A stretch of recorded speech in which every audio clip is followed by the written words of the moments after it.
There we go. Now we're recording. Sorry, microphone was broken. YouTube. Better now. How are you? How are you? God. Questions. That's all I get when I first start the streamer. Just questions. I'm doing well. I'm already a little tired. I yesterday, like I was saying, at YouTube, just look at day 4 of System Breaks development. Look at the length of the stream. You'll understand. Today, we're gonna talk about the Elon Musk, Donald Trump, Yowie breakup arc. It's amazing. Popcorn entertainment time. What a world. What a life. You know how I feel sometimes with Blender. Yeah, this will date the video. Like, people will know when this video came out. It is literally the most perfect breakup arc ever. And you know what? Conspiracy theory time? I think it's planned. I think it is intentional. Because there's no way this just happened.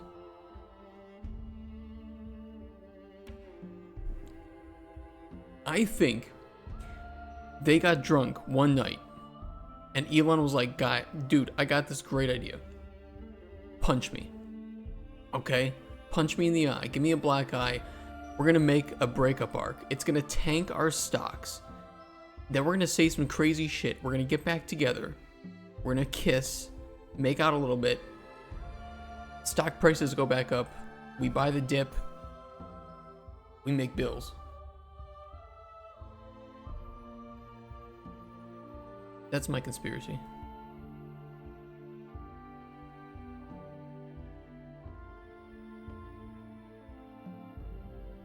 Alright, we're continuing the refactor today. I got a few more things to fix up. I kind of want to rethink how we handle inputs. I don't know how I feel about it. And yeah, I don't know. We had some ideas for debugging yesterday. I probably should write those down again. No, I shouldn't. Yes, I should. Camera component has arrows, has debug bool that will spawn arrows for camera bounds. I mean, technically, we can just respawn those arrows.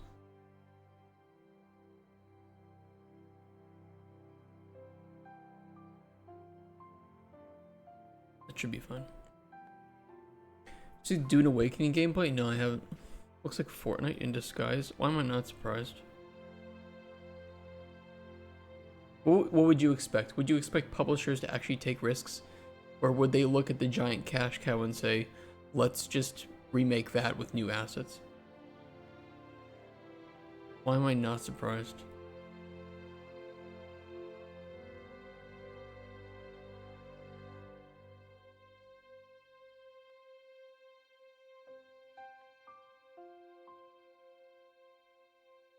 What else happened yesterday?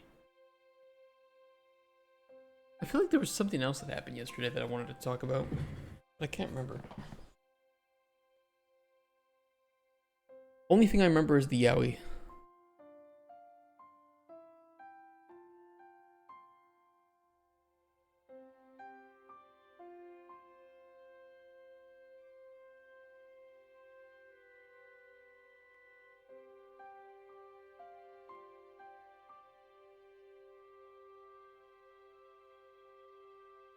I guess what I could do is add a boolean here for the show debug.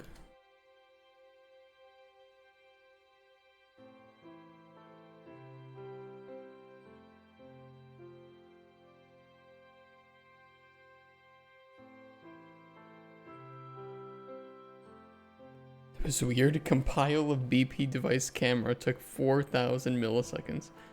All right. I didn't know this was so complicated for it to compile. I don't want to see this fucking code ever again. Get me out of here. God, why does it take so long? Challenger 5080 got only to 56 degrees. That's crazy. You clearly haven't tried running it in my unair conditioned office.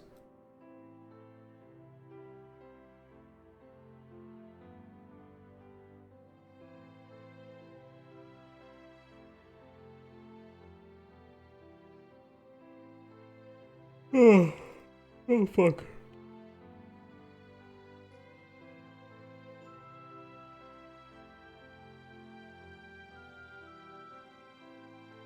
Yeah, I didn't have much time at home yesterday. I just played some more Death Stranding and went to bed pretty much. About all I did. I wouldn't mind playing some of that on stream. It's a pretty chill game.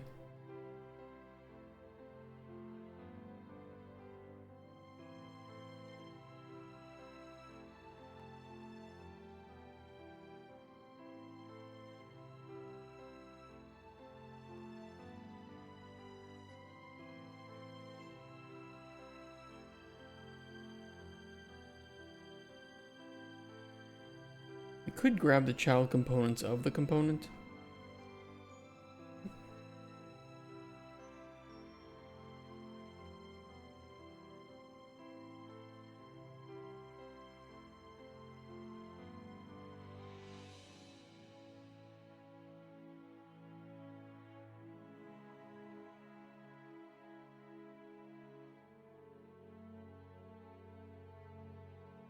Could just push this to a function too.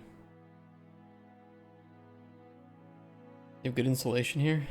I have a window and a door. I'm thinking I might order a mini fridge though. I think that'll help a little bit.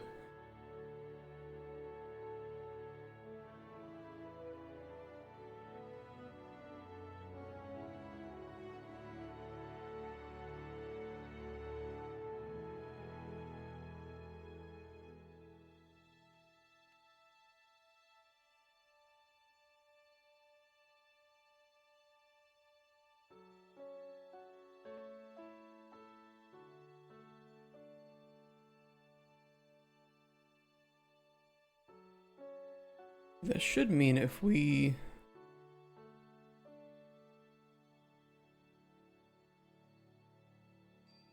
turn on the debug.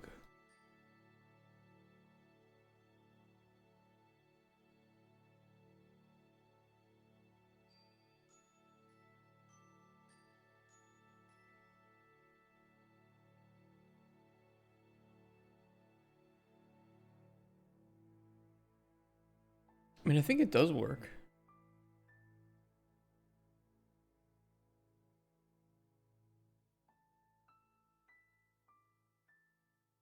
No, it's not actually setting their locations. Hey, room size. You have triple glassed windows? The fuck?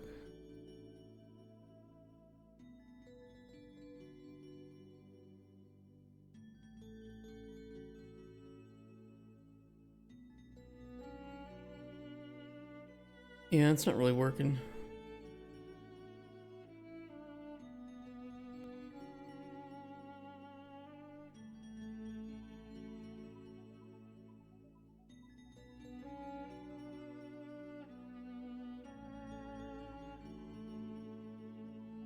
Oh, they're failing?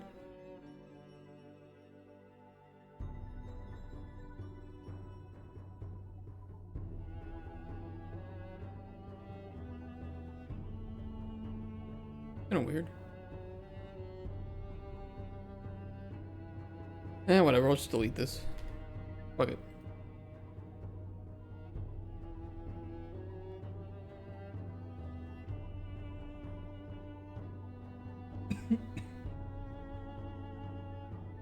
Heading to a festival tomorrow.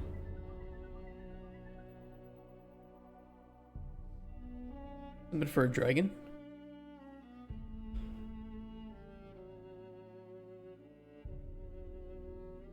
You like the cam model? Going for hyper? Yeah, exactly. Look at this beauty. You can just look at it and instantly tell that it's a camera. It's actually kind of wild.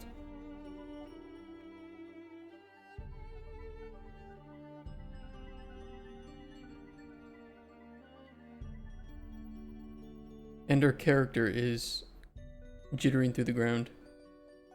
Absolutely beautiful.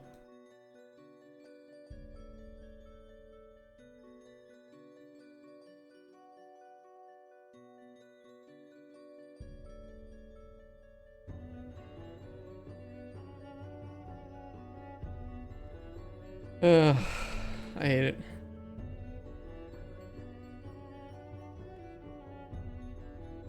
Alright, what do we need to refactor about this? Inputs are still kind of a bitch. I'm not happy with how they're being handled.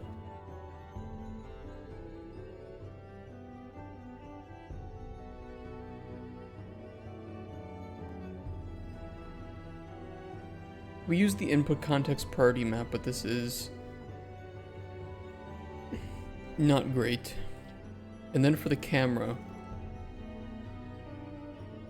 we only have a single camera mode, and I'd rather have different camera modes for different transforms, which would need its own structure. So that would need to be refactored.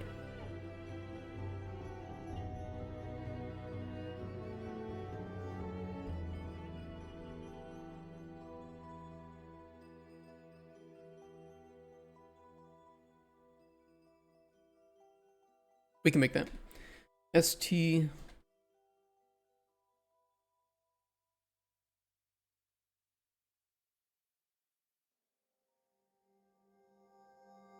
device camera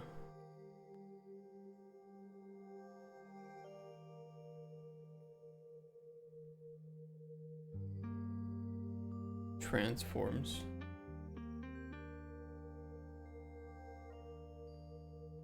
That'll need a camera mode.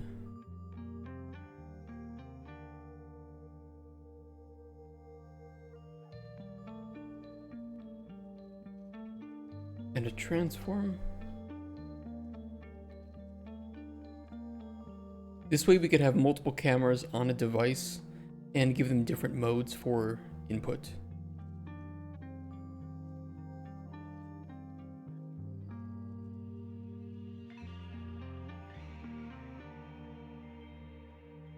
Although we would also likely want to do the same thing with like the mouse as well. Since we could switch device modes, but we wouldn't maybe want, I don't know. Could we do that?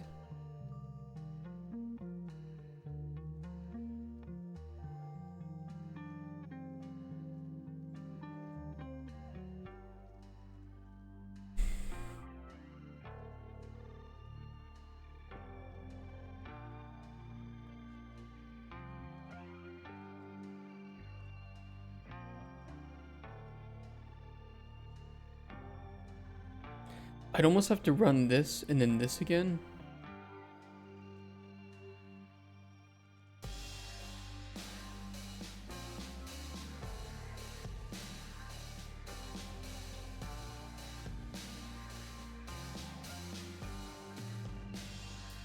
I think.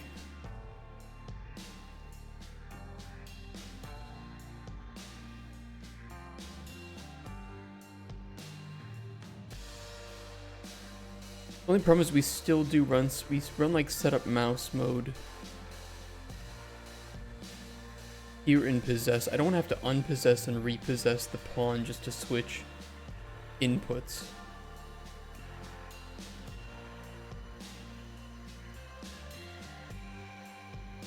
We could move this off of the base device pawn and move this over to the component.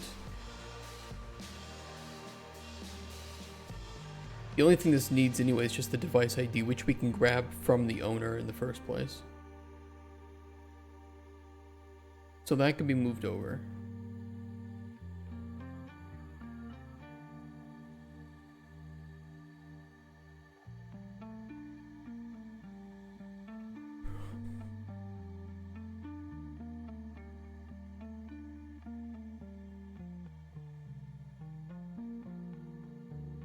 contextually, there might be different inputs too based on which view you're in.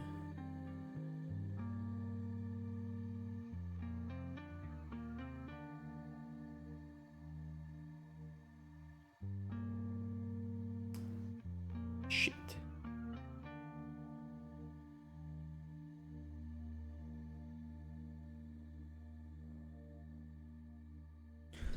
Oh, fuck, that's a little complex.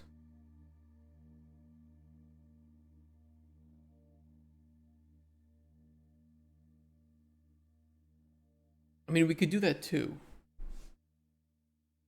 We could 100% add input mappings and priorities to this structure as well.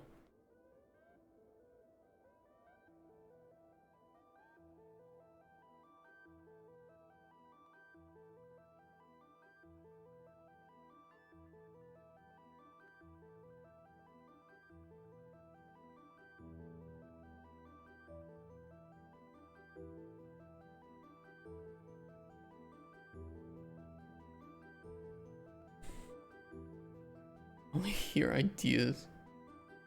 The action is me figuring out where I want to put all this. Especially inputs. I don't feel we handle inputs properly.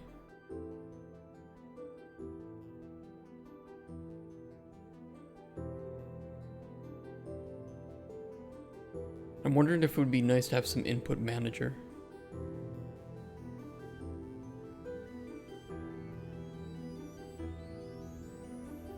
Hey, Lepus.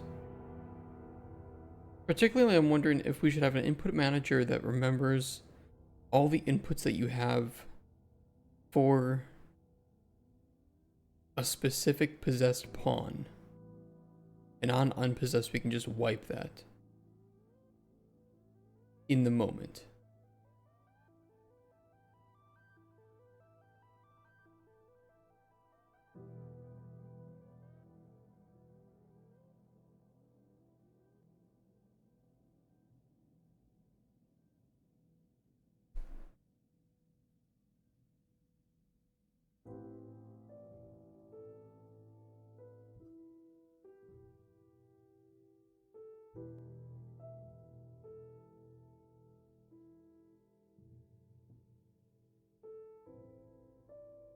Working on your project?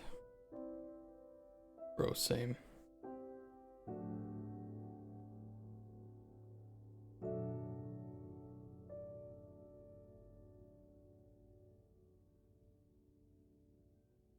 Oh, I don't need this. there was a bug yesterday and that's where it was. Good, we found that. We could do an input manager here. What would that look like? It would be a structure with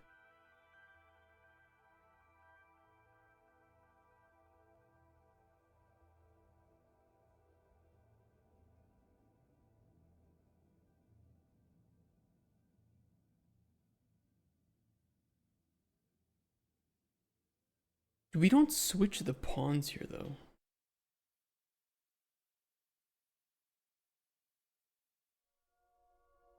Because we don't run attempt possess.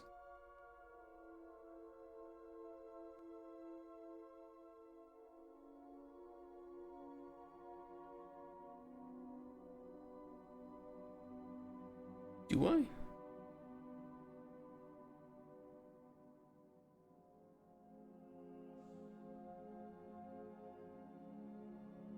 Oh, I do run attempt possess. Okay, so maybe we are updating the pawn then.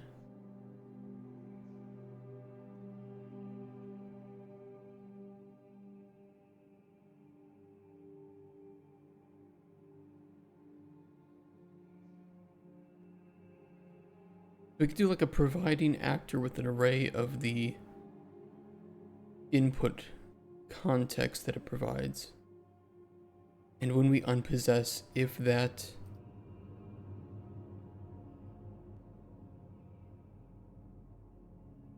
old pawn provides any inputs, we can just wipe that. And that way we don't have to handle the removal in the components.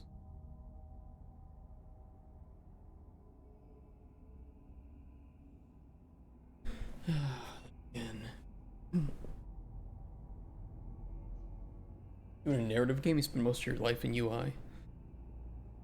I like the UI. I like working with UMG.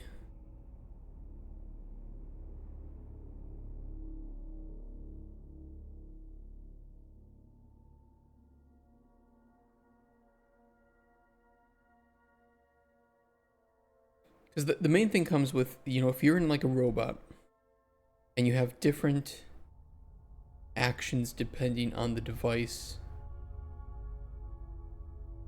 or like the camera view that you have or something, do we see a potential for this? I don't really have a use case for this right now, which is a strong argument for not implementing it currently. Though I think that it's not too difficult to implement.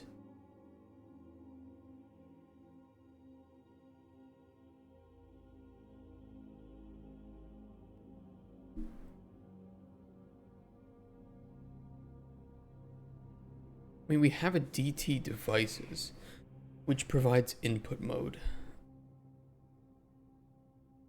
I don't like that. I'd rather have the input mode handled by the camera itself. And each transform of that might have a different input mode because there are different cameras.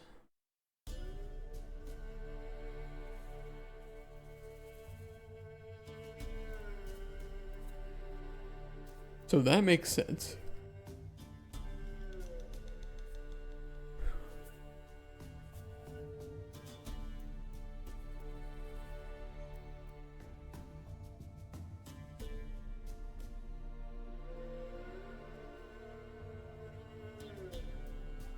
Camera mode.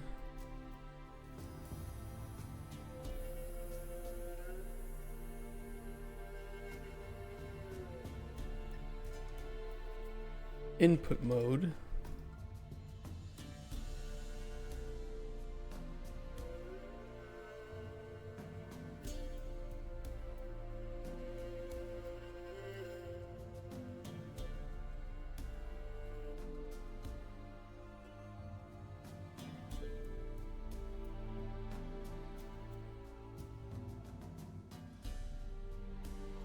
We can do additional context.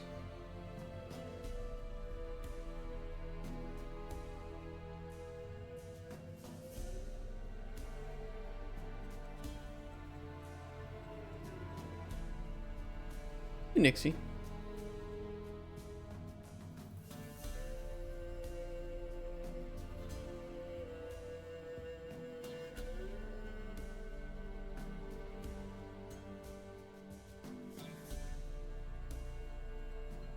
You can promote. I don't care, Lopez.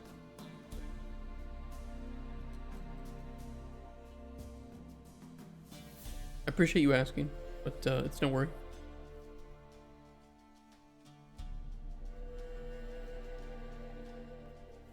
There's a difference between like sharing what you're working on and self-promoting. You know, it's not like you're some new user who just comes in and pastes a link or something.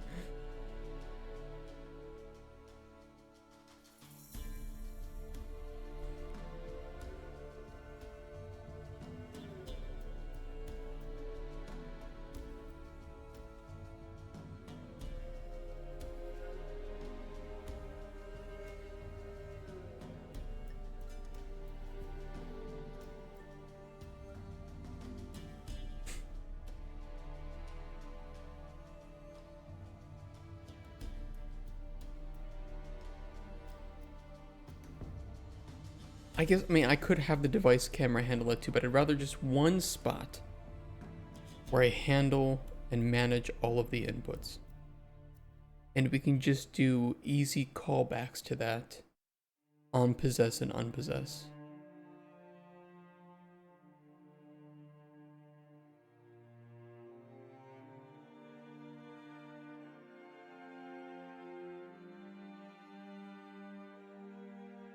And I'm unsure what the data for that should look like.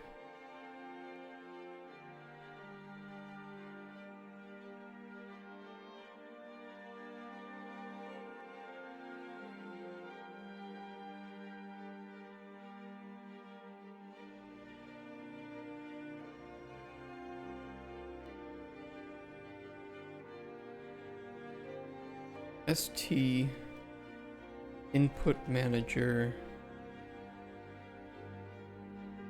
entry.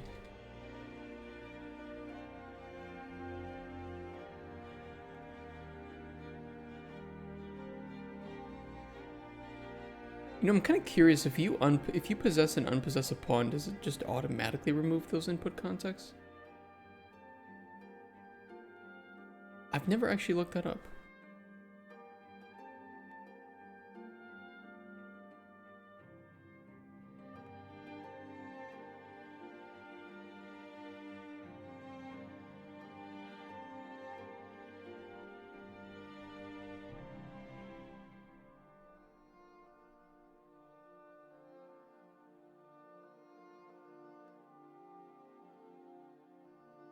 No mention of pawn.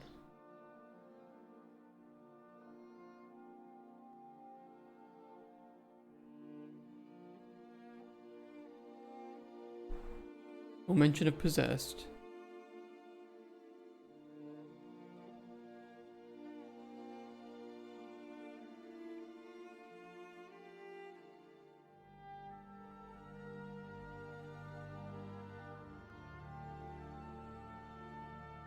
I don't think so. So making my own manager for the input is probably the smarter move.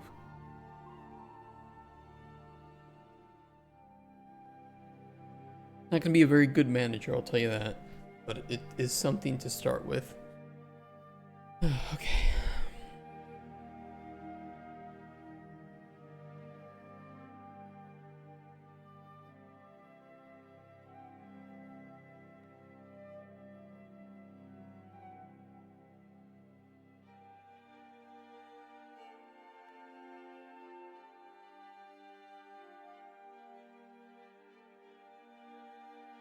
Can we do an actor reference?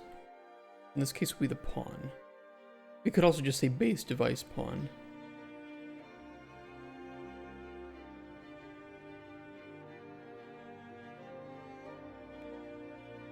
Realistically.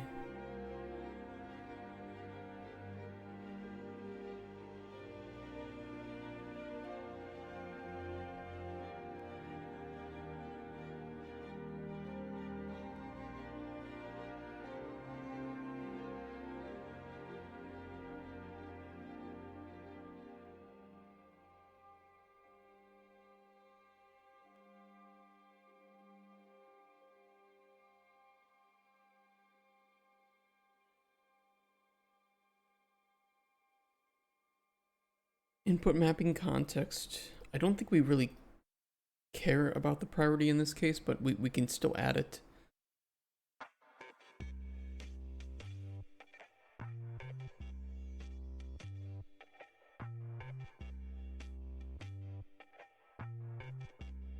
But I want to have two separate ones. I want base context and then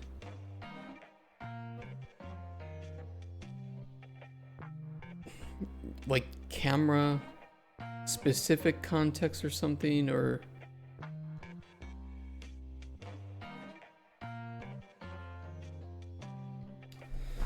I don't know how to word it.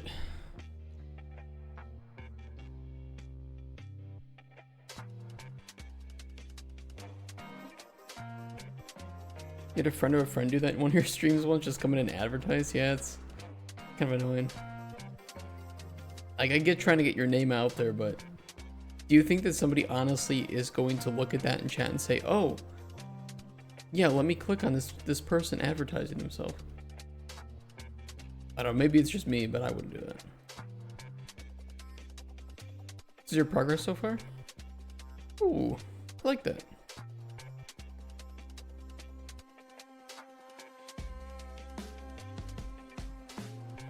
What did you do for the text in chat to show character by character, out of curiosity?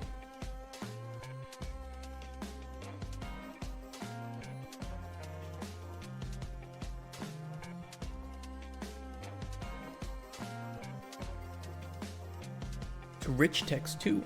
Wonderful. A very extensive blueprint code. Yeah, I was wondering, like, I've always wondered how you would do that efficiently, because I can't think of any other way than just building a string of characters and then updating the text box with the current text plus the next character. I'm sure there has to be a better way than that, right? At least that's the way that I would start with, and then I would try to find a better way to optimize that. I don't know if that's the method that you chose or if you found a better way.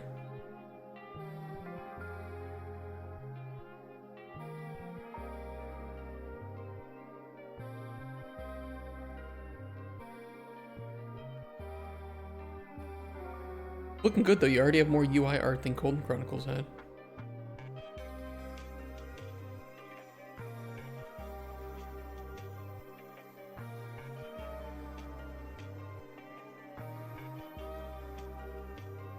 I think there's a better way. Is that the way that you chose?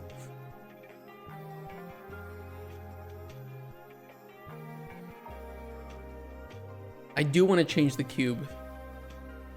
Thank you. Thank you, ma'am.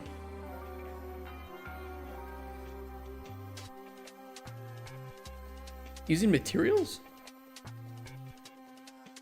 For the text? For this?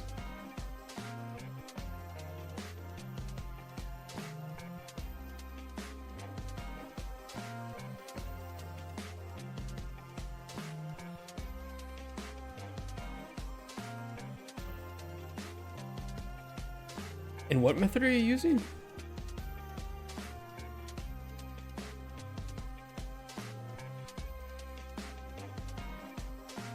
Looks nice though. Really good job.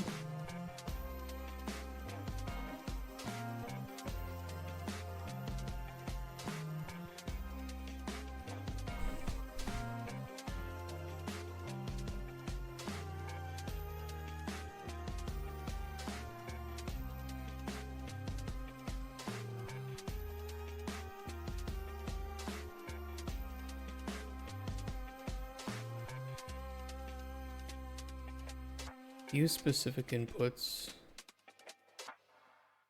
Base inputs. Pawn ref.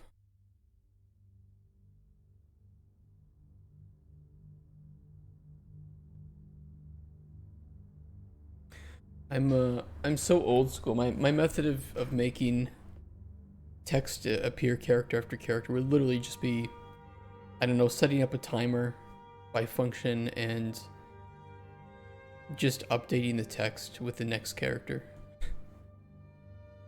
I mean, I guess it wouldn't be super performance heavy. It would just be dirty. I don't know how I would do that with materials though.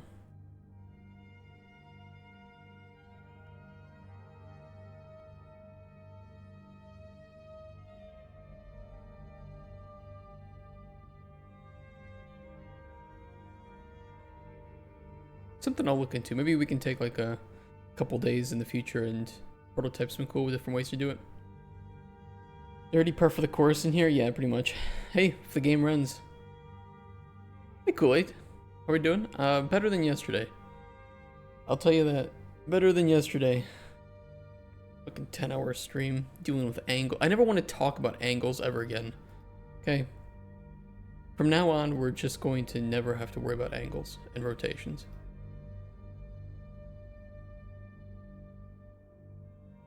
Or referring to us in chat. Well, also, yes. You're proud of me? Don't be proud of me. Be proud of Andre, who came into chat after napping and told me the way to fix it.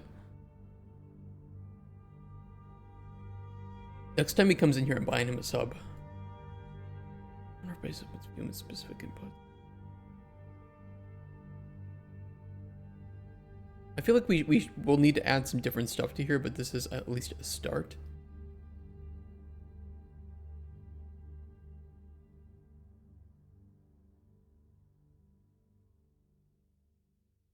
Input holder.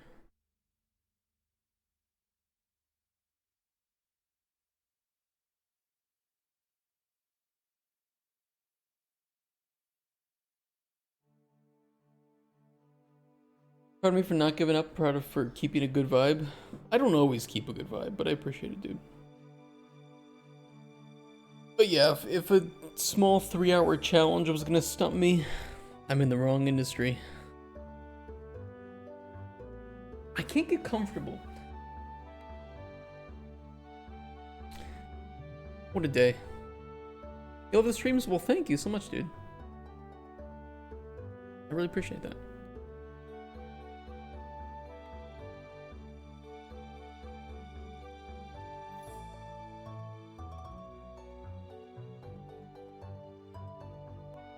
It's 3:30 a.m. Yeah, sorry. My parents are in Wisconsin, so I'm sure this is how they feel too.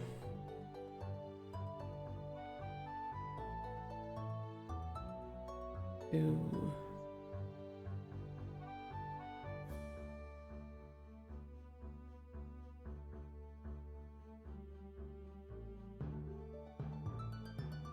Oh, I know why. Hold on. I know why the sounds aren't working. Give me a sec. I had to restart my streaming computer.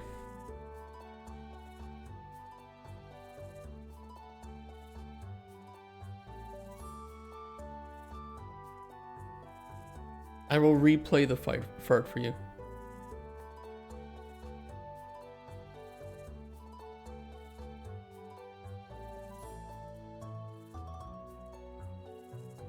Actually, I don't think I have the fart mapped on my stream deck. I will play it manually.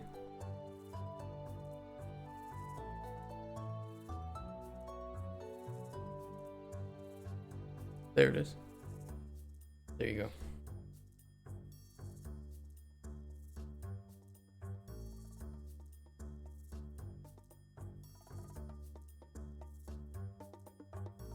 Play it. Inputs. Pawn.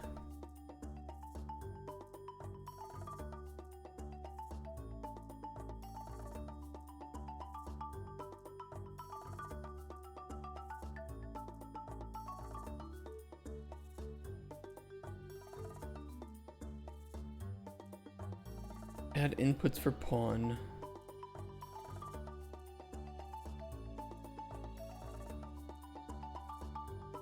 You're sleepy. I'm sleepy too.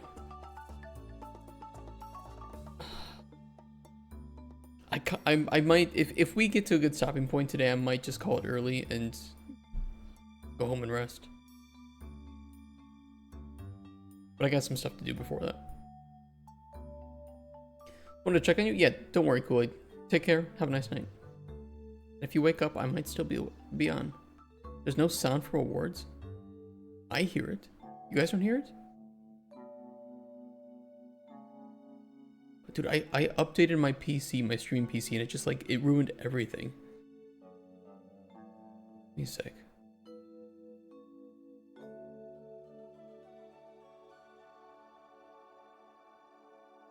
Oh god, which one of these is it? Hold on. My streaming PC is on Windows 11. My work PC is on Windows 10.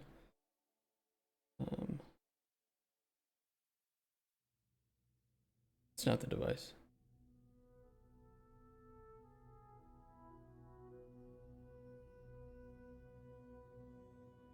This one? No. This one? Ladies and gentlemen, there we go. We got him. I got it. I have like 8 different inputs because I'm using voice meter, so there's like a billion different options. I think I found the right one. We good now? You guys hearing the fart?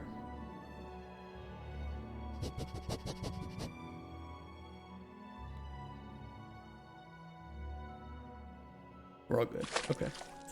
Awesome. Ooh, who's splashing? Add inputs for pawn. Ladies and gentlemen, we got him. God damn it. Shiitake? I'm gonna come.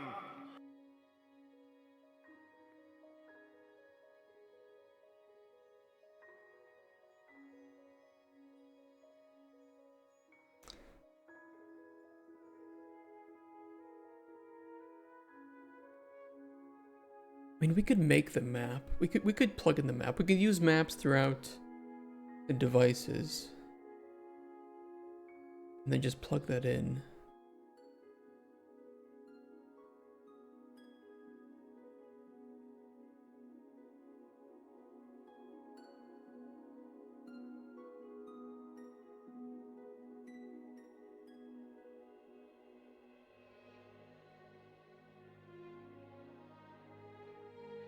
We'll try that. We'll try that.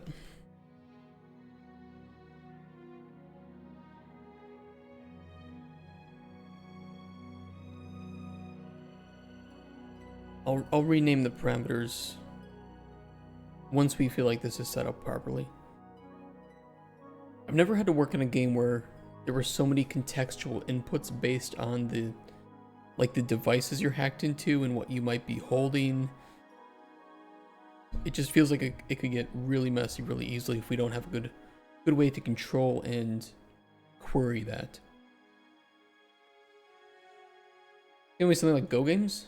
No, it'll be more like Hitman. Imagine you're Hitman, but no, this is not a mobile game. It's like Hitman, but you are an AI that infects devices and controls them.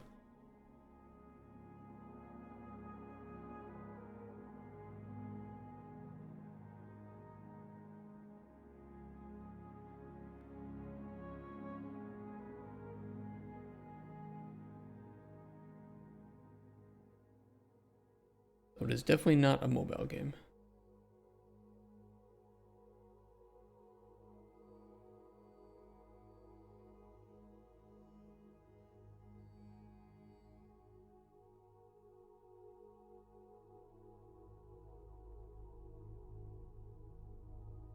How do we consider the inputs from this though? I guess it doesn't matter.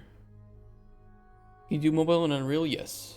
Yes, Unreal does have mobile support. Because they have to put Fortnite on mobile, so they have tools for that.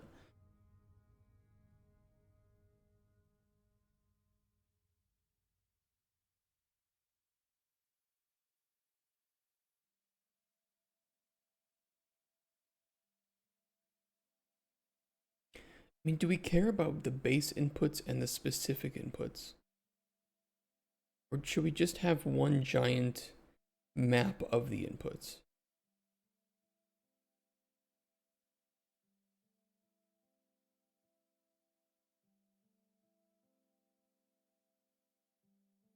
A very loud bird right outside my window right now. It's yeah, in 5.6 they did boost. We're using 5.6. I updated it yesterday before stream. Like we don't need this. We just need the pawn ref in the end.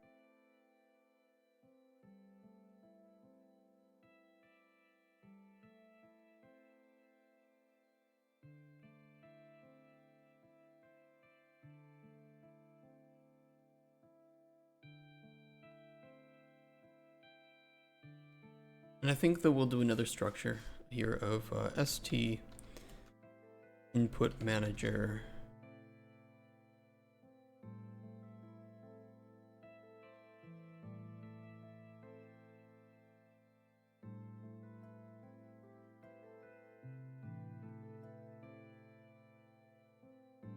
I want to do mapping context here.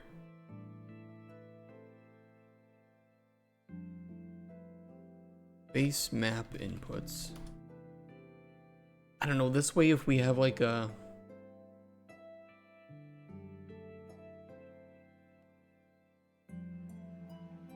If we have like a level where you get given some specific thing or whatever, I don't know if we'll use this.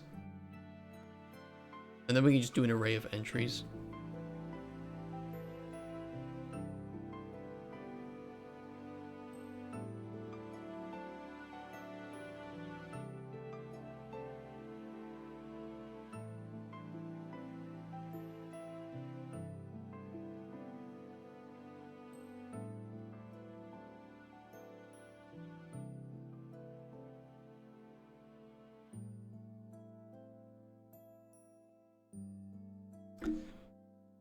We can refactor it if needed. We are 5 days in. We'll see what Kotspur thinks about this, because I just want to make sure that this is very, very stable at its foundation. Certain things like inventory, poor management of your player, things like that do need to be really stable.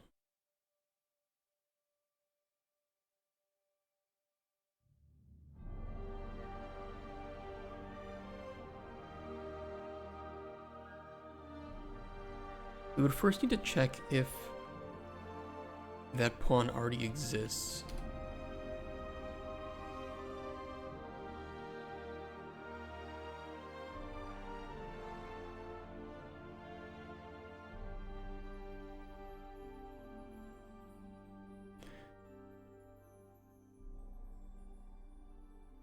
Yeah, we could just for each with break this.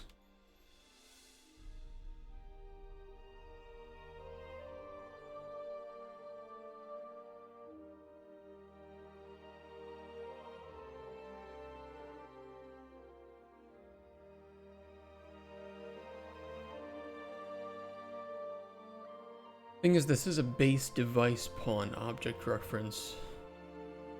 We could cast the pawn object to that. What is pricing on Unreal? It's free. Free to use. And you don't owe them a single cent until you make at least $1 million, and that is per project, not total as a company. And then after that, it is a simple 5% of everything after that million.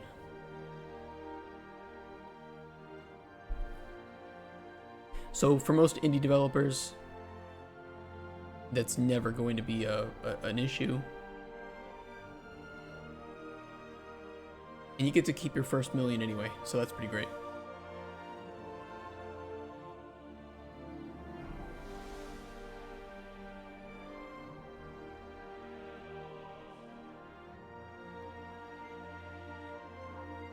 Yeah, I might switch the input manager entry to just pawn reference instead of a base pawn.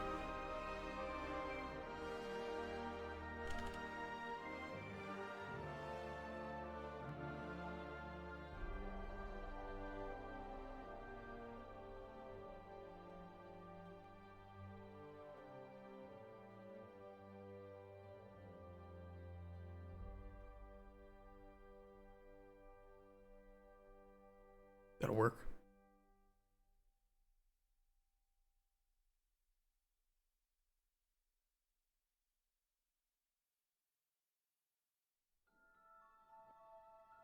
Okay, let's see here.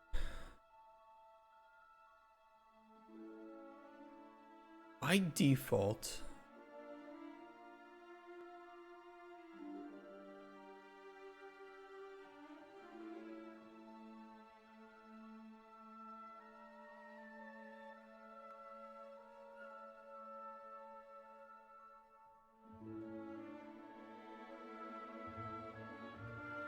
I don't know what I was typing there. Get new pawn if equal true.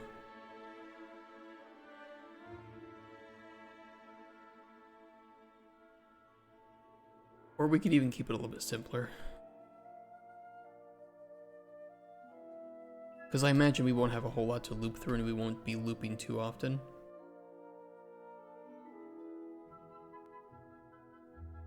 Give me an integer.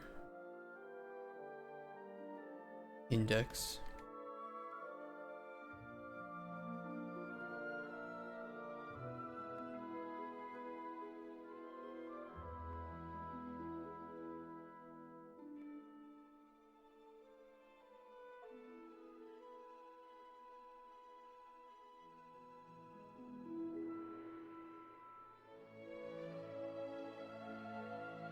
Found pawn index. Set this to -1 default. If it finds it, update.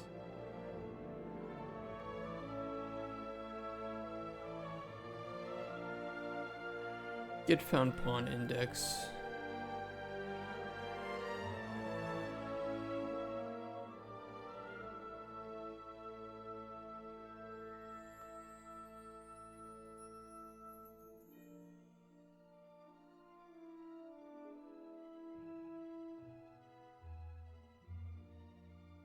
if we're equal to -1, that means we didn't find the pawn. That means we'll want to add a new entry.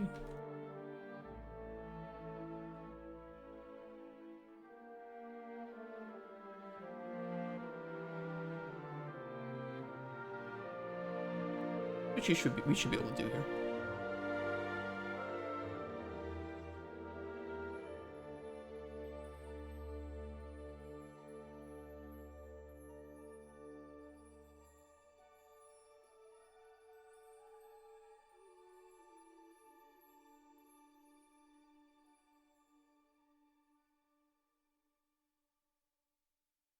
New pawn.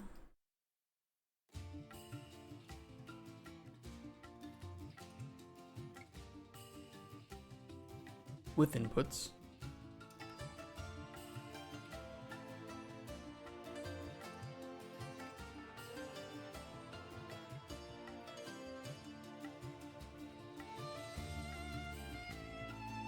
I could make this a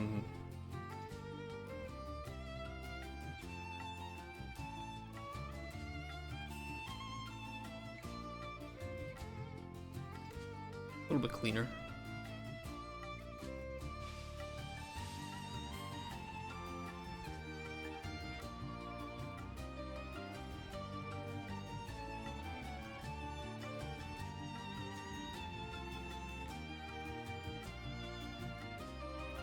Let's see here. Let's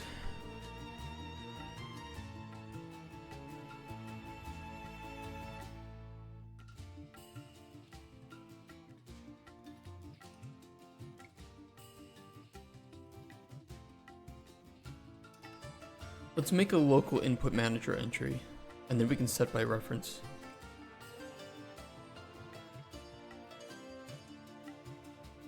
So we'll just build this from scratch.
Set existing inputs as well.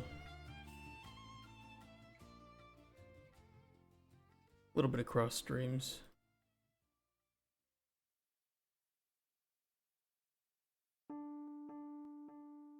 Can we just combine maps? I don't think you can combine maps. You would have to add them. We'll get existing inputs.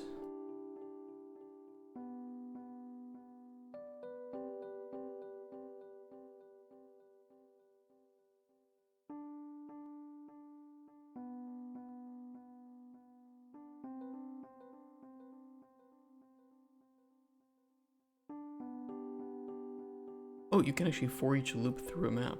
Is that new? That's nice. I do not remember that existing.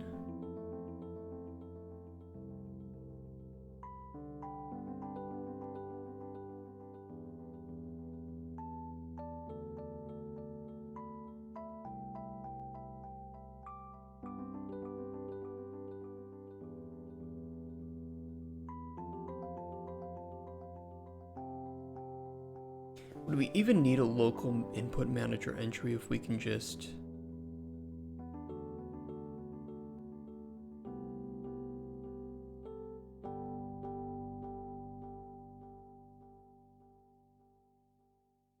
directly set by reference? Don't think so.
I think that'll work.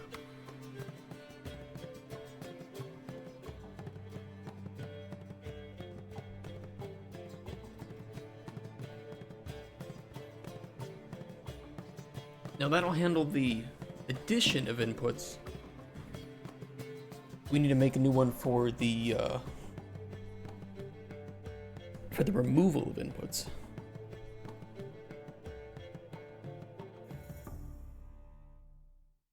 Although I think this one will be easier because we can just remove that entire row.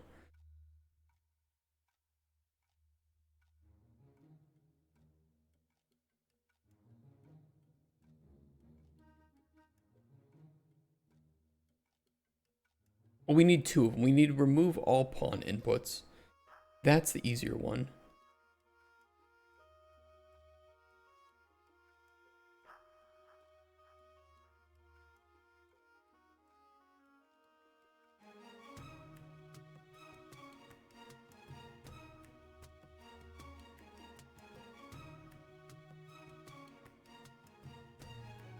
Oops. Break it first. Then we can remove it.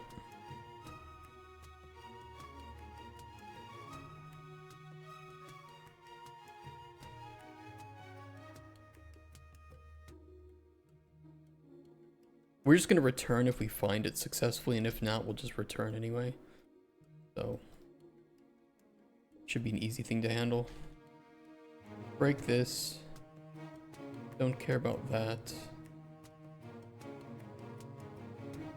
If it's equal.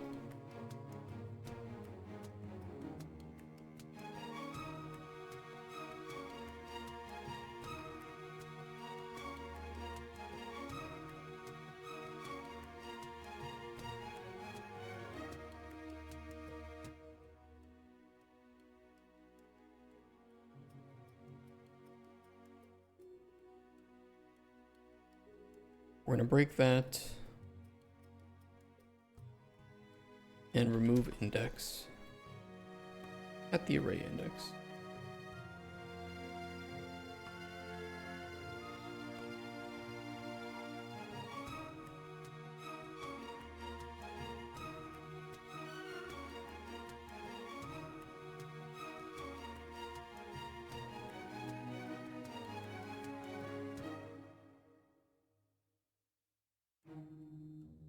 And then return.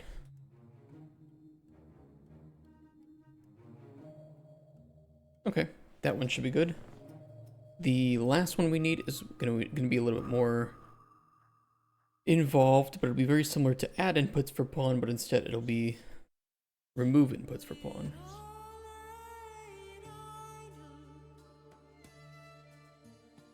Oh my god, these fucking birds. They love this tree that's right outside my window. Apparently they have nothing better to do in their life except for make noise.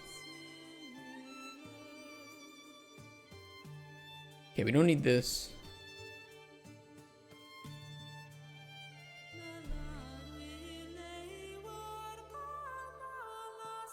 Don't care about that.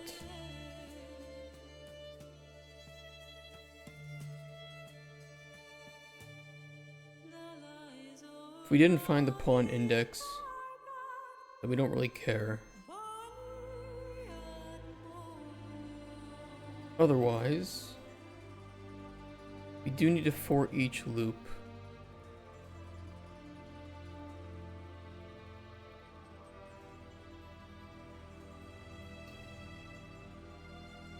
Okay, this would get messy. We could create bugs if we don't do this properly.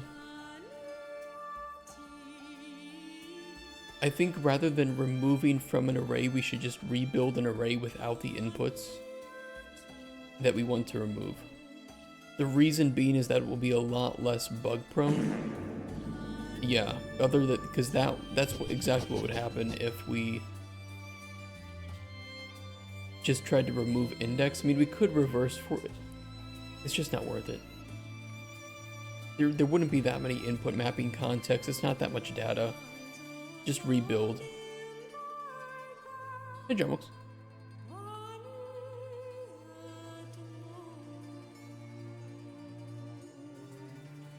We'll rebuild. Rebuild. I do want this then.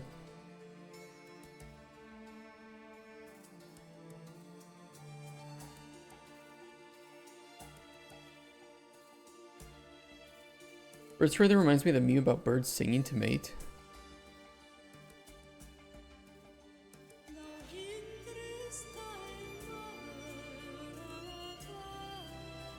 You wanna know what I feel like with these birds? Like this movie from Alfred Hitchcock. This is what I think the tree outside looks like. Okay, it's not that bad. Sometimes it feels like that.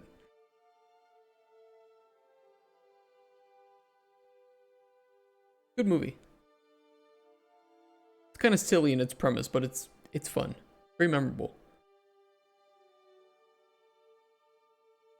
They are crows. I don't even know how he got them to land. It's a really good suspense film.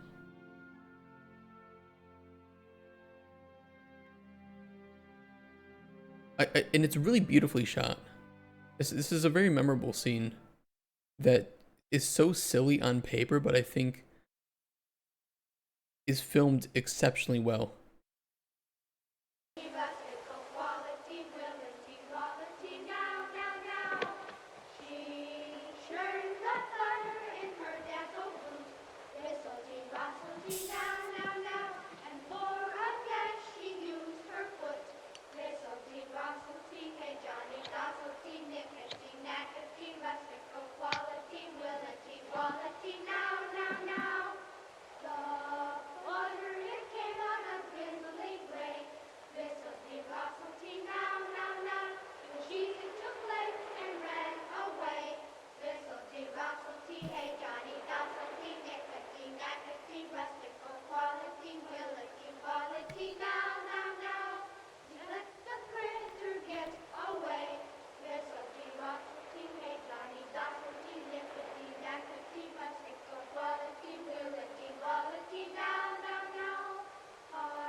Oh man, he was such a visionary.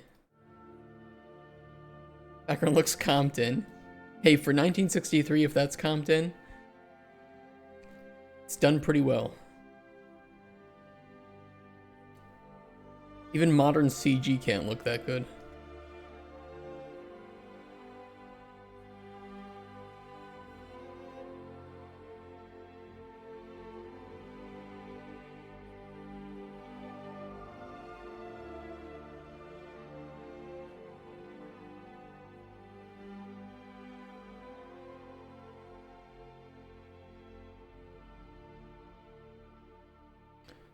The painted back. I do, you know, I kind of miss the painted backgrounds. I think didn't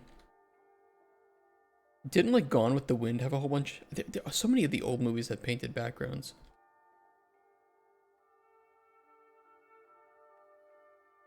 And they were pretty, yeah, Wizard of Oz had a whole bunch of it. There's something fun about it. I don't know, it feels like a stage play. But because you know, it's like you know that it's not a real background.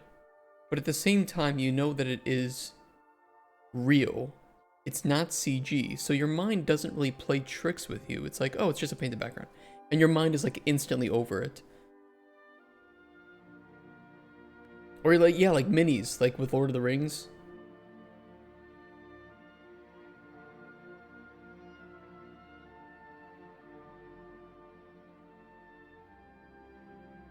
I want the set. I want the set.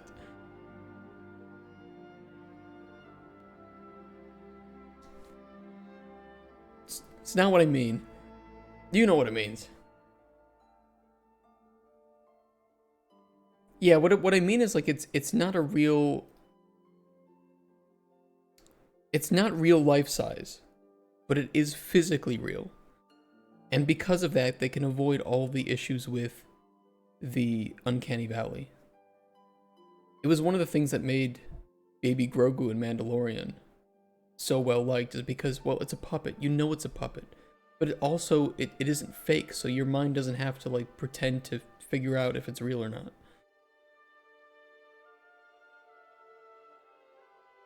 And I think a lot of movie producers are afraid of that.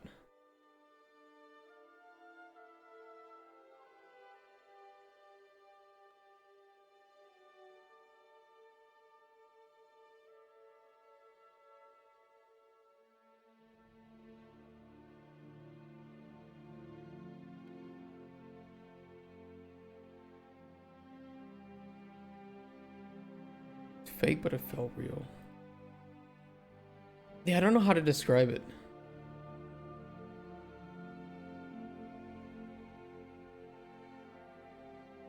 Any more 10-hour plus streams planned today? No, today I might even leave a little bit early to go do such important activities such as play Death Stranding.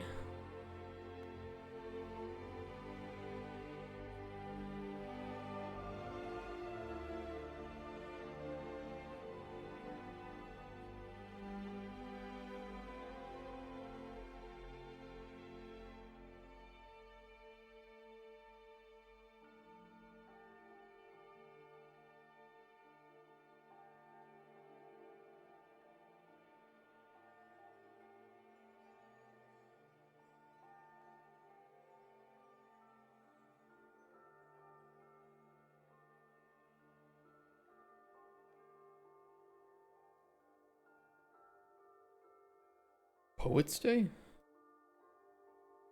The only thing that I know that's happening today is probably more yaoi drama between Elon and Donald Trump. Like, I'm not even into yaoi. Like, I'm not really interested in reading about gay dudes in the relationship drama, but this is just so riveting.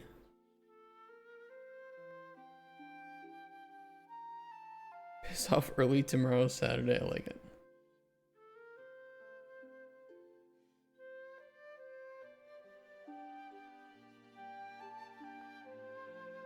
Like, everything is making me question my sexuality recently, including the president of the United States and the richest man in the world. Like, I thought my wife was crazy. I'm like, what do you see in these gay fan fictions and stories? Now I get it. Hey, Yesh. Alright, we need to set the input index. Switch this out for local inputs.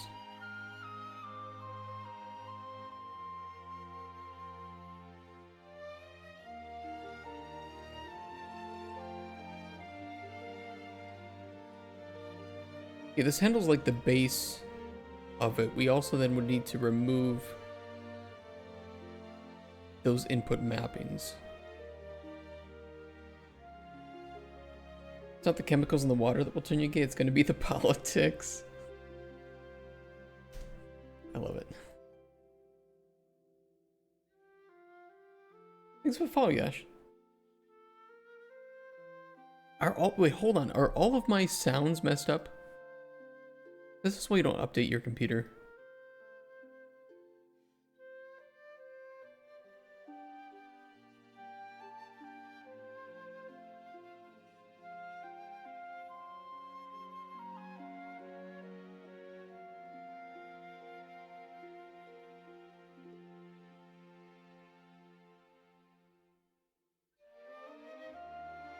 Wait, where are my alerts?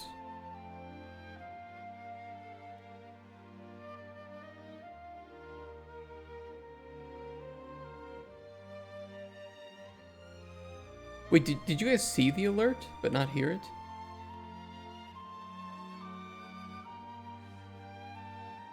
I can test it.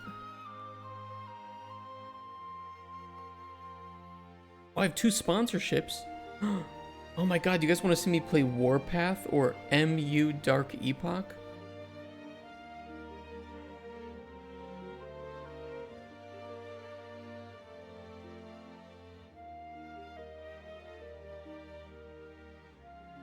Oh, it shows up, it just doesn't show the, it doesn't play the sound. No, awkward. Why?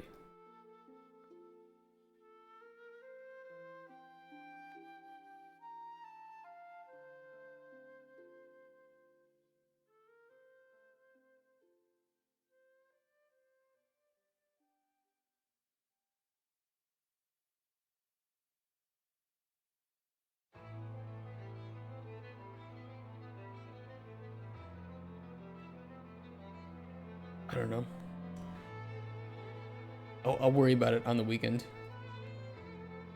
Oh, I just closed my... Oh, no, there it is. For 6K... It isn't 6K. It isn't 6K, it's up to 6K.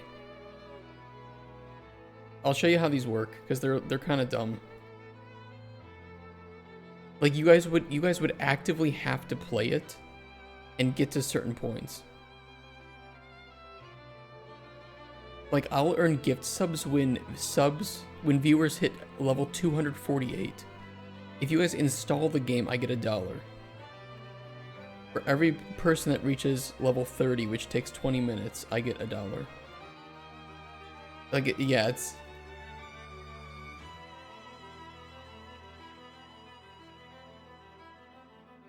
If you guys purchase things in game, I get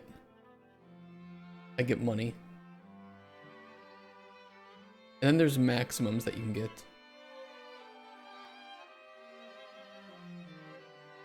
It's really, I don't know, it's kind of lame. Like, why would I ever want to do this?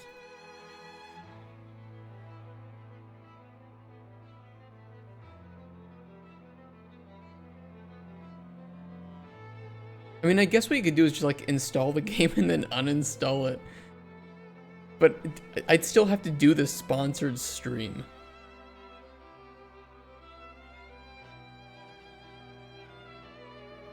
That's kind of lame. And they're like mobile games too. Like, if it was an actual real game, I wouldn't be necessarily against it. Hey, Andre. Just install it 100 times.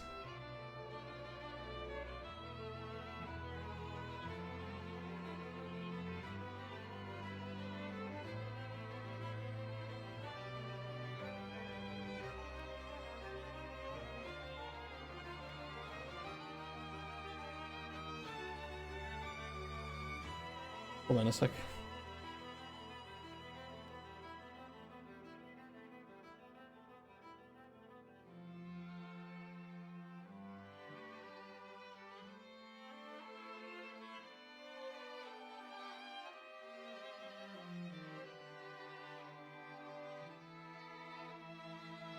I was just installing Warpath.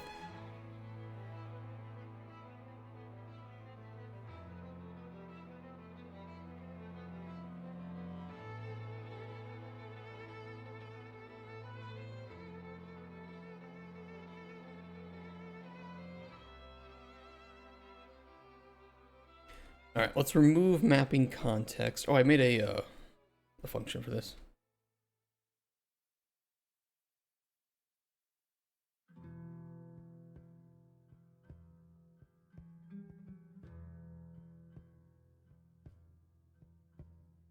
A little bit awkward. That's for yesterday, man.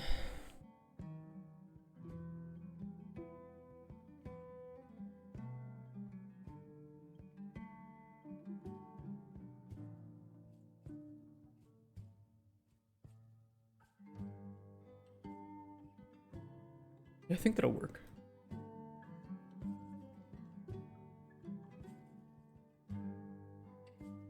As for add inputs,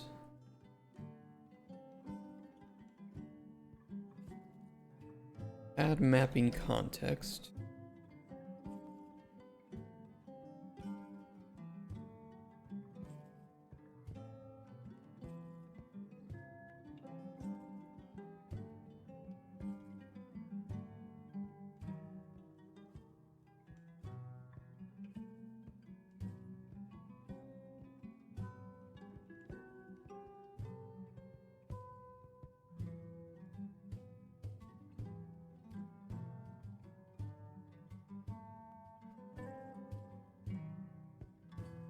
Yeah, I updated my computer yesterday and it ruined like every single audio input.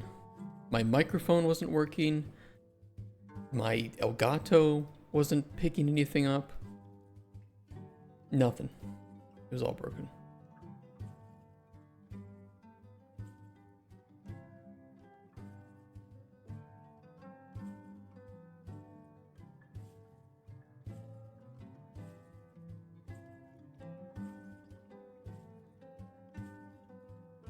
Okay, there's two things we can handle super easily. One thing, we can remove all pawn inputs right at the start of this by just using current pawn.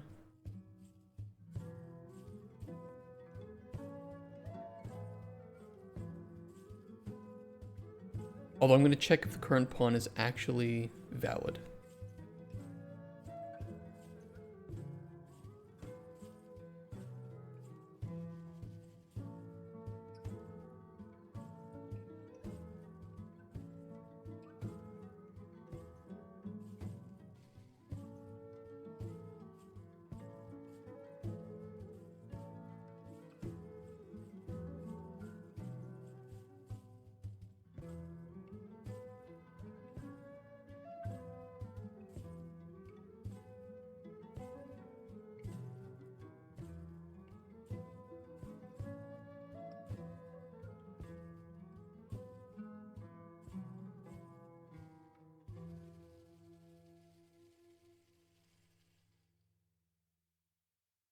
That'll handle that. Now on possess of the pawn, we would want to grab all the inputs.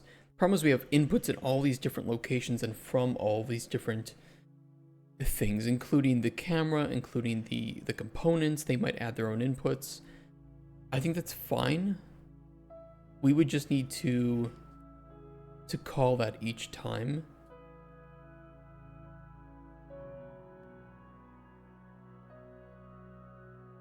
We do have that, like we have an input context priority map, and this should be working on the base device pawn. Yeah, it adds contextual inputs, and I think we run that on possess. The problem is I kind of overrode that yesterday. So it's not working the way that it probably should work.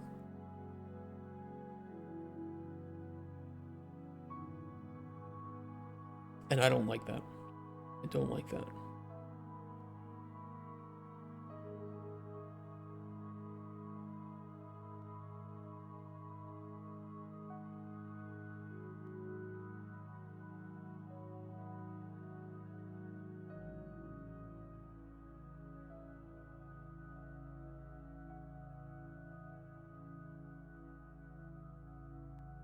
How do I want to handle that?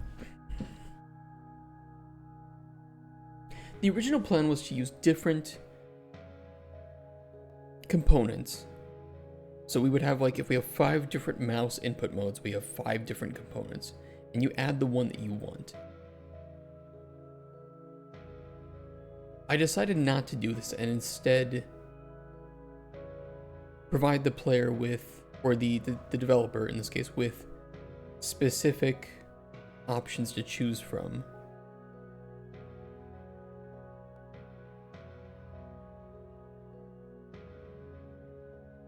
Or the input mode. The problem is, based on that input mode chosen,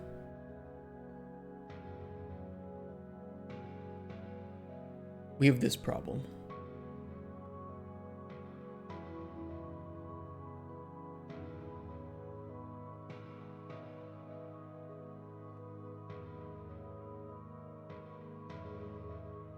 I guess I could call back to the player controller and run that specifically with the new context each time. It's just messy. It feels messy to me.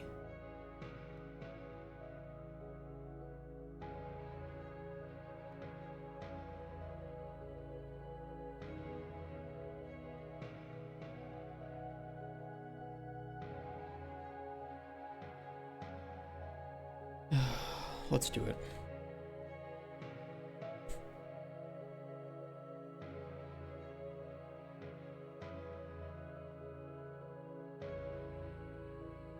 Wait, I'll put it on the controller, right? Add inputs for pawn. There it is. Forgot the name. New pawn. Get...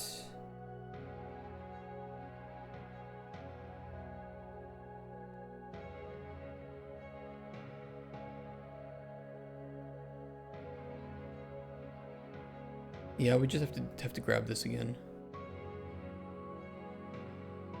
It's kind of annoying.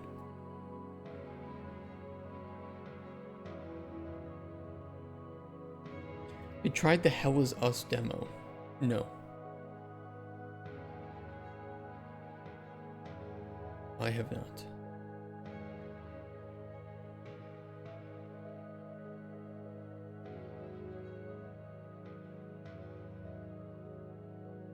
What if I reconfigured this add mapping context?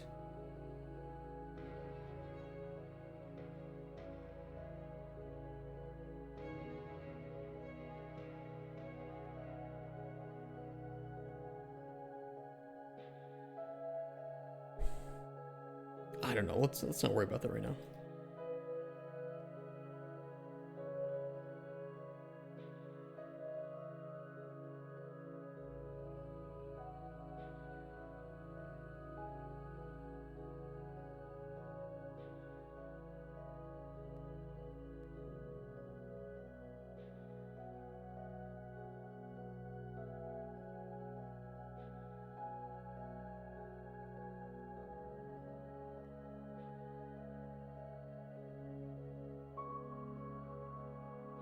I gotta get my PS5 hooked up to the capture card anyway and give that a test run.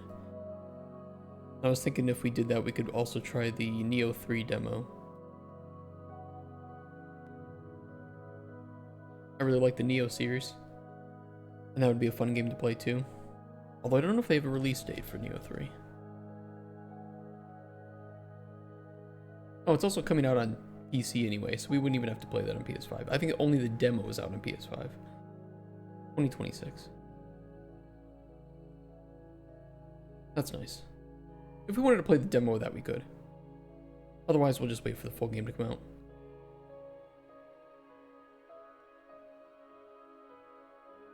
And if you guys like Souls-like games, the Neo series is really fantastic. Demo for Star Overdrive.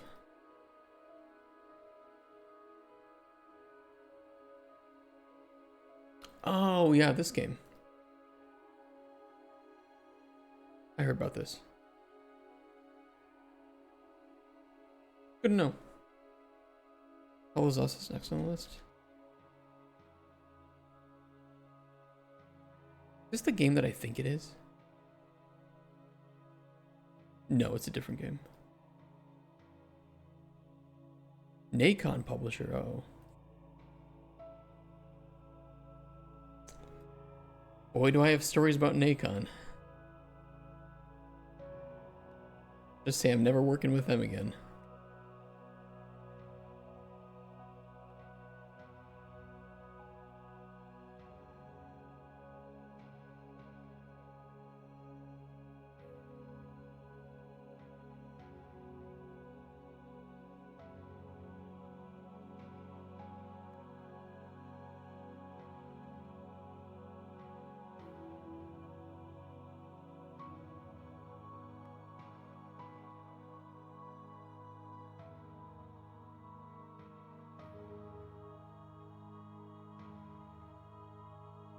We shouldn't have to do this.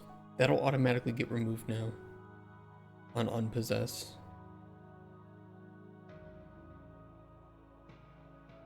A bit shit. Yeah, they were pretty incompetent. Not all of them, but the ones making the decisions. Unfortunately. Which are the most important people when you're making a game.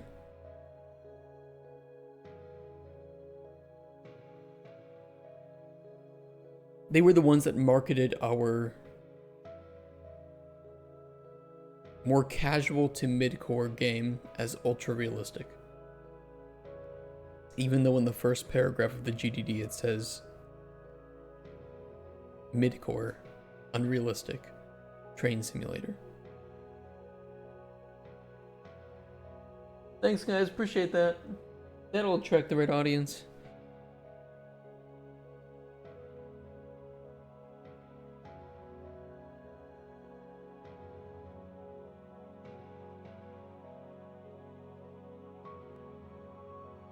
Yeah, on Tick, I'd like to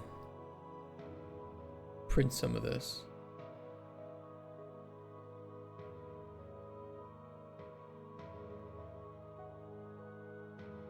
Just for testing purposes. The same Nikon that makes controllers and such, is that part of the same entity? It's the same company, but I think that they have different overseers. But it is the same Nikon that also made Gollum. So just keep that in mind. These are the same people that greenlit and kept approving milestones of Gollum.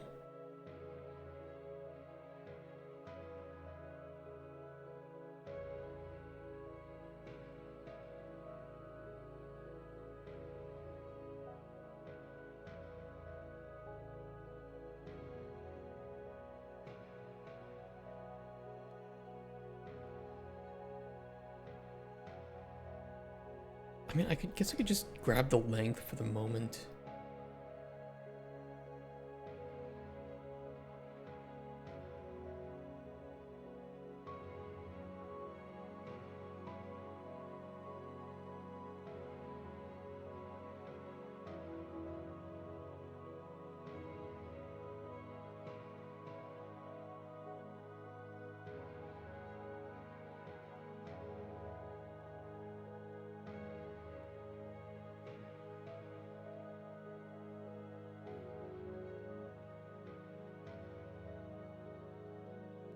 My left alt isn't working here.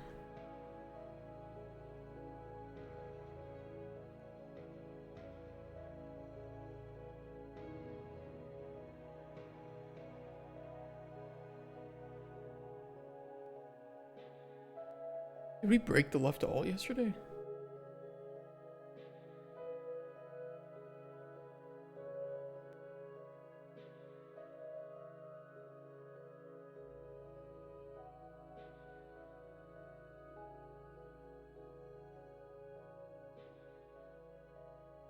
I thought I fixed that. I guess I didn't. Hold on, let's see.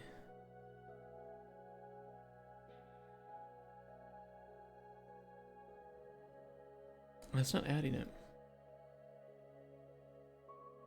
But it says 2 input mapping contexts are added. Oh, look.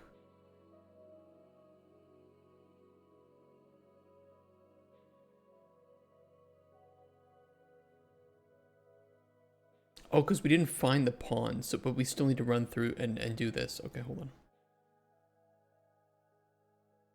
Hold on.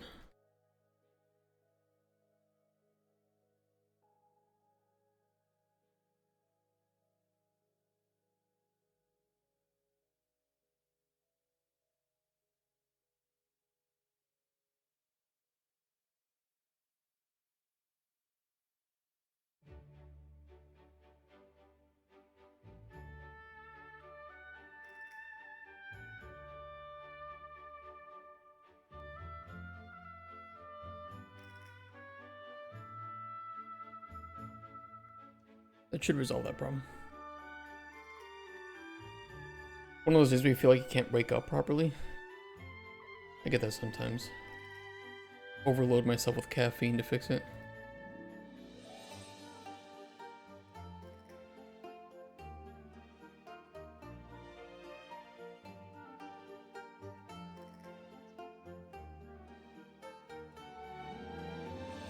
Well, now my camera switching isn't working.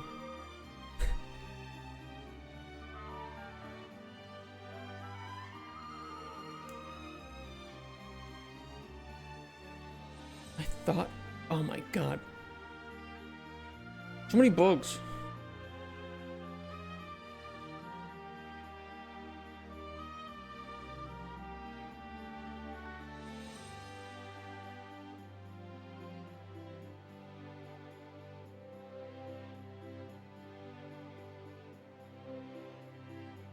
Still thinks we're in manual mode? Oh, now it's working.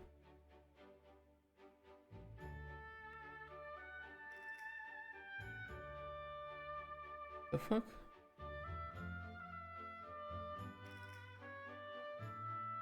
I swear it wasn't working.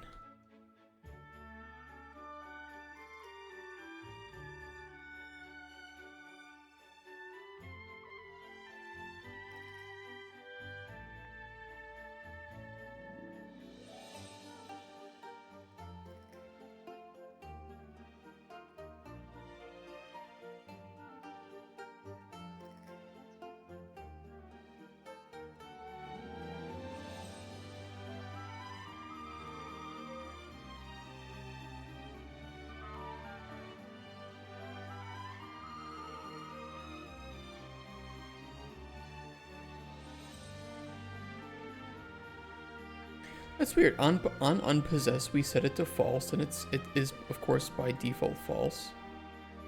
So I don't see any.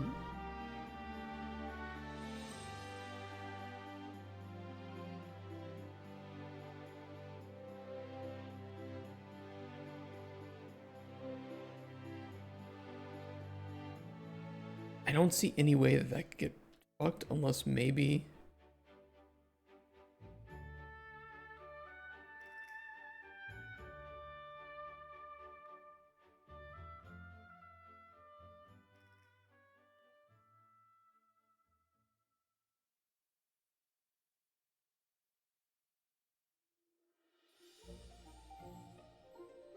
I don't know. I can't replicate it.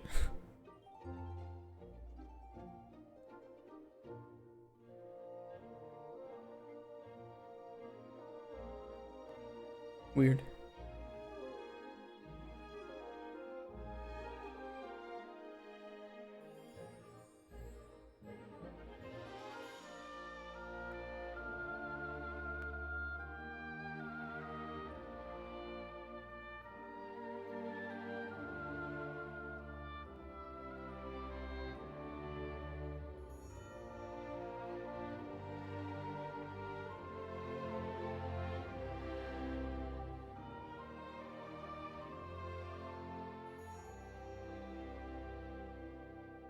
He'll walk back over.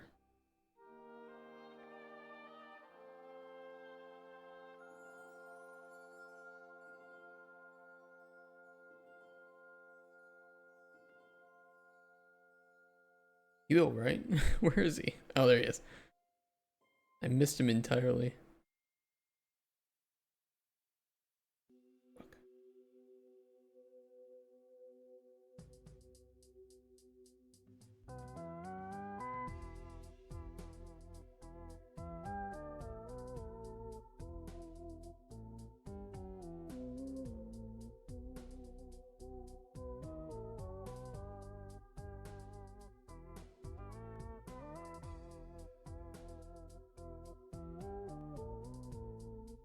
It's a fun little puzzle, trying to get around the level doing this.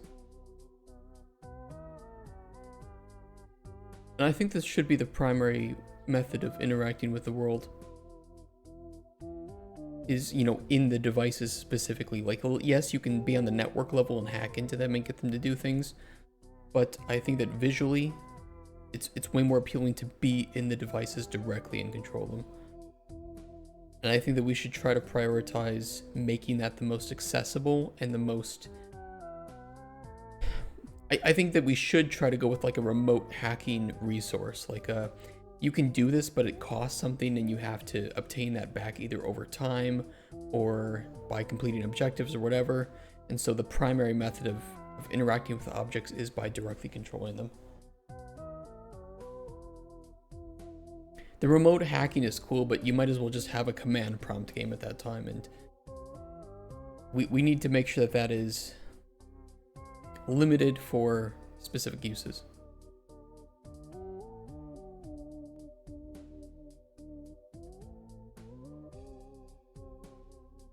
I don't know what the bug is. Can't replicate that. But what it does seem to appear is that we are correctly switching between the inputs and adding them perfectly via that. So I think the BP device mouse input component is working. I just think that this is kind of fucking ugly.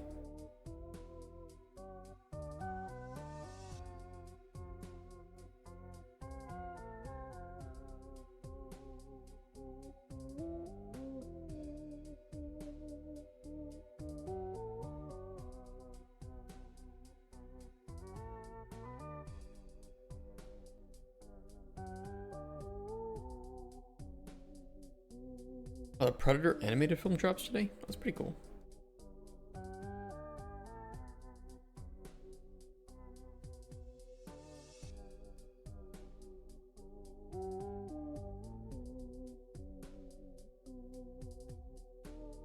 Yeah, we still add contextual inputs. So there are still inputs that you can add that are just there no matter what if you want them from the pawn.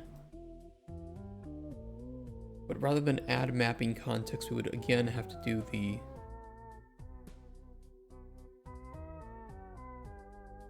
the other method.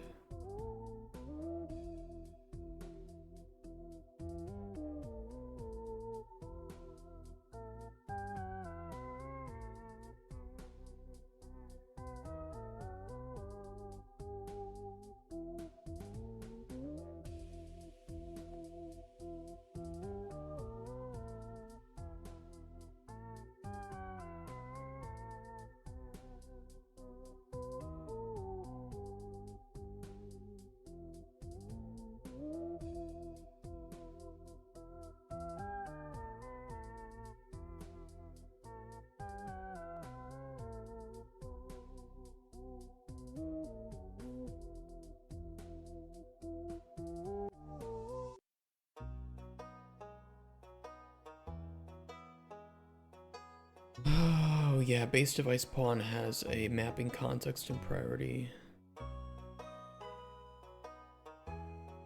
I think I will turn that into a map.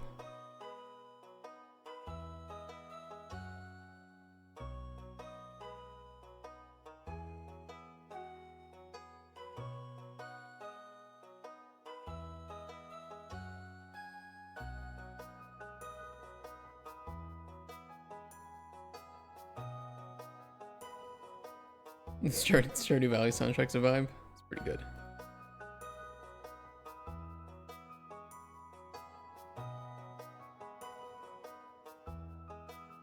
I did cook my playlist down to a text file, which I can get to you guys.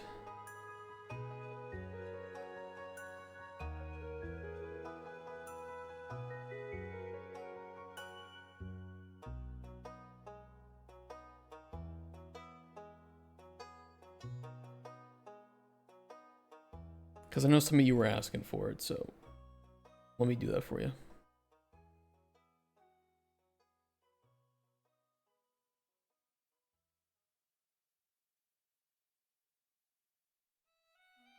Okay, new moo.bot. Custom commands. Playlist. Create.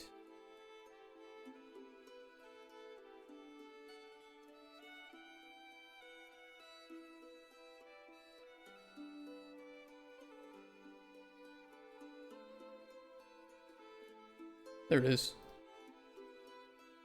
So now you can type in exclamation point playlist to see a text file of the songs that we use. Some of them are locally downloaded though.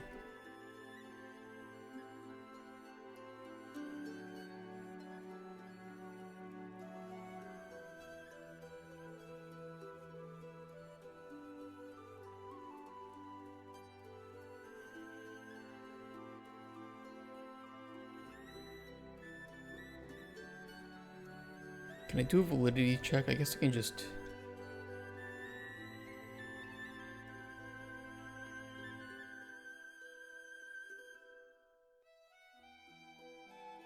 Oh, I can just check if it's not empty. That'll work.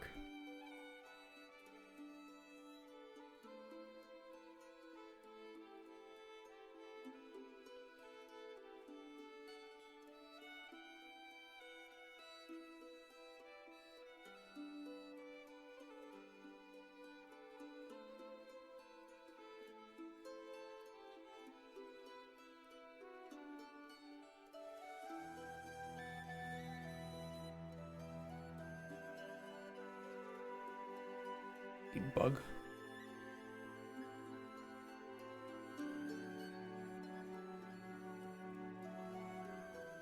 In-use pin input mapping context no longer. Oh, I know why.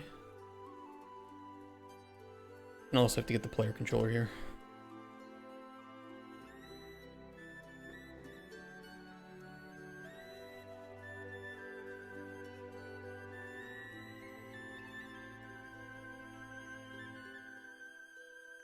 On unpossessed.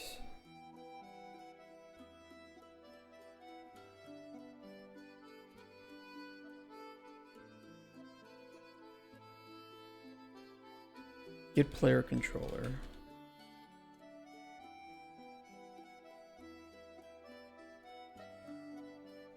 Remove all pawn inputs.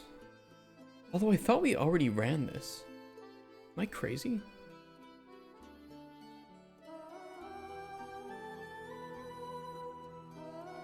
Oh, that's when we possess something new.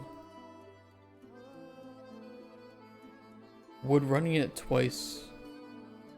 We don't have the pawn ref.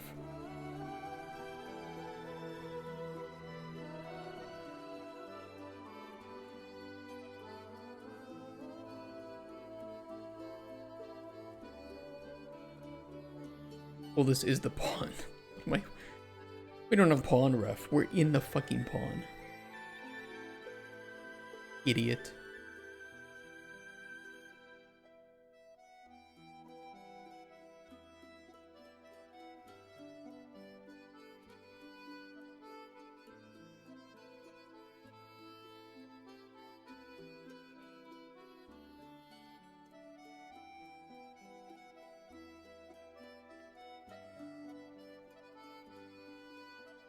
Yeah, we don't need that.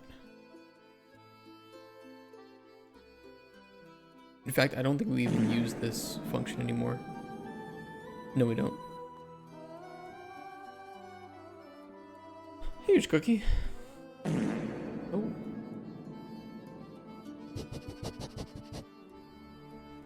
Smell good today? Alright, the mouse input should be working. Shiitake? The device pawn should be working. Just the camera needs updated.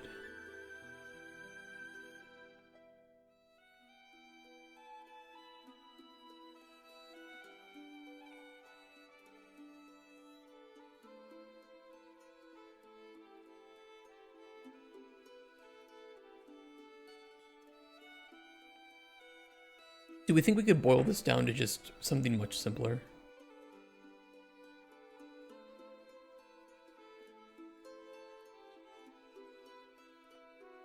Because I kind of hate it.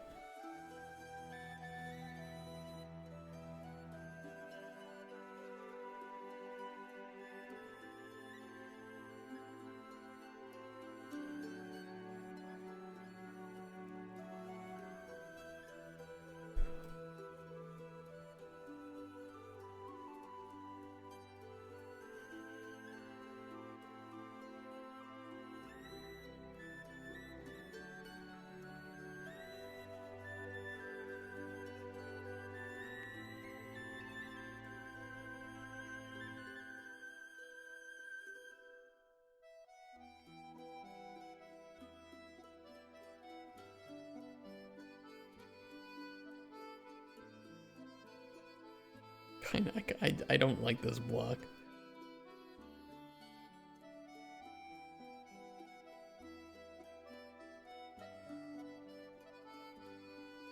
A good portion of it could be fixed if we just accepted an actor.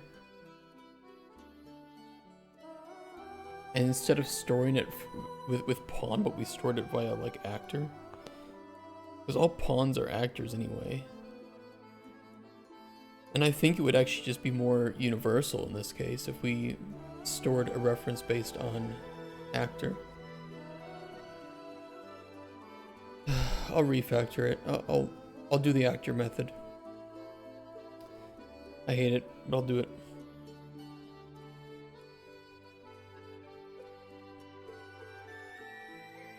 You're looking for a wallpaper engine? And someone does a dual monitor wallpaper, yet the focal point of the wallpaper is between the screens.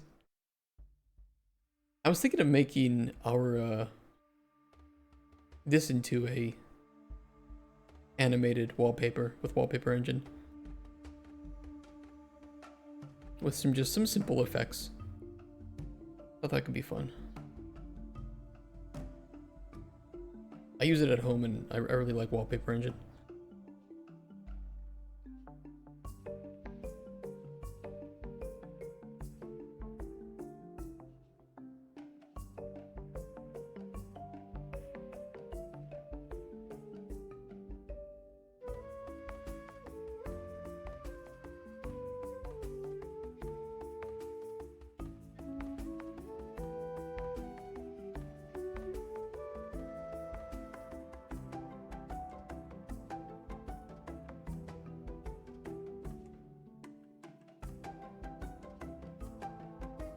I'll switch this to actor ref. Throw in an actor.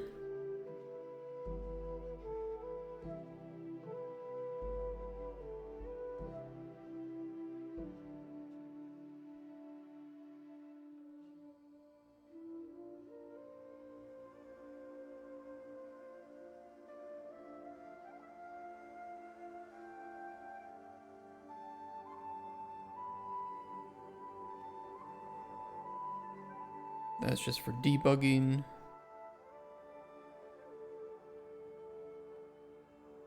Remove all actor inputs.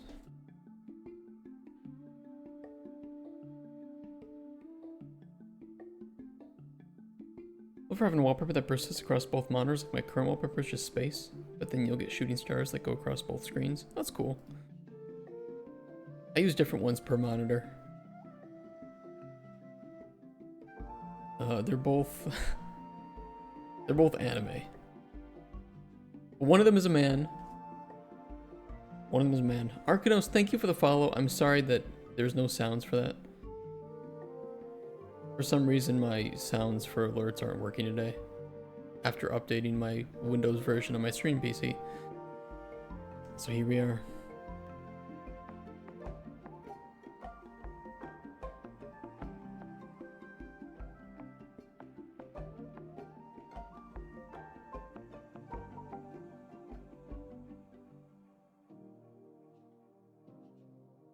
Technically this should work, but now we can just plug in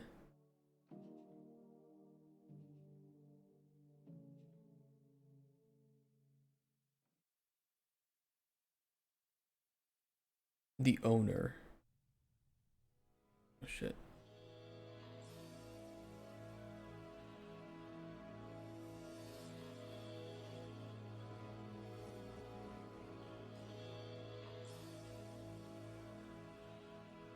Wait, mouse trace. Should mouse trace be adding in core input? I think it should.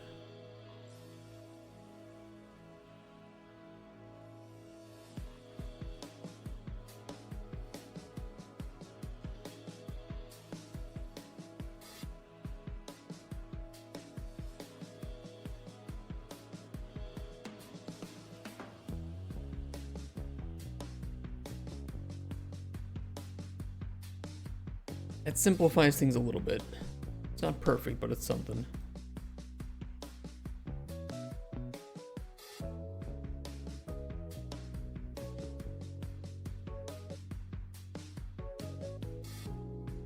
I could also do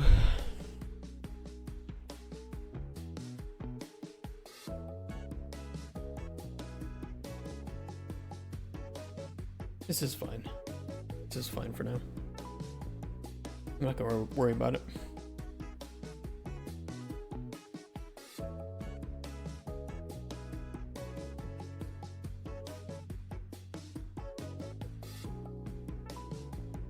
Yeah, thanks for the follows, guys. If we get to 1,000 follows, I'm doing a 24-hour stream.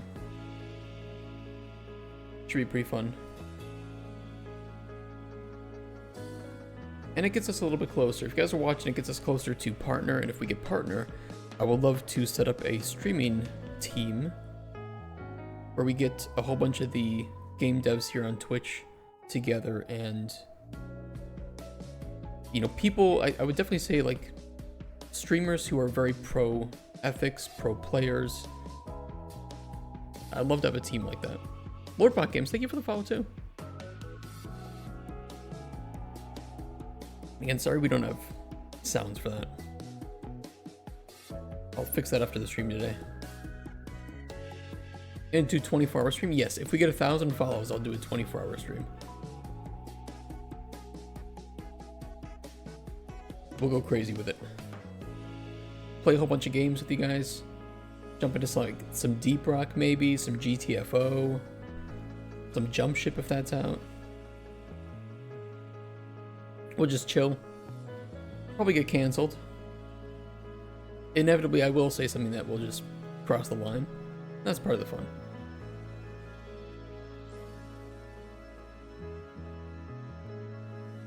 What are you working on? I am refactoring some blueprints for input handling, but if you're curious about the game, you can type in !game. See what the game's about. We're only 5 days in, but I'm just setting up some of the foundation. Since we require a lot of modularity and stability with our devices.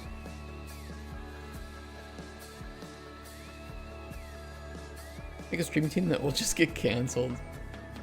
I was gonna make a team, like I'd thought about doing it, but apparently you can only do it if you're a partner. So if we could get somebody else to make it, we could do that.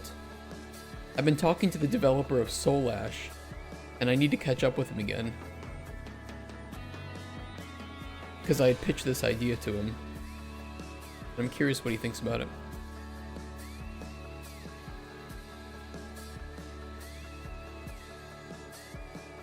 I kind of wish Riley didn't type that.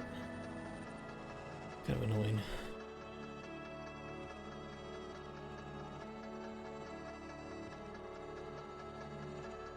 Alright, let's add another one here. This should be the... We need the zoom and the pan.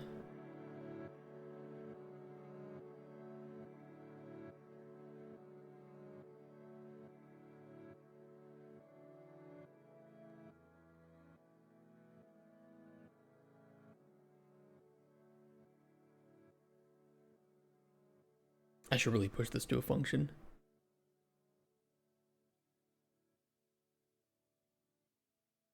I'll push it to a function after I get it refactored.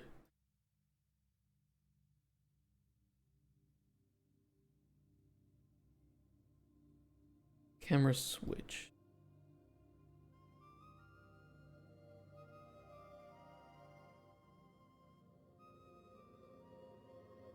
What do you think about the new engine 5.6? I think that the performance improvements that they've talked about are really great. I haven't had a chance to really test them in comparison to before.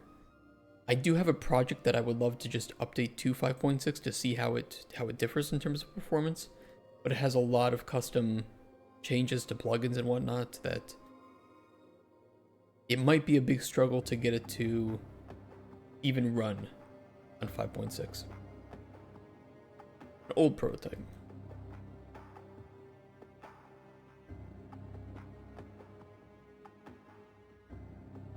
But we'll see with this game.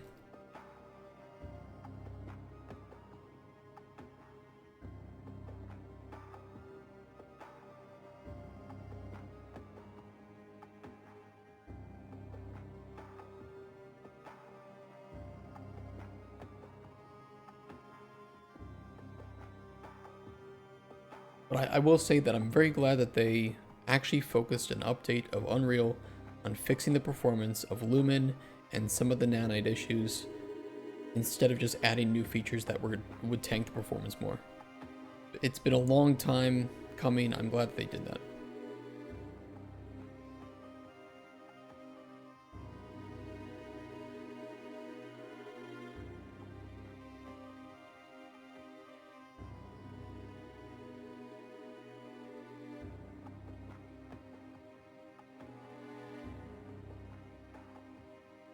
Now, because we want to refactor the device transforms over to this new mode,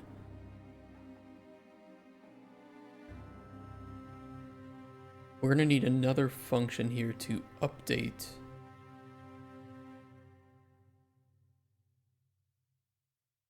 some of the input handling.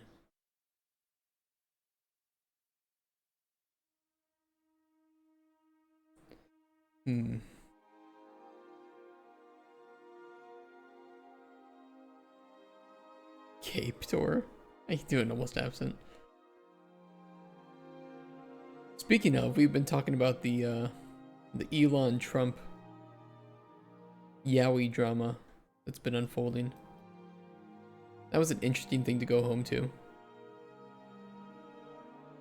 I just open up Twitter, it's on fire, and I'm like, what the fuck is going on? I see Elon saying things, I see other people saying things. It's wild. What a timeline. You slept on 4 hours and feel more refreshed than ever. 4 hours sleeping? I don't think that's healthy, sir.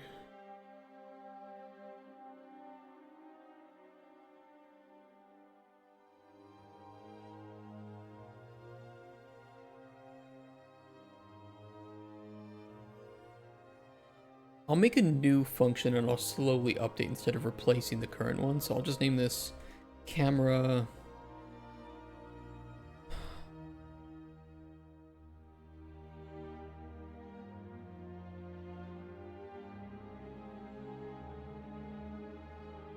Camera transform data? I don't fucking know. Or the Elon Stitch syndrome, dude, it's wild. You know, every day I wake up and more shit happens, and I remind myself how happy I am that I didn't vote for any of these crazy politicians on any side of the aisle.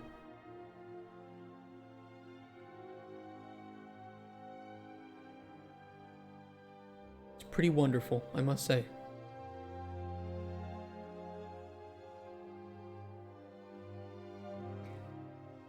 He's selling Trump to get his companies back on track. Yeah, but his stock price, stock price tanked. At least for Tesla it did last night.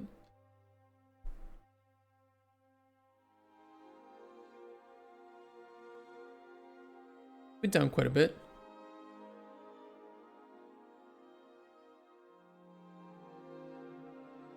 Even Trump coin went down.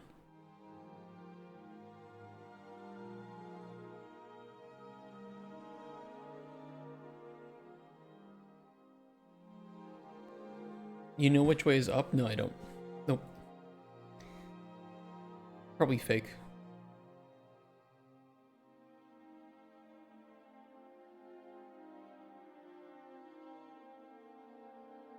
We shouldn't need to do this. I think that we automatically would handle this on Unpossess.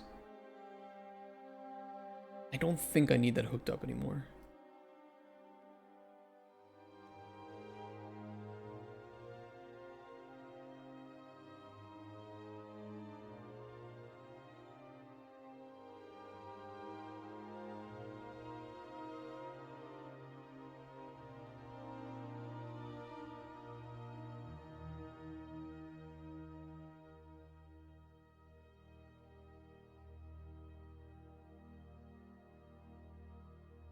Set inputs.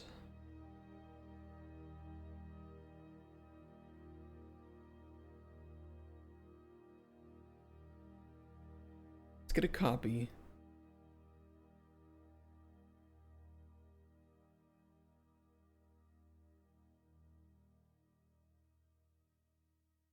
We have the camera mode.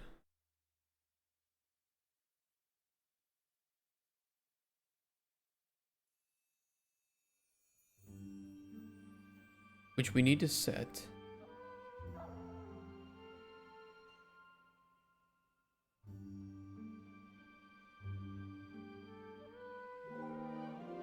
Input mode can grab the input ref.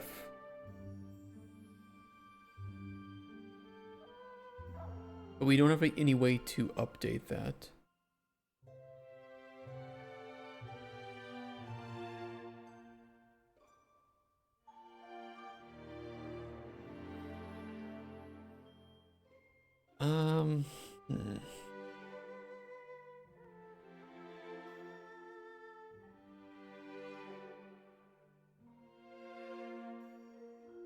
You were looking at videos of making grass in huge scales.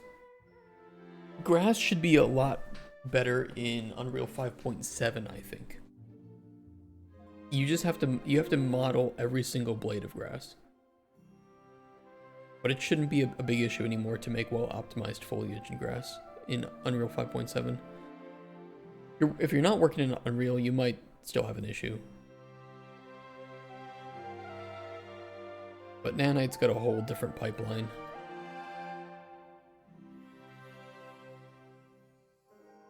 For 5.7, they are bringing in nanite foliage, which uses a voxel method. I'll show you the...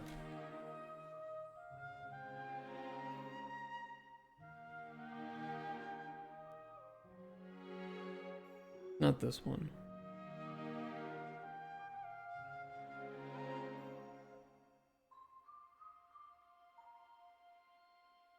Gap in quality between Siri and NPC Hey guys. technology coming Hold on. together. Yeah, and look, our goals are completely aligned here. You just needs to feel Where did they talk about it? forest and wild nature. Yeah, and wild nature is hard. And with nanite geometry, we've freed artists from so many of their old constraints. But we don't want to rest until everything we do in Unreal has that same spirit of freedom. There's always more work to do. And foliage is a huge piece of that puzzle. So we are excited to introduce nanite foliage. And in order This to is achieve big. gorgeous foliage density everywhere, while still being memory efficient, fast to render, we believe that a new idea was needed. So instead of the same card approach we've been using for the past 20 years, artists should be free to take a nanite approach to foliage, modeling every single leaf and pine needle. And the old LOD tricks of the past, they needed a complete rethink. And in their place, it's a new adaptive voxel representation in nanite. It's volumetric. So I don't know how, I can't explain how the voxel stuff works because that's a bit beyond my pay grade, but I will try to figure it out and so I can explain it on stream. But from what I can see here, and this is being rendered on a PS5, It's volumetric. It's pretty fully impressive. 3D. It is super fast to render. but yeah, instead of, making like masked textures or something, you would have to model everything individually, which is a very different approach to typical foliage rendering. And these dense clusters of triangles turn into these cubes, which at a distance, they're no larger Pay than grade a is pixel, 0, actually, and they Nixon. react to the changing light of our dynamic sun and our shadows, and they allow artists to render whatever It looks amount good. of Like there's, foliage I is can't see needed like any to achieve their jitteriness, vision without any compromise. popping. And no compromise means how ambitious we are when it comes to bringing our vision to life with incredible visuals. The But more foliage than looks that, great. Together with Epic, we created faster way to load the world. Keep in mind though, the stream is probably fucking with the bitrate, so I would just definitely recommend looking up this tech demo on your own screen, on your own time, because we you can can now then see bring the in more fidelity a lot content better. more quickly for the smoothest possible experience as we fly down to catch up with Siri. So it's pretty impressive. But that is coming in Unreal 5.7, I believe. So we're still a few months away at least. I think this is like LiDAR tech. Do it for a decade or more. Maybe there's like a nanite foliage. Like a good exploration of it? Explanation?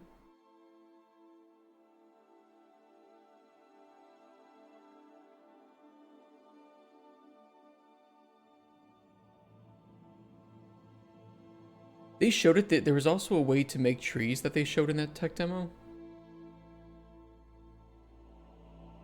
which is pretty impressive too.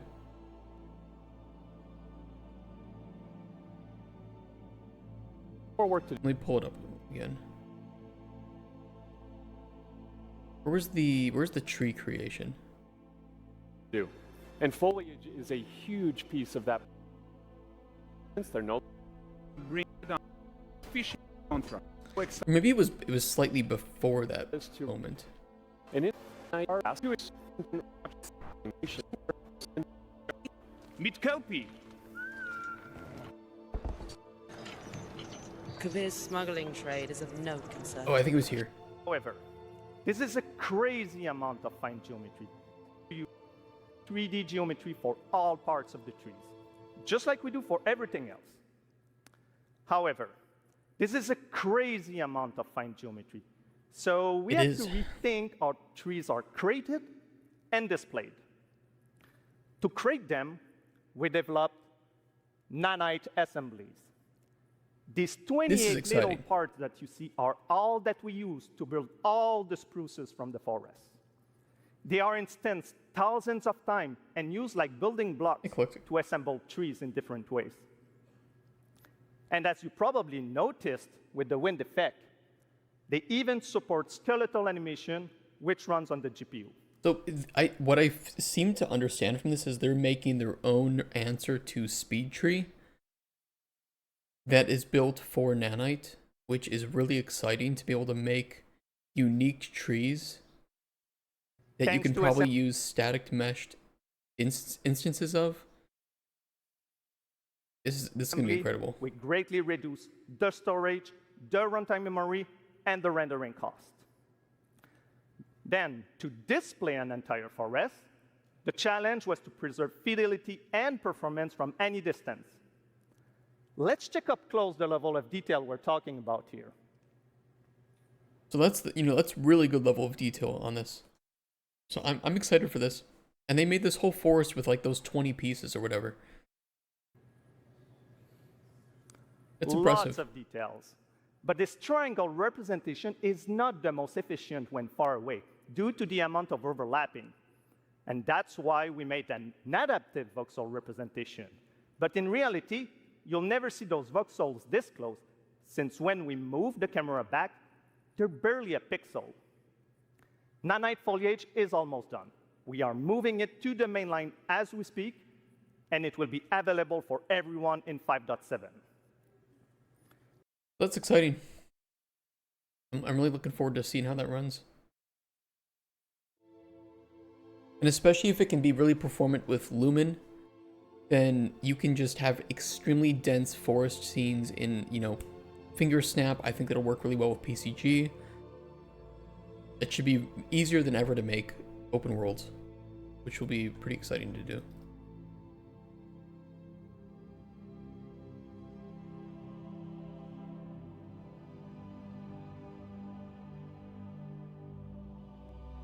I'm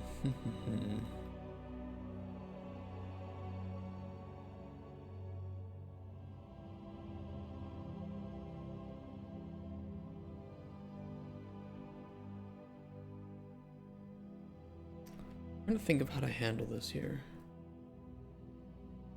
I can switch the camera mode back to the default.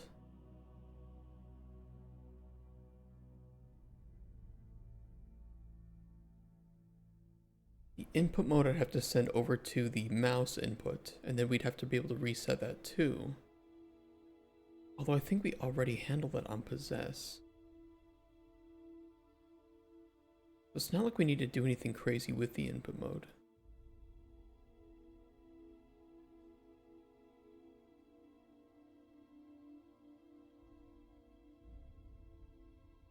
On Unpossessed, we should be resetting that.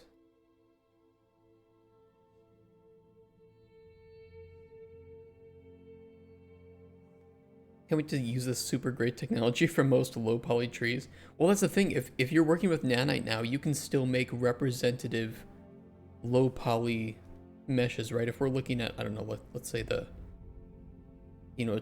a low poly tree or something like this, right? Or that's representative of low poly.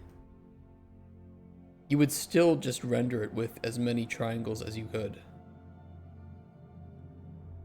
Because the more triangles you put into it, the better the cluster creation. So you would just be making things that look low poly but are actually extremely high poly. So even then it's going to kind of like fuck with the mindset of optimized assets. A low poly asset in Unreal that's nanite enabled is actually less optimized than a high poly nanite enabled mesh. Such a weird way of thinking.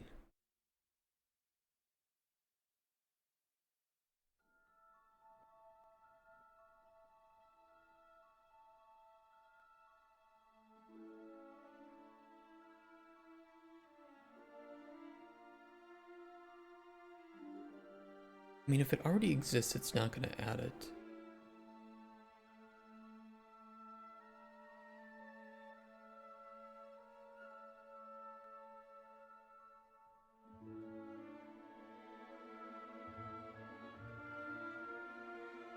How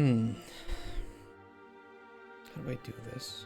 How do I do this in a smooth way?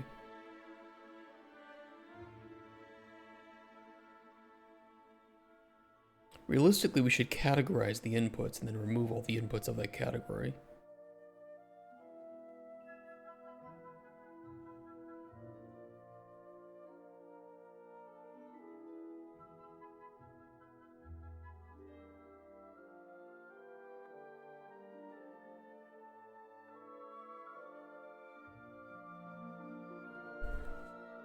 We don't want to remove it all for the pawn.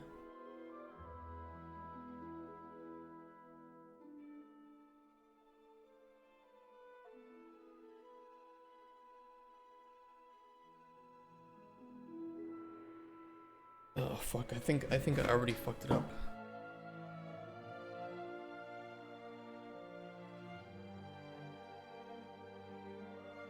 What I'm trying to do here is if you switch camera perspectives to switch the potential input mode for that.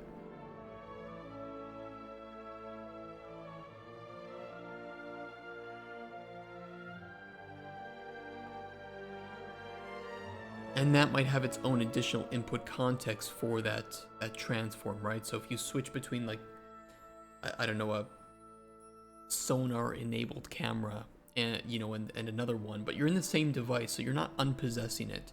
You're just switching that context. We need to be able to remove the contexts that are no longer active from that. And you might be switching cameras, because we can just grab the additional input context. We can remove that for the pawn. That's easy.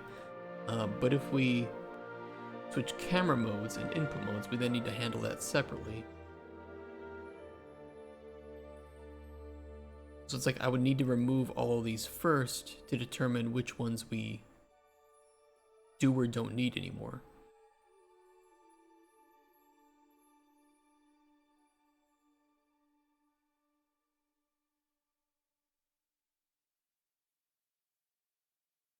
But if we add new input context to this, I'd have to do like a lot of manual updating to this, and that seems messy. Very messy.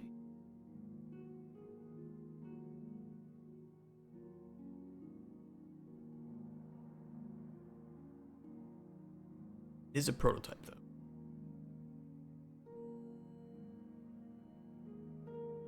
But it's still messy.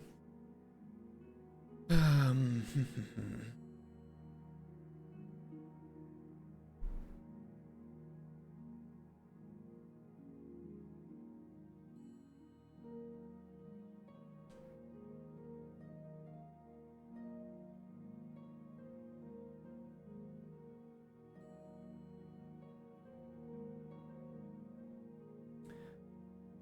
almost wish I could just like remove all possible contexts.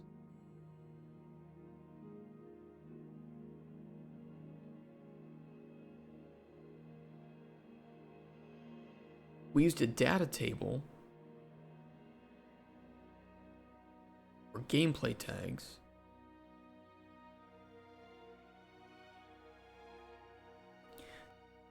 It doesn't really change the fact that we would need to update something if a new input context was added.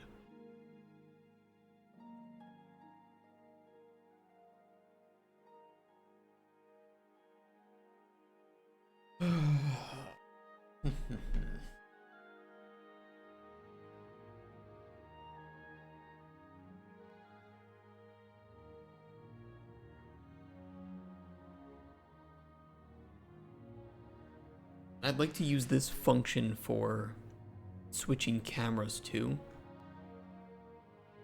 to modify those inputs.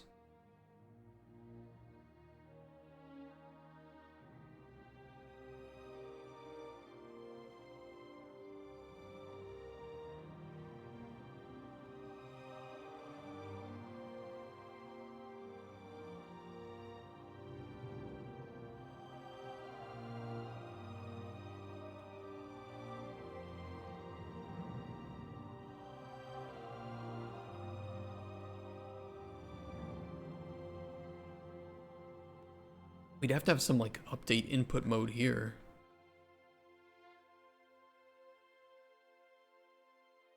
But again, we run into the same problem where we're not unpossessing the pawn, we're just changing that. So we'd have to have the same thing here, which is we remove those two mapping contexts.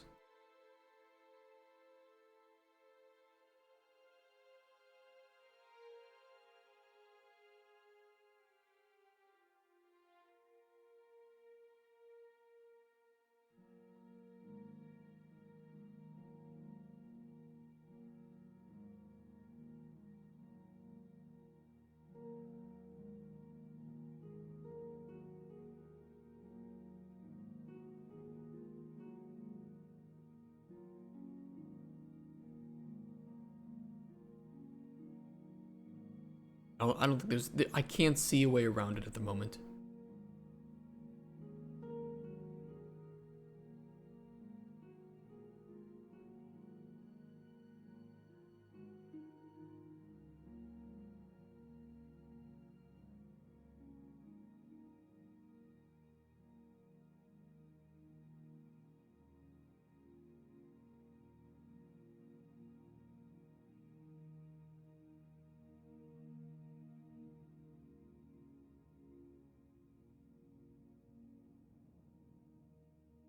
Remove.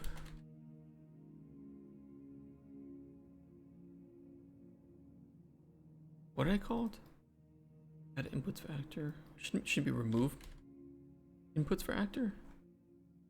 Remove inputs for actor.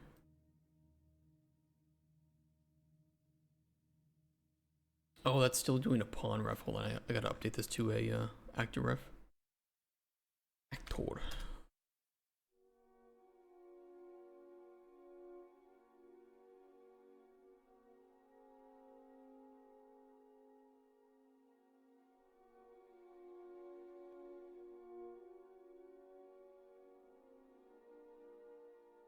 That's not updated.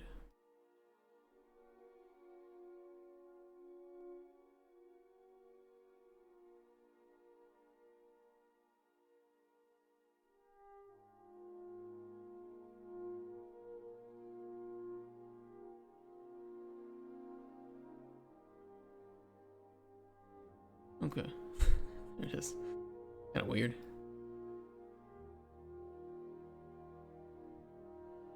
I mean, a pawn is an actor. It's just I kind of wanted to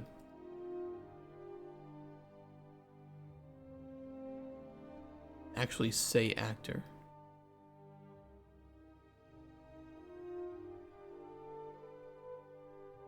I think we're okay.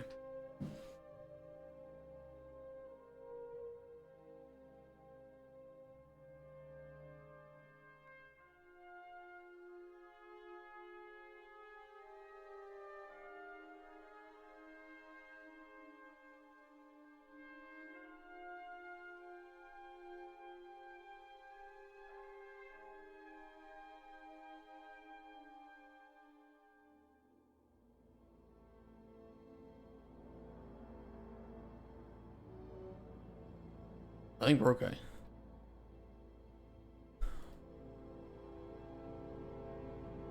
Alright, beautiful.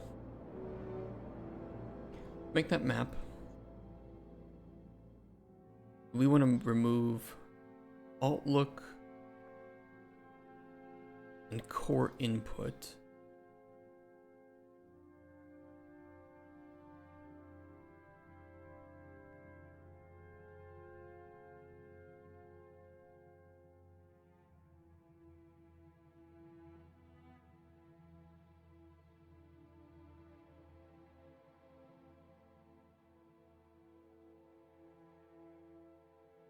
Oh, okay, wonderful. Let's just crash the engine.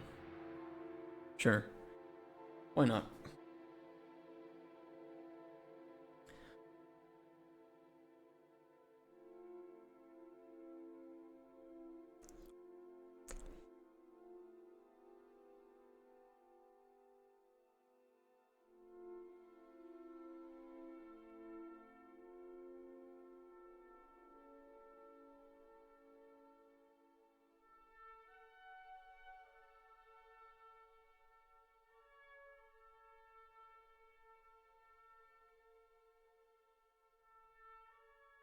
Let's try that again.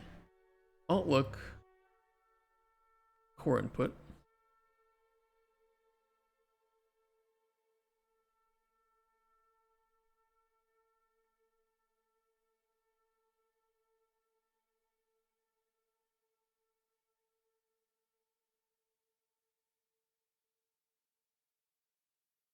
And here we'll do update mapping context. After we set the input mode.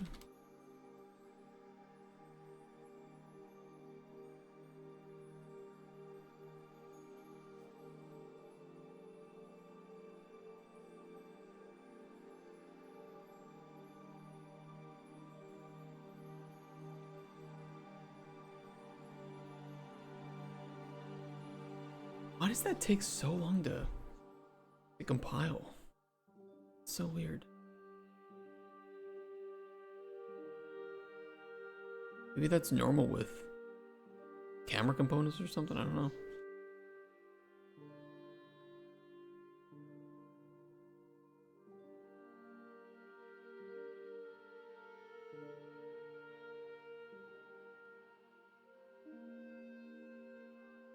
Alright, we can set the relative trans. Well, that's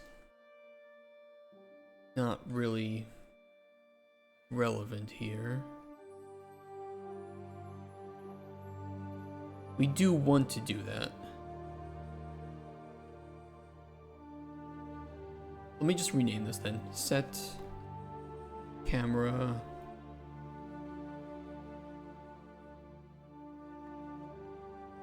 setup camera.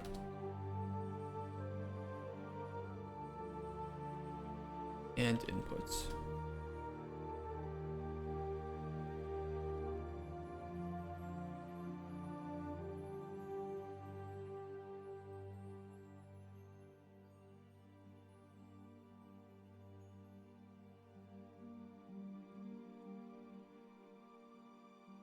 Get player controller.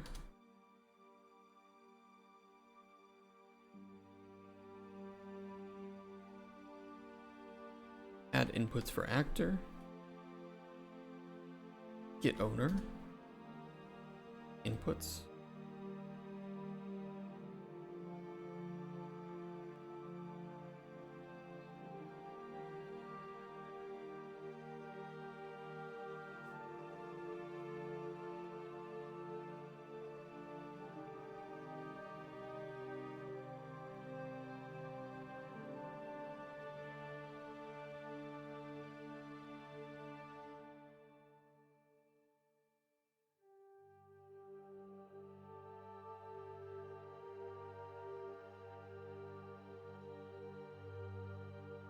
Why is that irrelevant?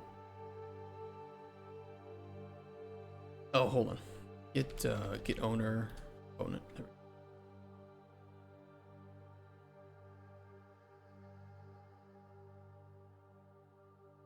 And yeah, we would need to remove these three.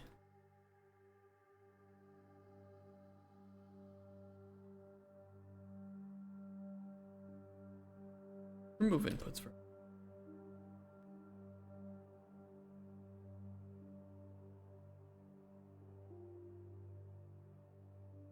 Camera pan, camera zoom,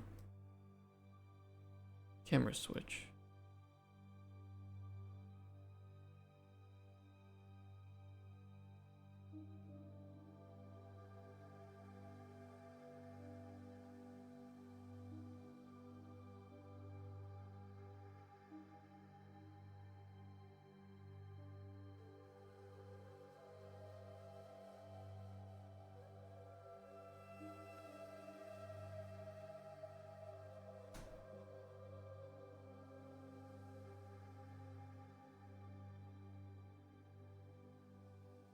I do not like that.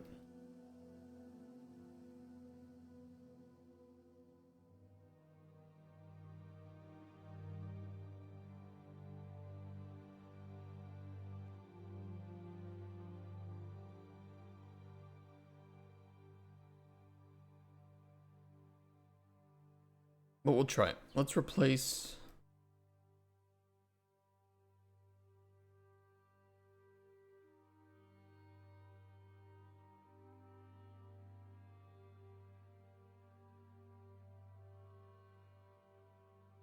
Not begin play on, we want that on possess. Oh, we have it. Okay. Setup camera and inputs. We don't really need to reset the relative transform, but we'll do it anyway. An on camera switch.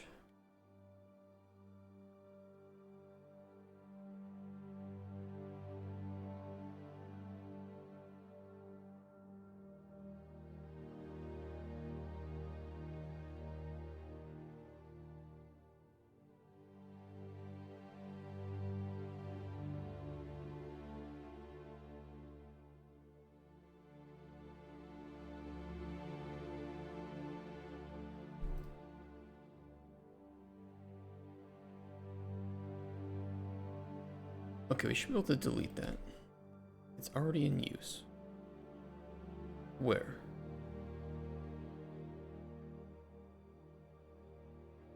Oh, yeah, we need to replace that.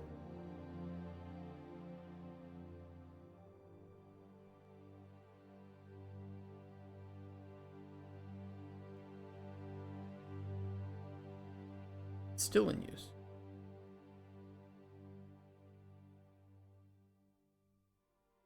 Oh, and okay, I have some trauma with this. Okay. Don't think about it.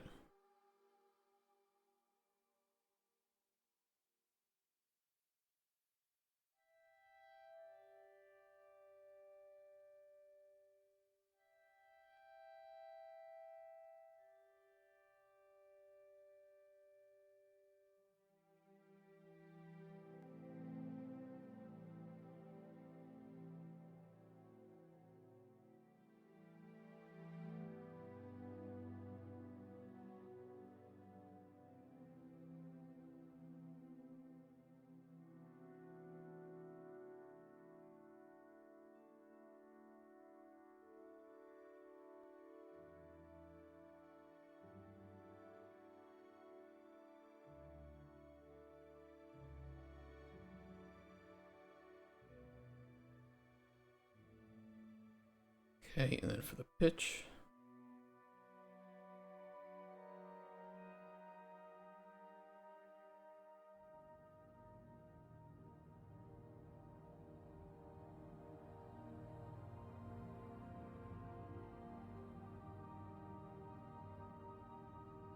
There we go. Now we can delete it.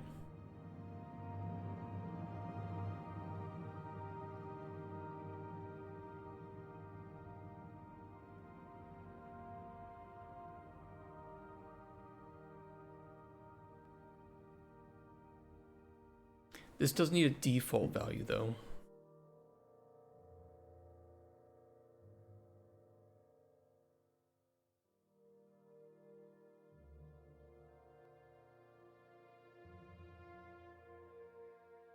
And then we'll have to go through all the devices and get that updated. Okay, let's do that.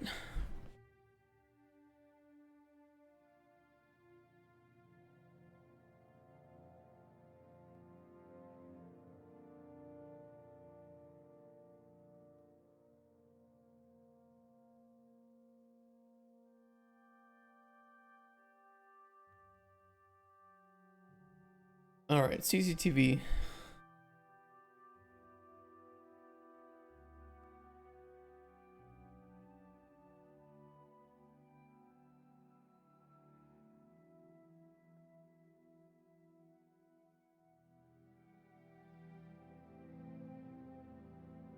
Technically, wouldn't we want custom constraints too? For each of the different cameras? Yes, we would. Okay, hold on.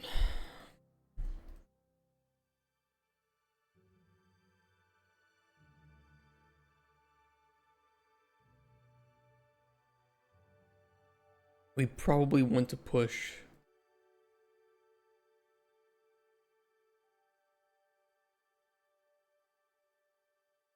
constraints and sensitivity. So we need 3 2D vectors and then a float. Oh boy.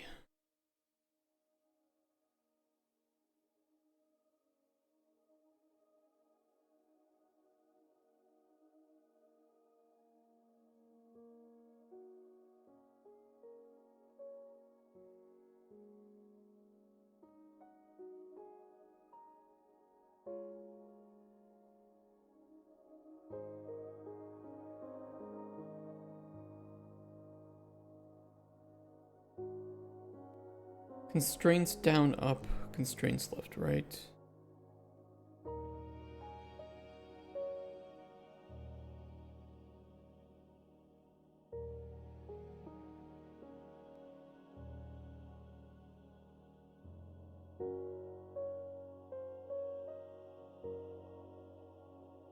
constraints FOV.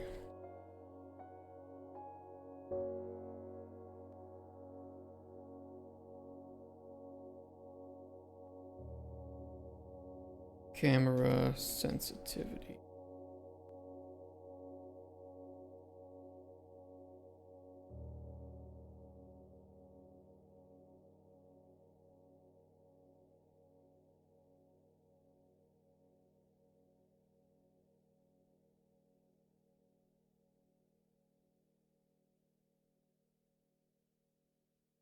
And we'll have to push all that to something else.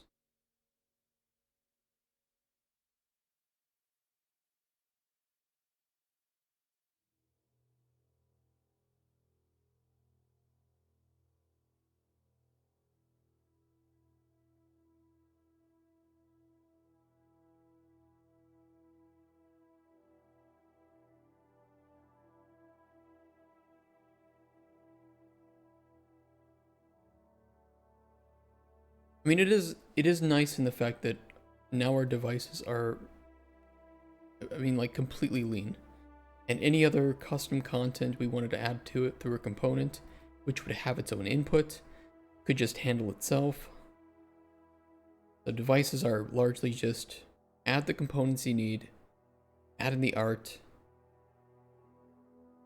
profit.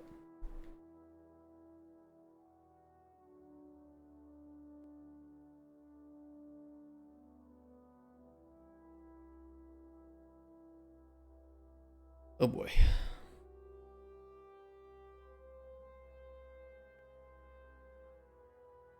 Why did that get fucked up?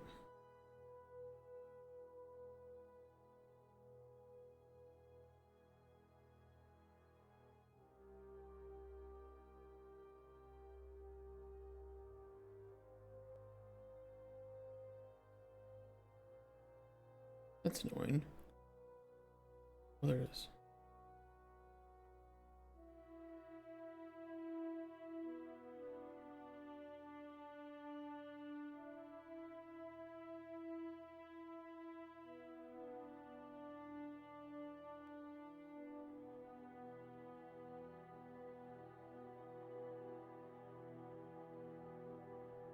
Okay.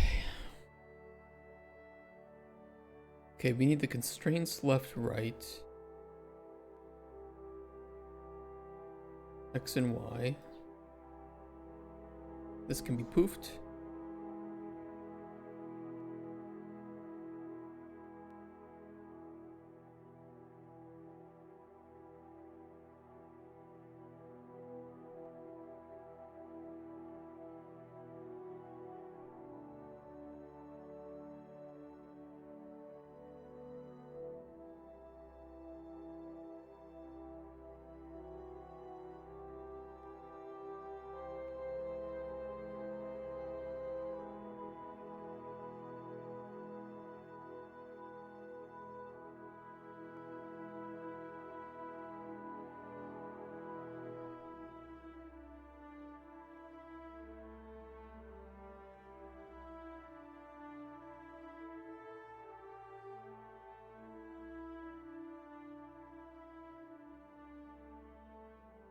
Down, up.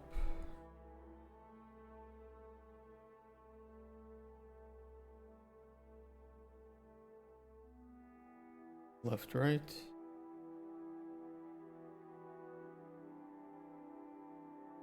Certainly was a lot nicer when it was wasn't stuck into a large structure, but it is what it is.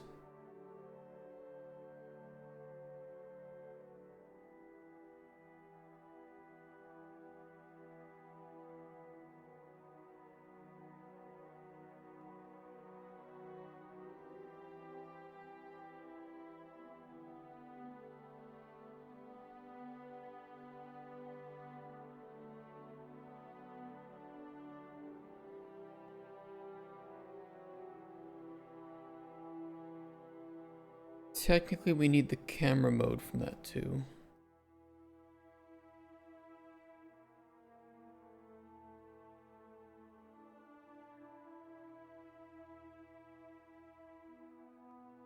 Well, no, because we set the camera mode locally from that.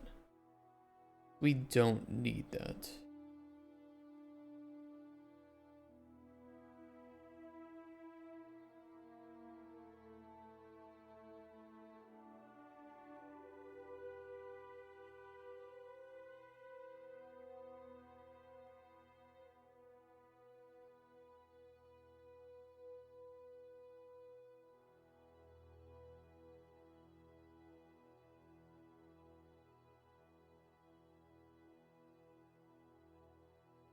Constraints FOV.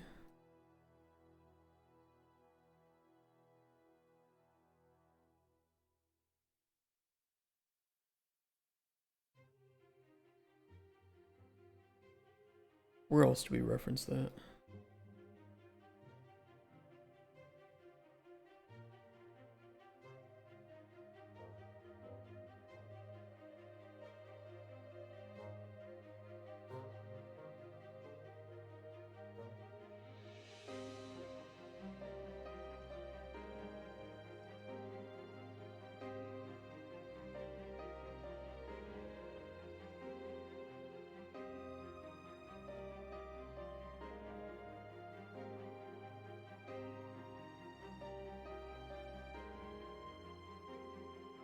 Okay.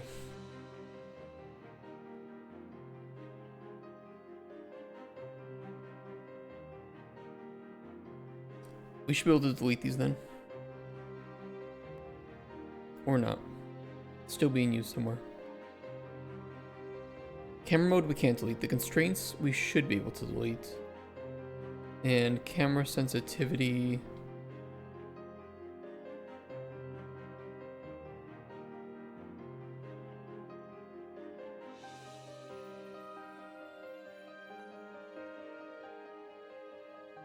I don't think we have that in too many places.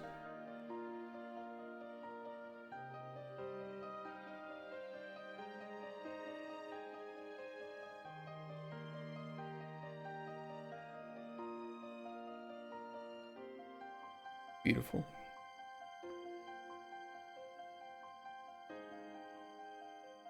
Okay.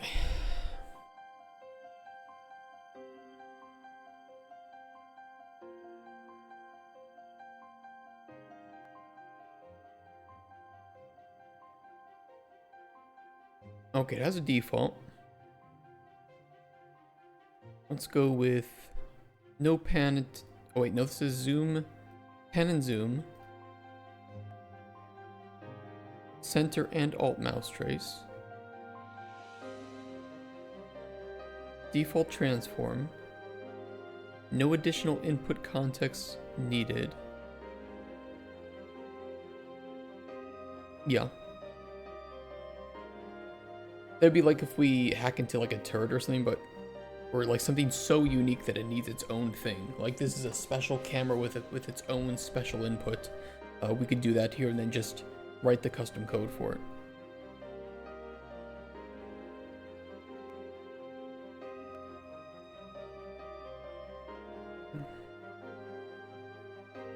Constraints down and up, -50, 0. Left and right, let's do -40, 40. 50 to 90 for the FOV, and -6 on the sensitivity. Does that work? We have 4 inputs for this.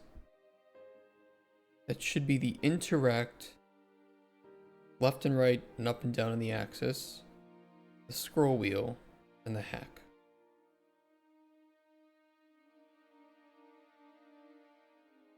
So I think that's working.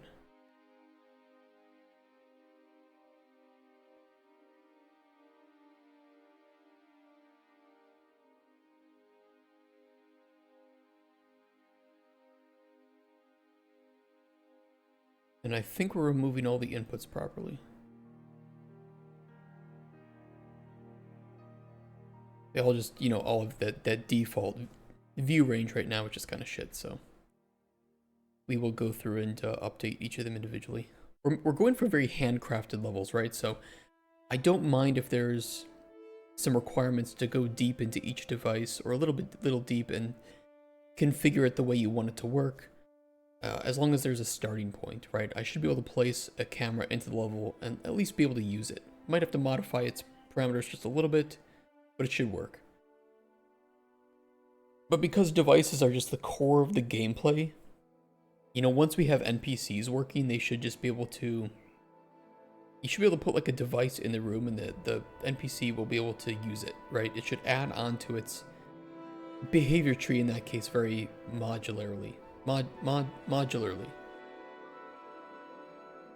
There's a word for that. But the devices are the core of it. So if we add a new device, we need to think, how does this mesh with the level? How does the player use it? Things like that.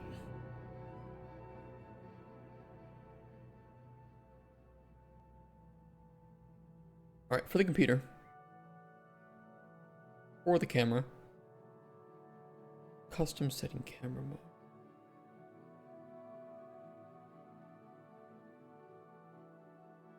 We really don't need that. We really don't need the camera mode. Just...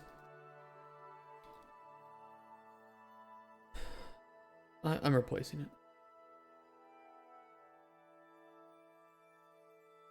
It's just gonna piss me off.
Okay.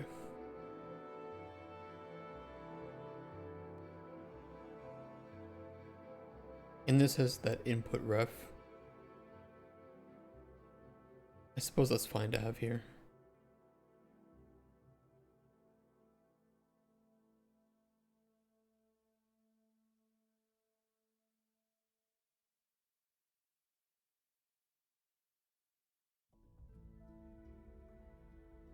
Although that gets overridden anyway by the camera if we have one.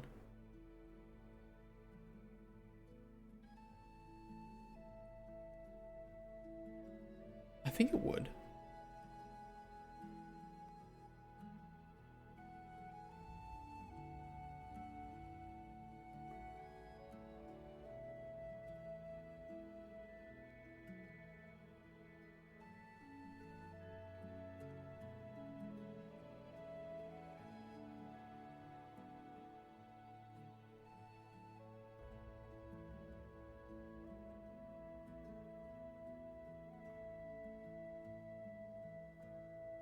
I think so. Although I don't know why it's showing the input ref on the camera and not... Oh, I know why.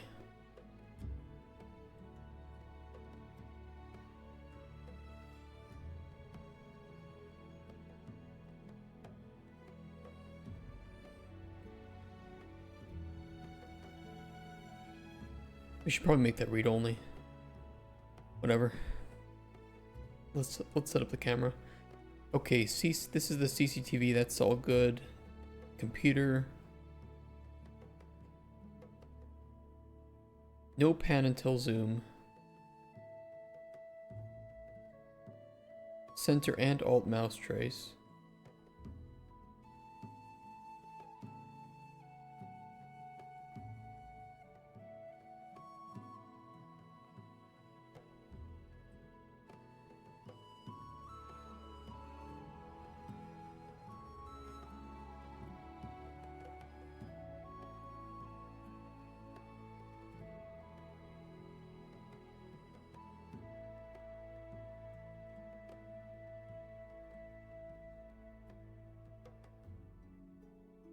The left and right looks fine. The up and down could be lowered.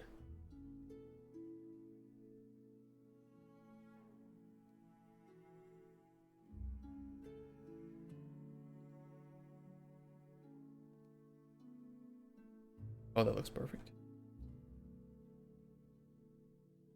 The effect we're trying to mimic here is that the computer itself can't move its own camera, but it can zoom. But I don't like the fact that you can't see as much or can't move around when you zoom, since you should be able to zoom in on a location. But we don't want the player to be able to see more. So we kind of have to constrain that zoom within the same boundaries as when you're zoomed fully out. So it's a little bit of math magic here. And then of course when you zoom back in, it needs to center you back on that center point, which is what happens here if I keep it all the way to the right and I zoom back in.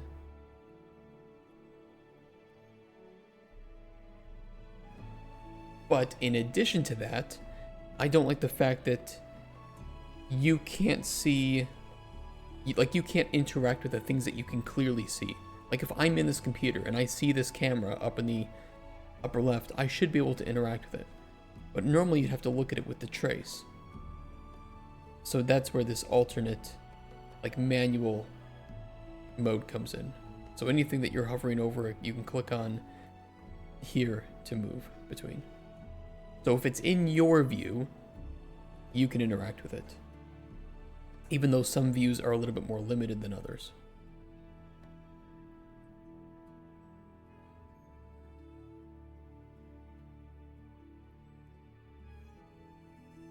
A little bit of a sneaky, cheeky, breaky bit of work to get that working, but it is working.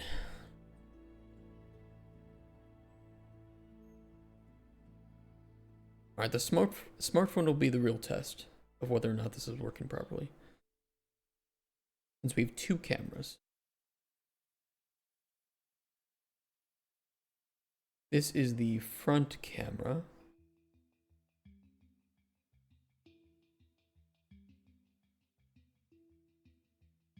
No pan until zoom. Center and alt mouse trace. No transform. Constraints are arguably the same as the computer.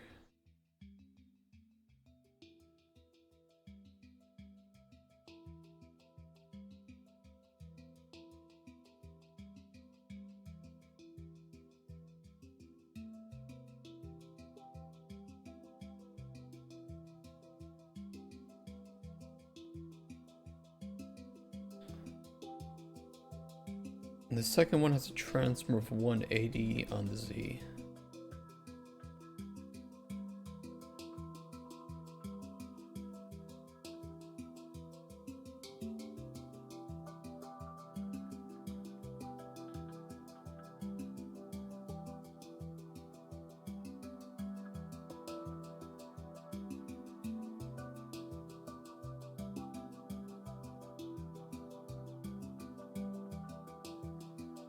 We can delete these from here.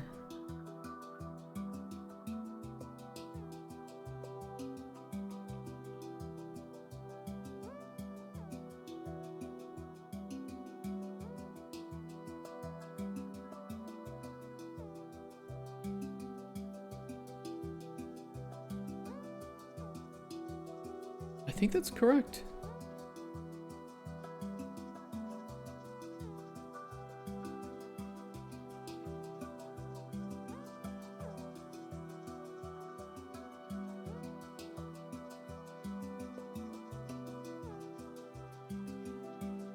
I think it's removing the context properly.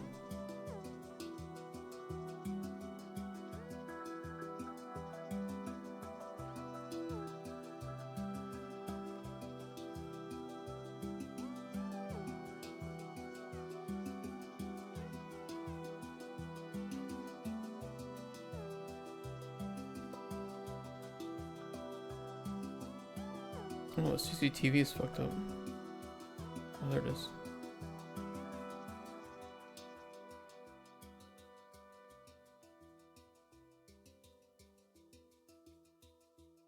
wonder if it's not resetting something properly in regards to manual mode.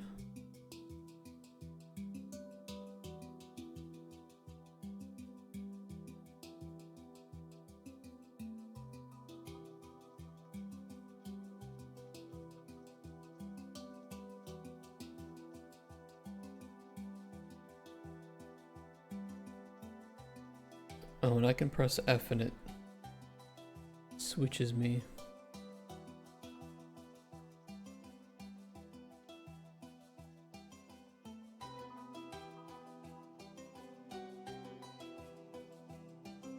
That input should not be added.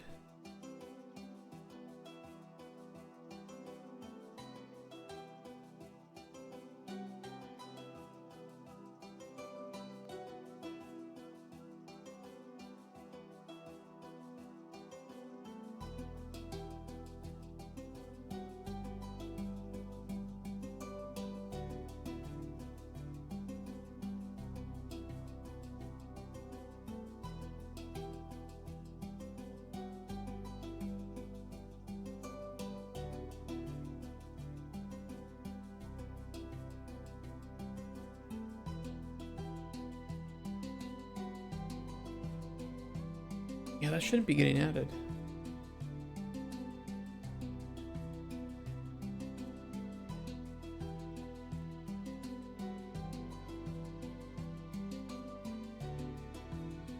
But I think it is.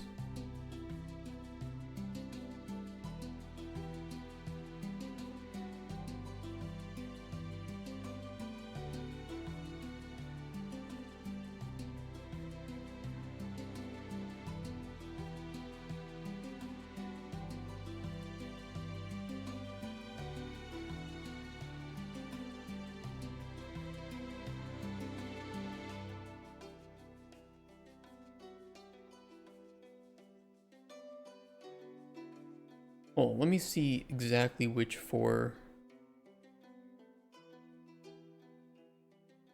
inputs are being added here.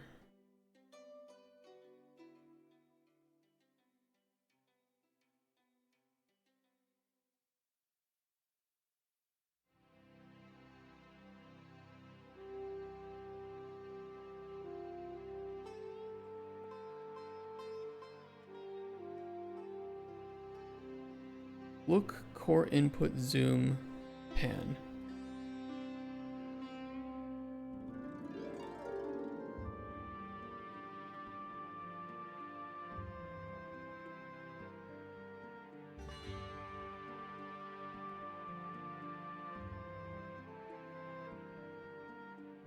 But now I can press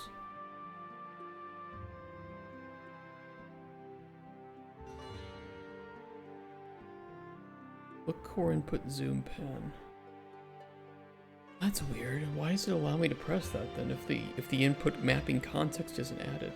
Or the input holder is wrong and the input is added, but it isn't in my input holder. Which would mean that we have a rogue input.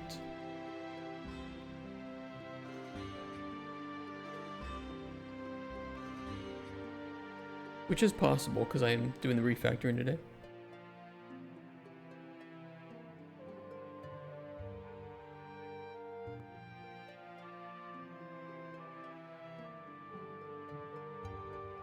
That's not the name of it? What is?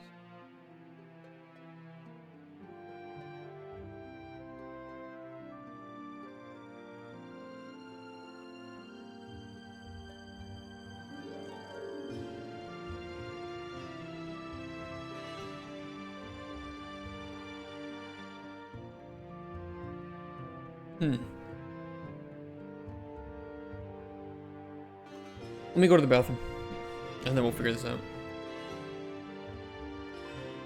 It must just be not getting removed or something.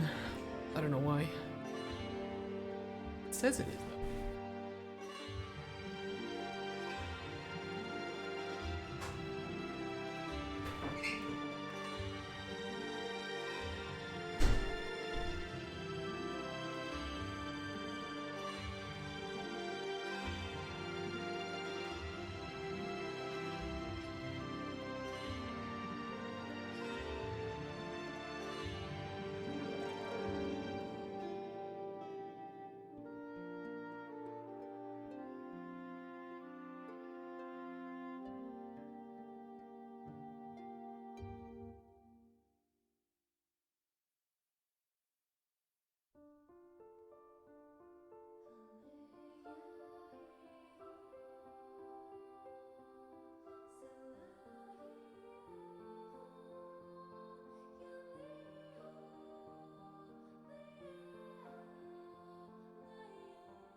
Let's figure this input shit.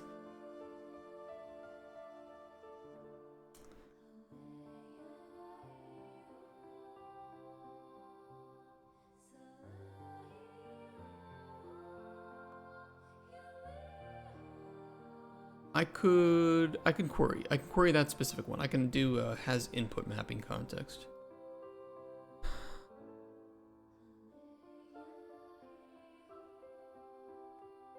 Get player controller. Enhanced input local player subsystem. Has mapping context. And this is switch. Now let's just print this bad boy.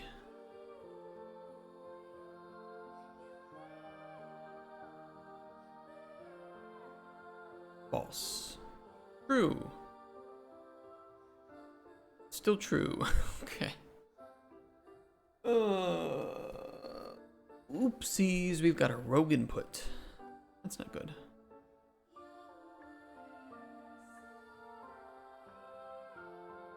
That is really not good.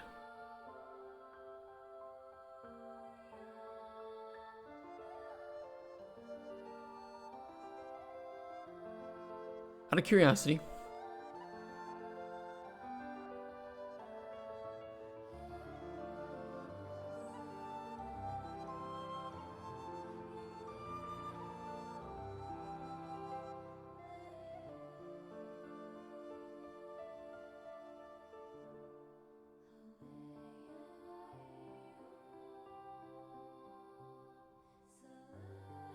it's not working either.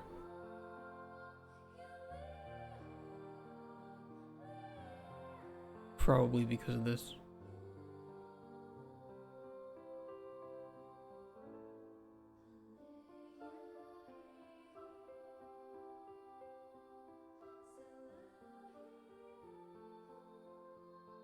I hate that. I hate that.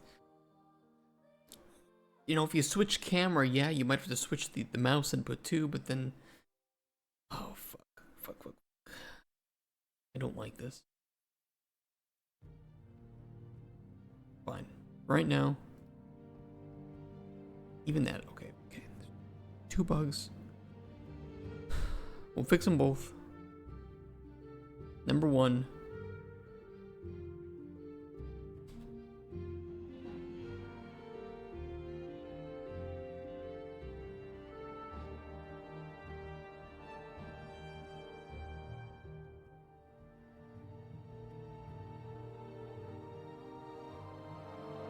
I mean, this kind of shows me that we're not actually removing inputs, even though it says that we are.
Wait, is it, maybe it has its old values. Maybe that's why it's not working.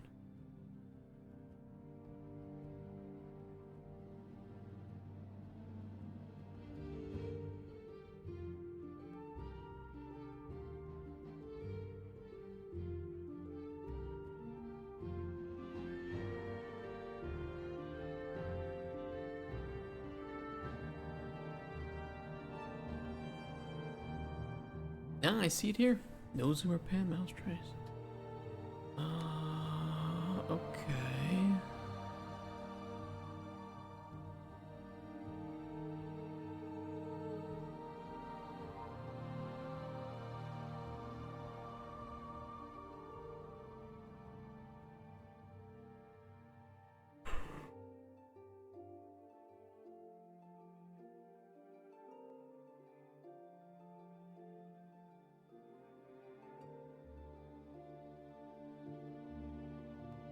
Are we actually removing all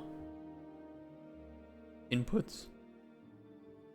No, this is where the problem is. Okay, I found it. I found it. We're removing it from the map, but we're not actually removing it from the player. We found it.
For each through the map.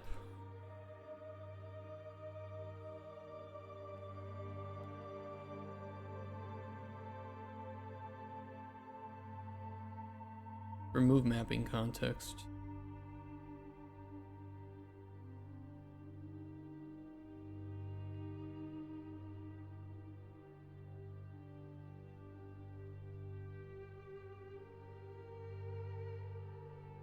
Phone index.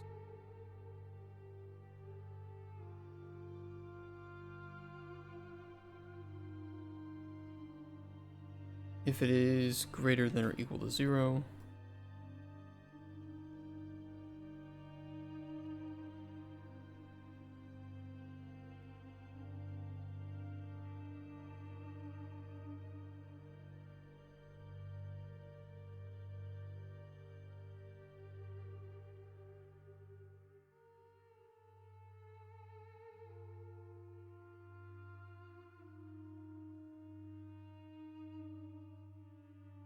A little bit ugly. Alright, now those should actually get removed. Hopefully.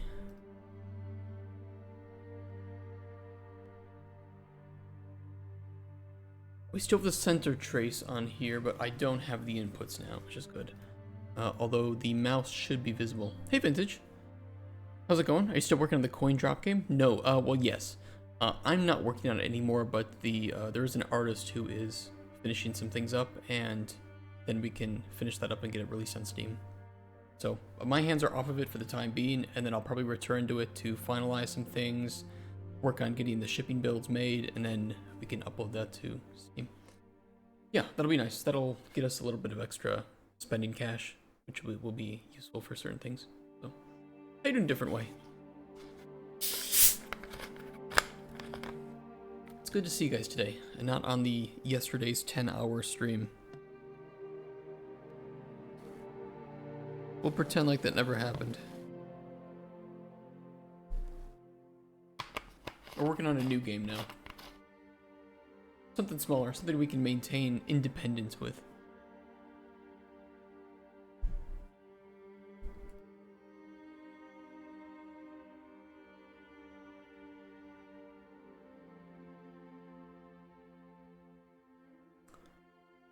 Is run.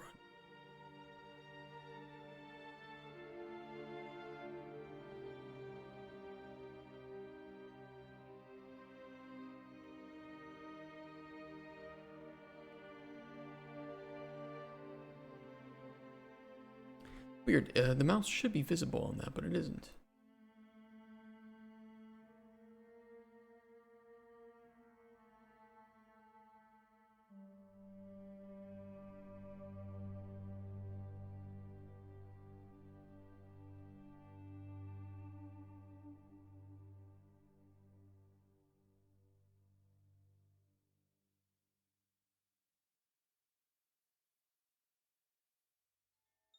Why did we not have this hooked up?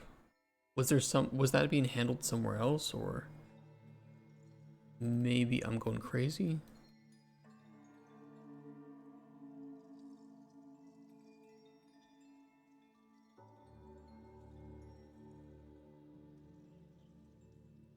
set up mouse mode.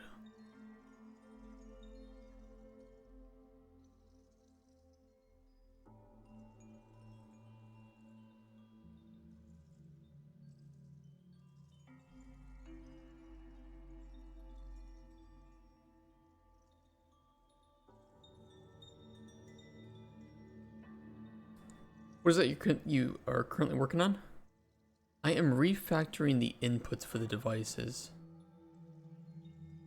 so that we have a more robust system, since the devices are kind of like the core of the game.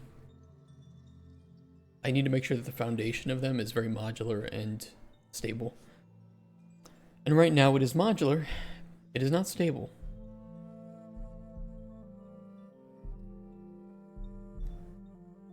So I will fix the stability issue until the next stability issues occur.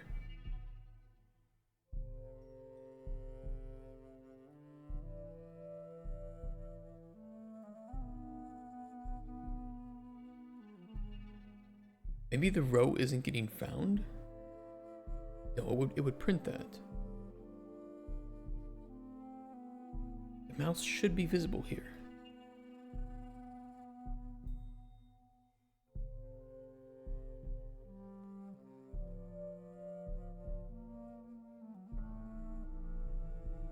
Or not.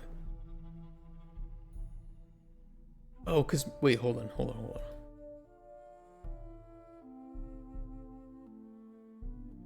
There we go.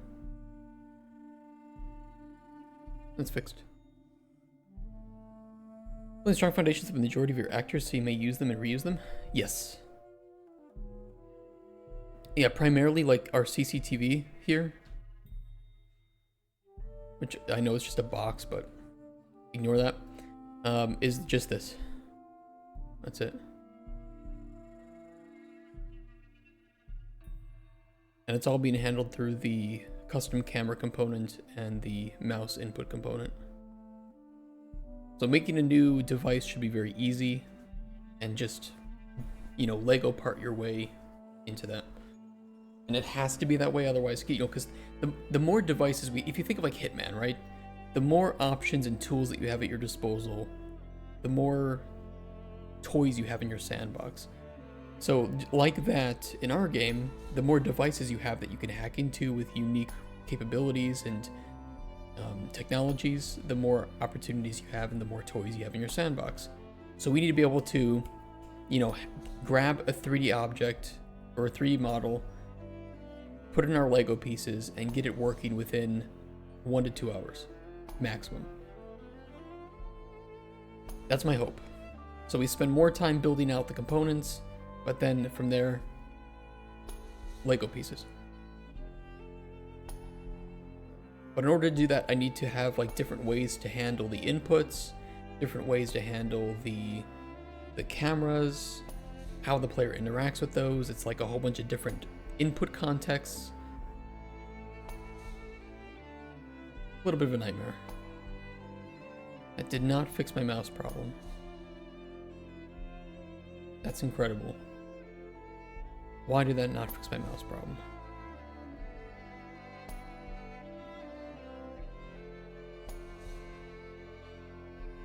Why are you the way that you are?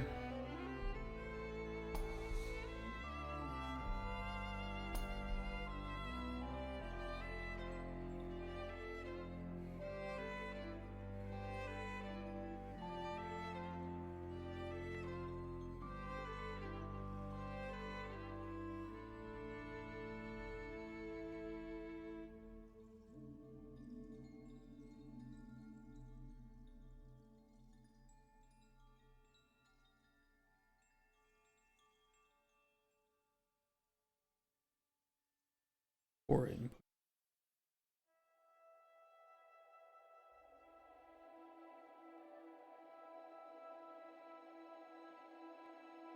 I mean, it should be there.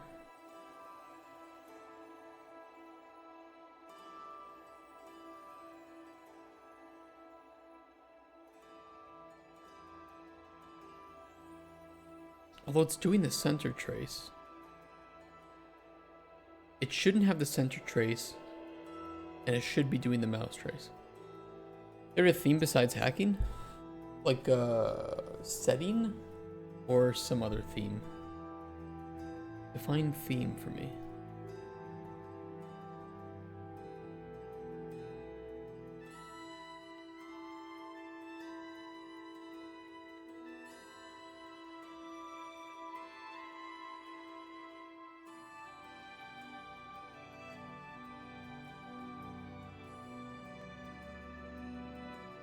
Oh, I guess we're doing the center trace because of the mode.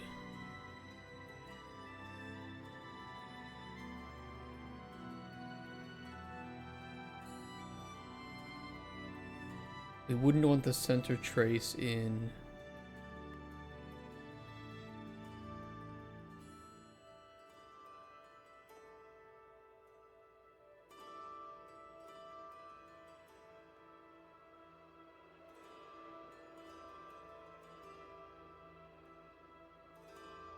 We're thinking sci-fi. We just don't know what, how like far in the distance. But that's not up to me, that's up to Katzper, since he is the vision holder of the game. Not me this time. Golden Chronicles is my vision, but this is his game and his vision.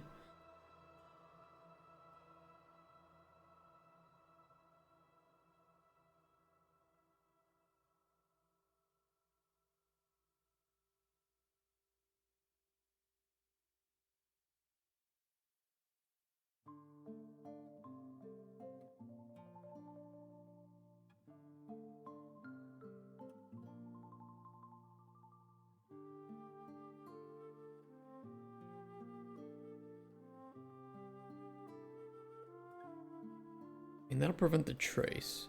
Or not. Why?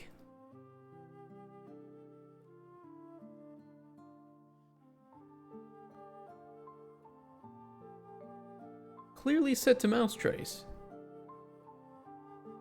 Where's this fucking computer?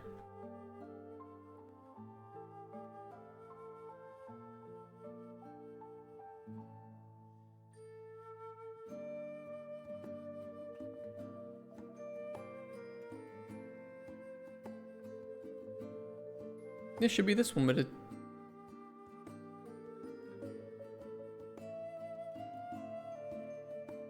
Oh, hold on. Doi.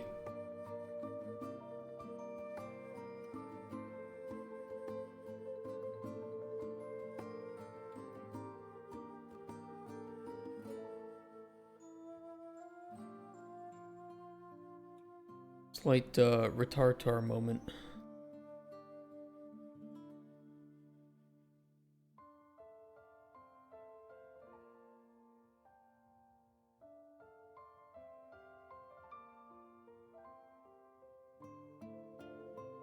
Mouse. Mouse, mouse, mouse. Where's my mouse?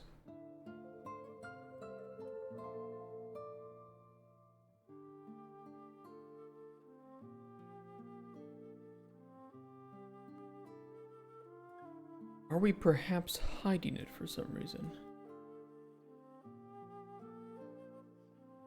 Does any of this stuff get run?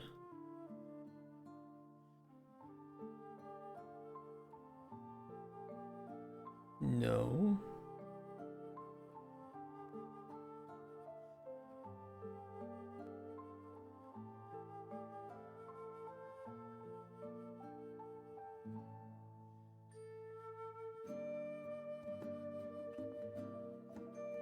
That's just placeholder. Would really be here.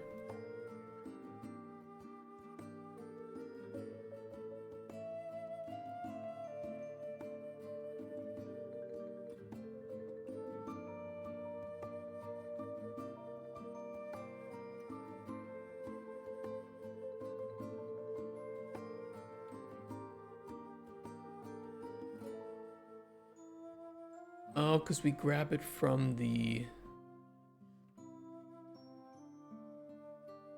data table. That's the issue.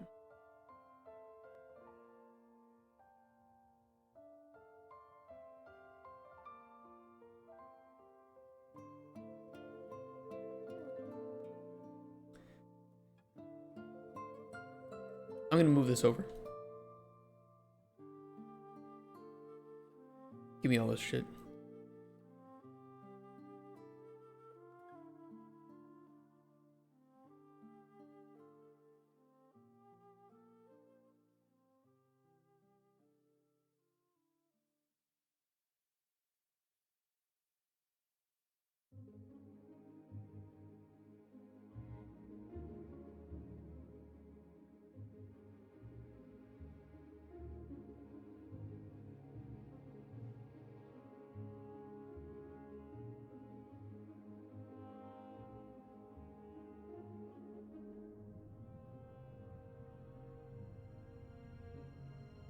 Okay, let's make sure to plug that in.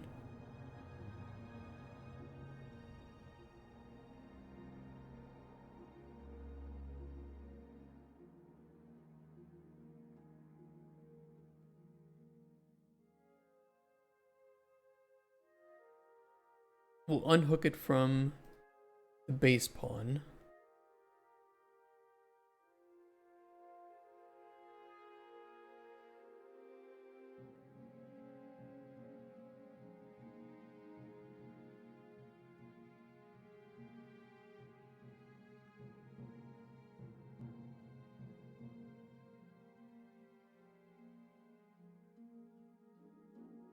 Do we actually still need this?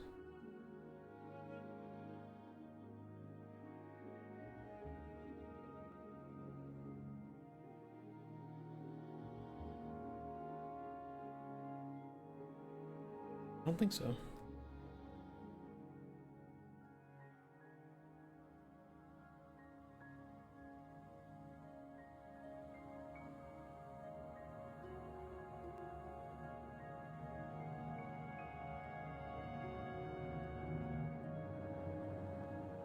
Oops.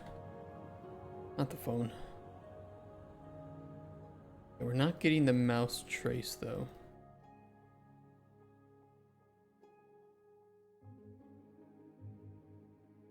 It's probably because we're not hovering over anything, but that shouldn't matter. It does matter.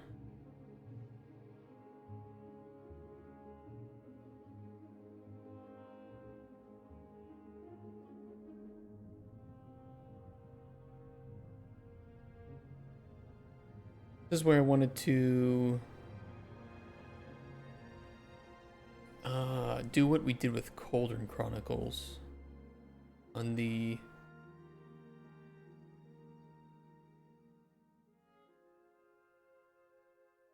mouse cursor.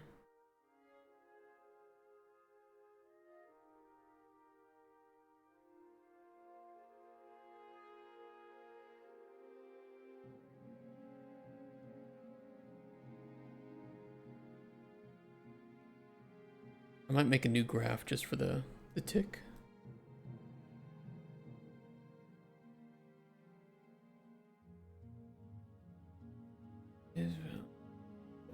Blah.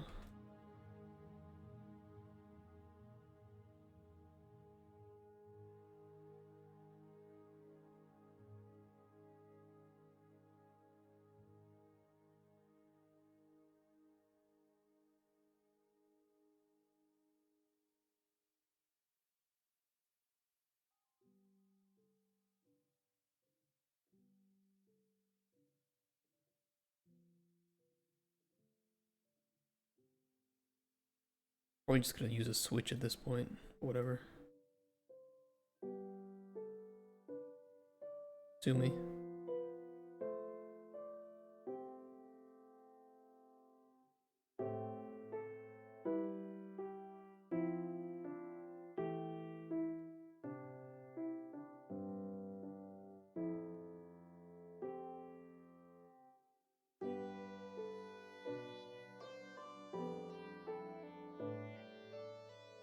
Oh, I didn't plug it in. That's why.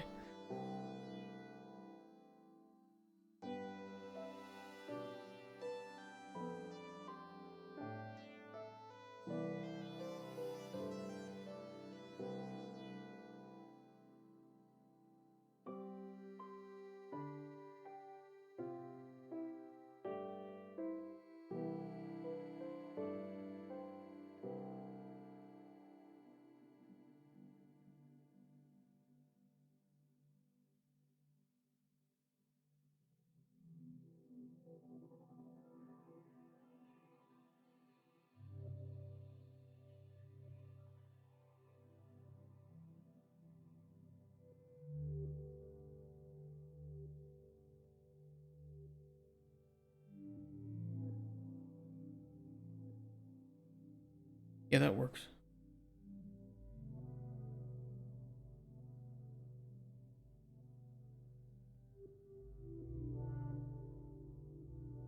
I can't switch between the... Okay. One bug.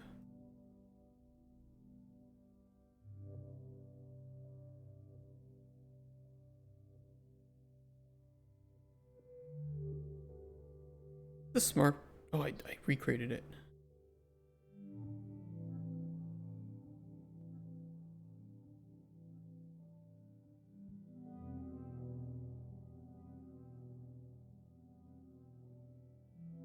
I managed to remove all of my inputs. How?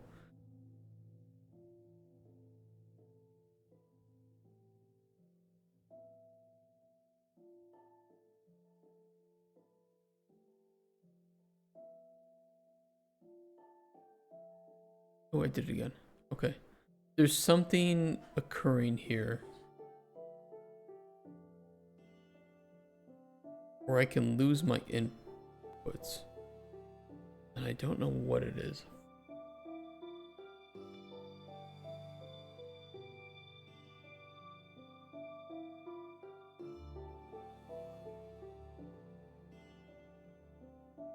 Oh.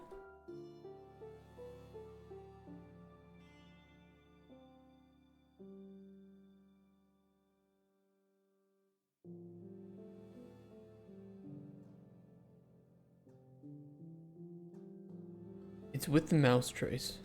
It's an issue with the mouse. I think it's either an issue with the mouse trace or an issue with the one of the traces. You know, on the camera, it's meant to be like that because he's holding it to the side, like you would hold a phone. That's accurate. How you doing, Mucky? Yep, I can recreate it. Let's see if we can figure out what specifically is going on. Oh, hold on.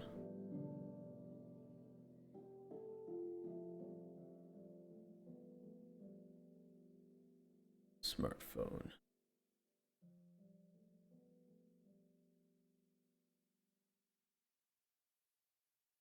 Okay, manual mode not on is valid.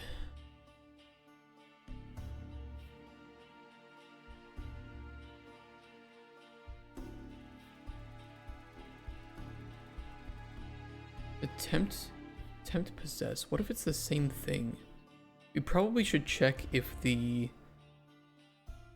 Yeah, we're removing all the inputs, even though it's weird because it should be trying to repossess it in that case.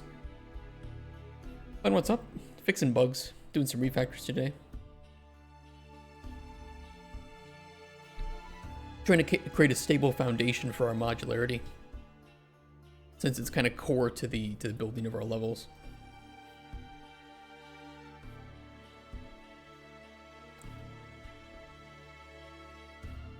Maybe it's failing the possess.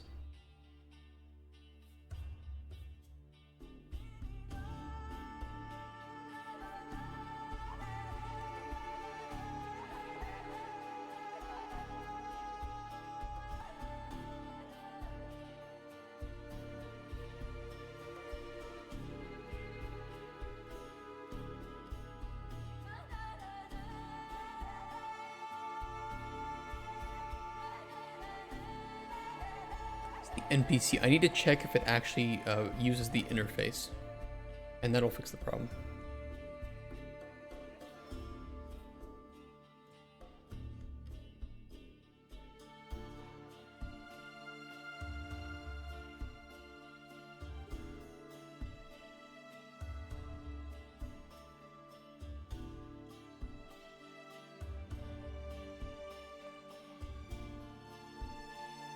Yeah, we'll just do this. Okay, actor being looked at. Working in the game dev industry, or is this just for fun? I work in the industry. Been in it for about 12 years.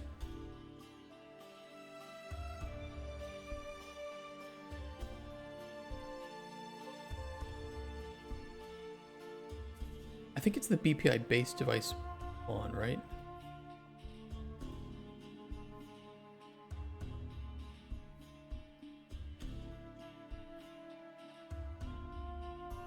No?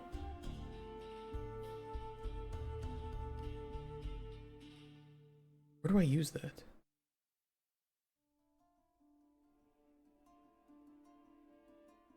What about you? Are you in the industry?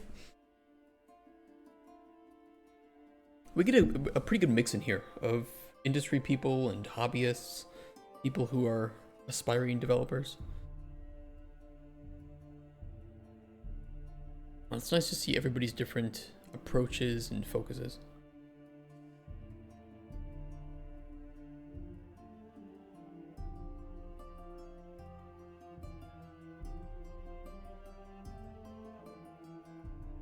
I made a BPI. I didn't hook it up.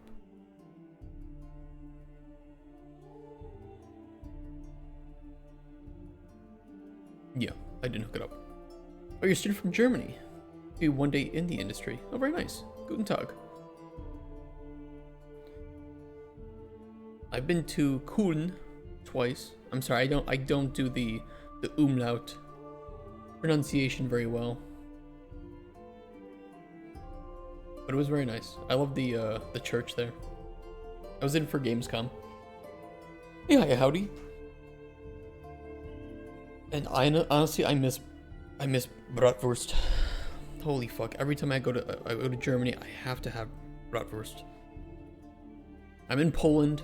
Kiełbasa's great, but it's not the same. They're both exceptional, but they're different.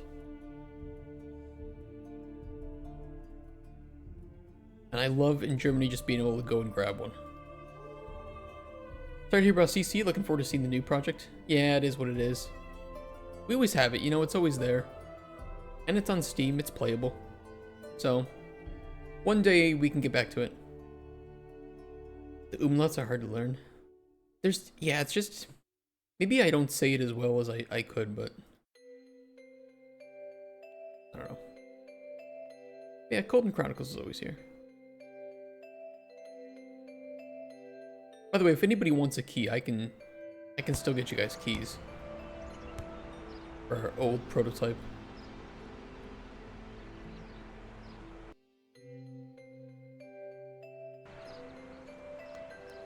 Even if you just want to hear me voice acting the one of the characters. Oh well. I'm not unhappy with how much progress we made on that game. Never been? Where do you live? You don't have to say, actually. Could be a great piece of lost media. We'll return to it. We need a team. We need some money. We'll get to that. Yeah, that was a project we were working on for a couple 100 days, and we were looking for a publishing deal, but the publishers didn't pick it up. But we have all the days of development on our YouTube, so if there's ever anything in there that you're curious about seeing how we made it, we post every single day of development. I'm from Bavaria, near Munich. Munich.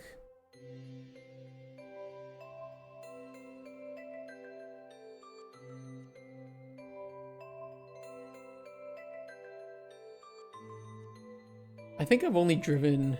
Hold on. Where did I go?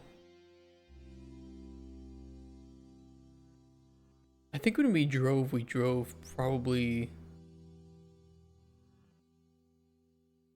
around down here through Dresden. I don't really remember though. I was not paying attention.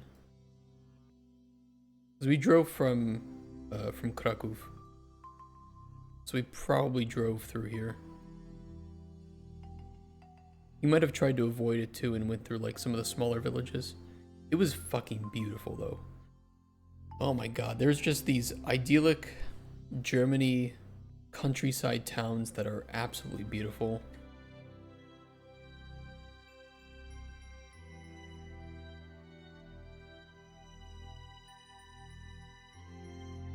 Just absolutely incredible. You thought Cool was in France. Don't worry. It is in fact German. This stuff though, this is where... If you told me that I had to move to one of these towns, but I could never leave that town for the rest of my life, honestly, I think that I would take the deal. I really would.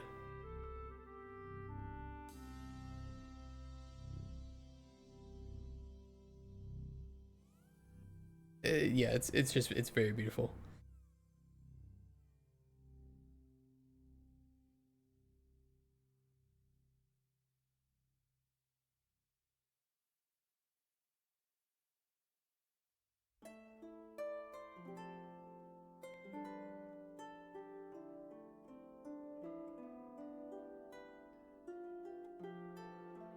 All right, let's add this.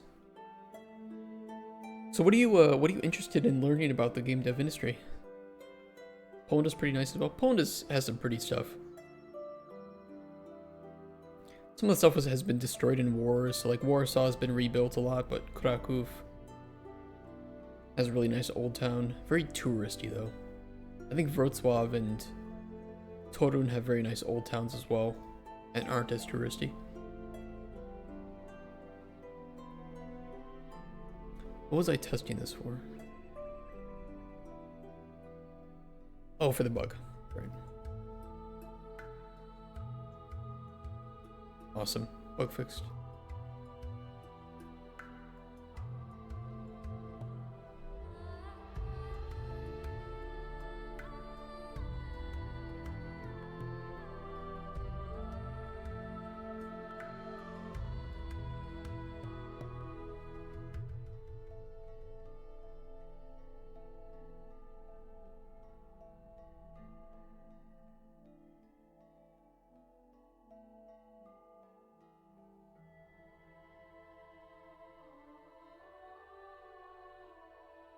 I did notice one bug here.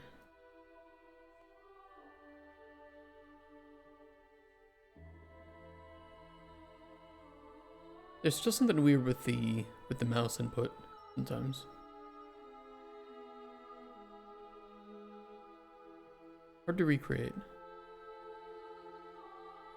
Not super important right now though, as long as it doesn't brick the game.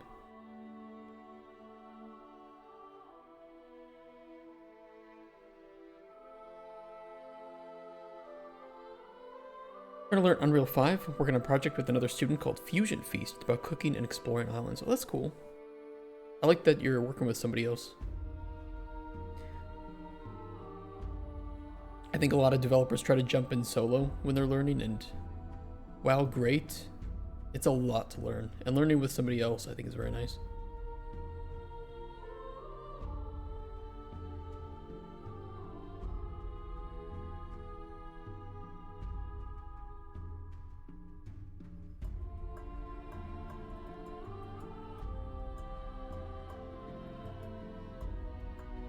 See, I have no trace here. Why do I not have a trace?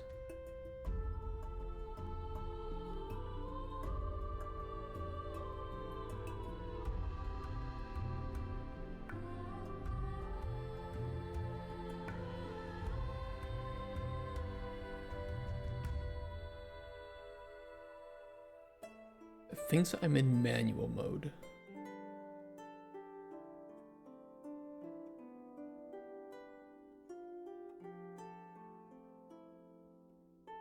I suppose it's true. Well, no, because my mouse is not visible.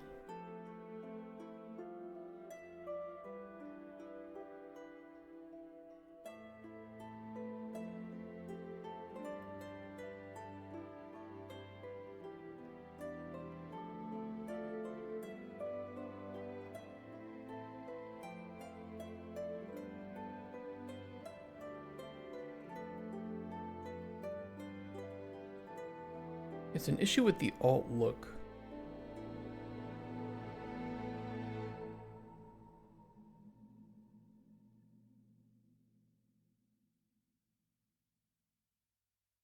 I would not have gotten that either different way, to be honest. I don't think that's your fault, Mucky. I didn't understand what he was asking either. He's got a different way of speaking. Cut that. Bad joke. So fucking cringe.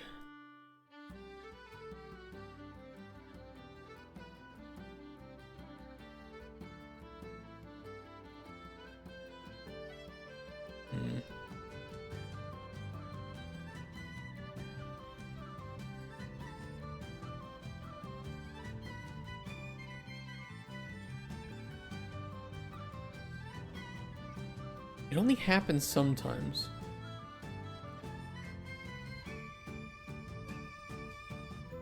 I wonder if zooming in modifies that at all. Or... I can't recreate it. Stranded on an island and you're exploring the island for ingredients and learn to cook with them for the townspeople. That's pretty cool. I like the idea. Anything you're struggling with, or is it going pretty well?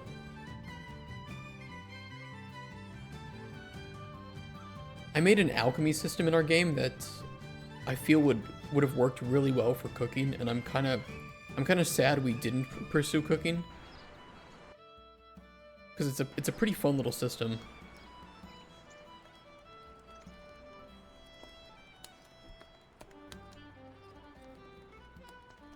Where you like manually take the ingredients and mix them together in a cauldron.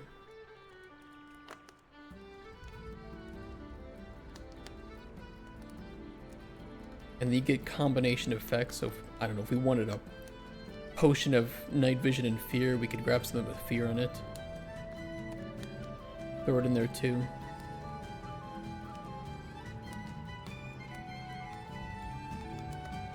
It's pretty nice.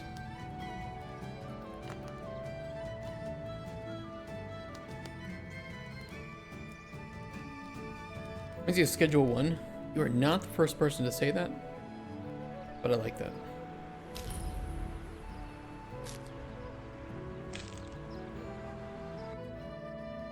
Is pressing Alt making you lose focus of the game or something? I don't know. I don't think it is. It's not giving me my trace back. It's thinking I'm in manual mode, which isn't correct at that time.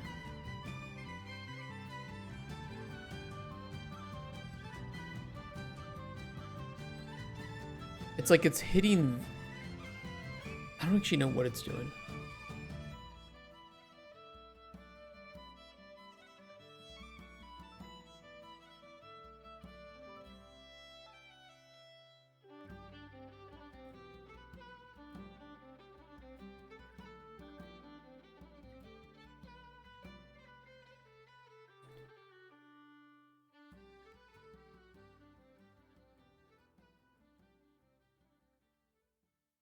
You can continue to hold Alt while moving between objects that have the alternate mode.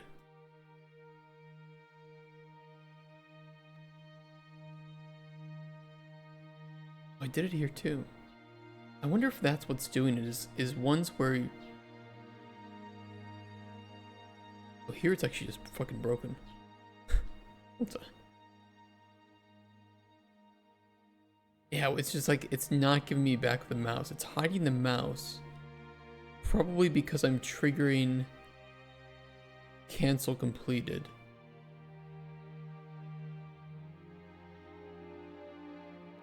I could just...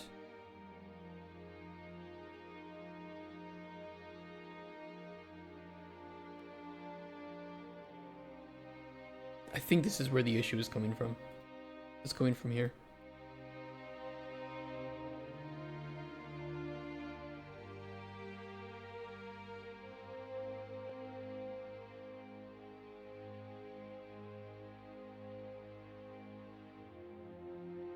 Could I run this?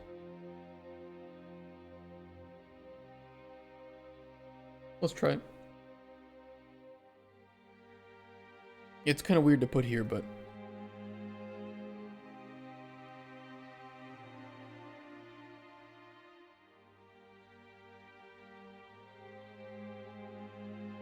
How to overcome porno addiction. It's not cool to be thinking about dick during meetings. If the meeting's boring, is there anything wrong with thinking about dick?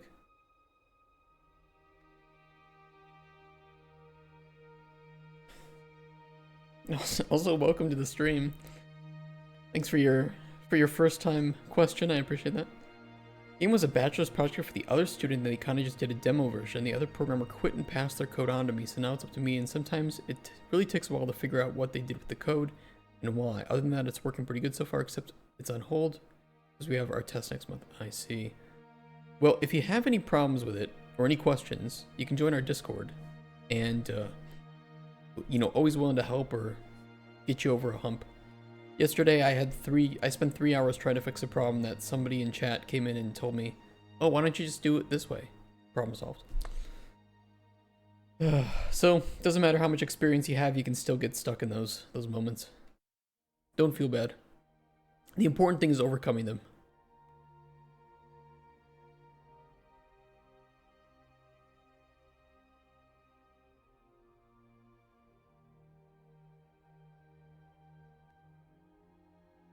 I think it's fixed.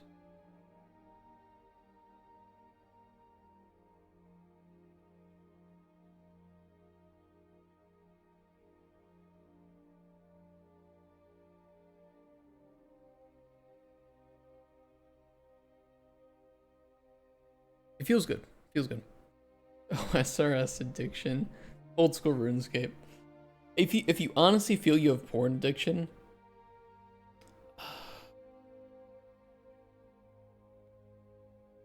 I mean, if you're not joking, and you might be, but if you're not joking, probably finding a hobby to replace, like something that is just so much better.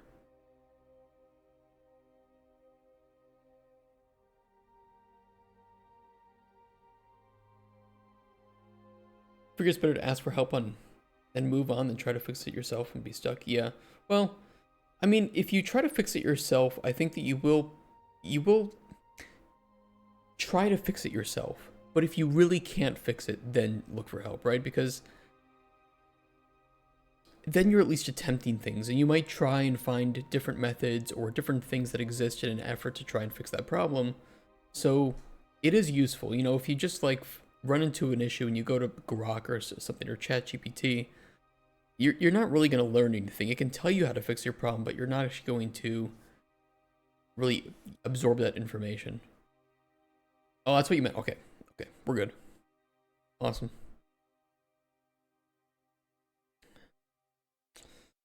That's it's quite the problem, Grindizer. Maybe you need to speak to like a therapist or something.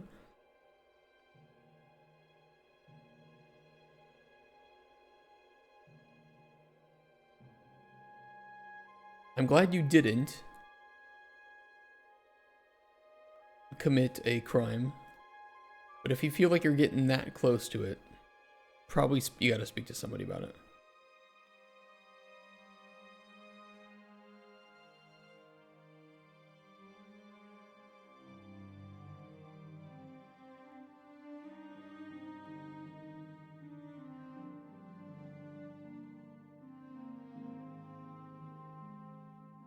Yeah, giving myself a fixed amount of time. Like, I'll try all avenues, but if there's no way to get past it, it's time to figure out what's going on.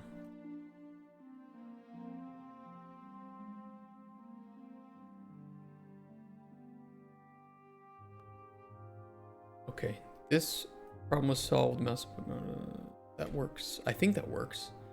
We should check all the mouse modes.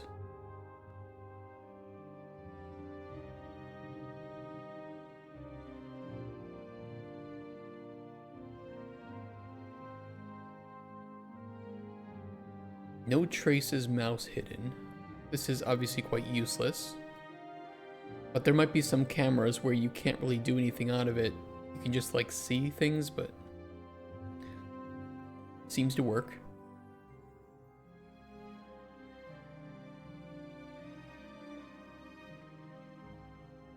I always feel stupid for asking, but I think that's the thing that is stupid. It is. Yeah, I really do. I think that what matters is that you made the attempt, and that you might have learned something from that.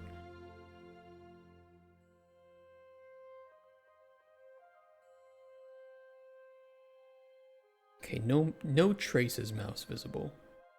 So we should have the mouse visible, but we can't click on anything. Awesome, that's working.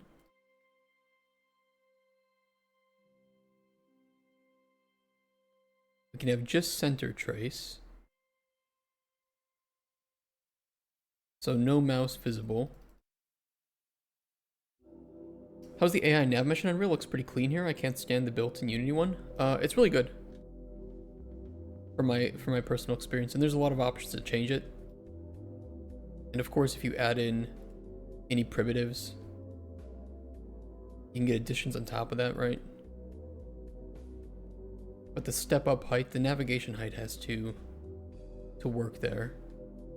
But that can be increased.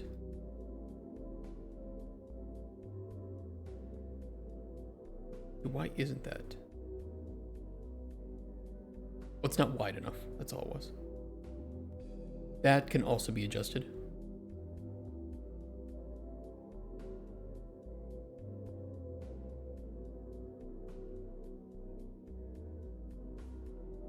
And then you can also set nav modifiers,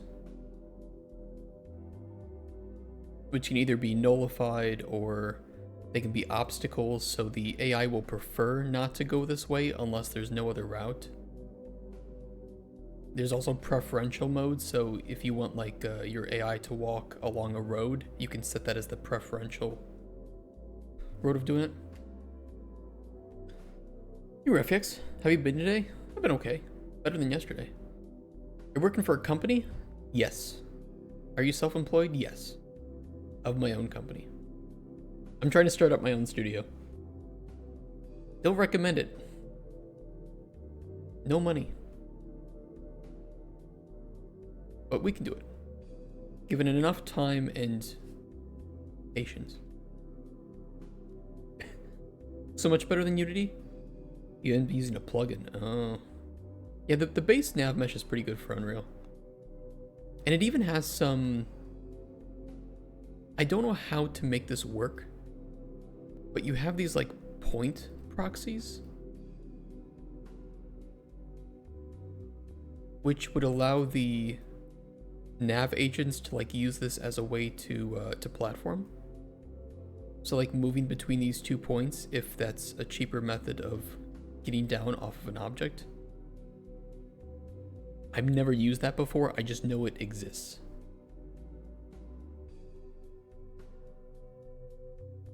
And that's all built in. Found a job at the bank. Not much work and I'm learning game dev there. Dude, huge. That's actually really awesome. I'm pretty jealous of that. Alright, how's the other camera? Probably getting paid pretty decently too if it's a bank. I would hope. This is just alt mouse trace. Just have the alt mouse available. Awesome, that's working.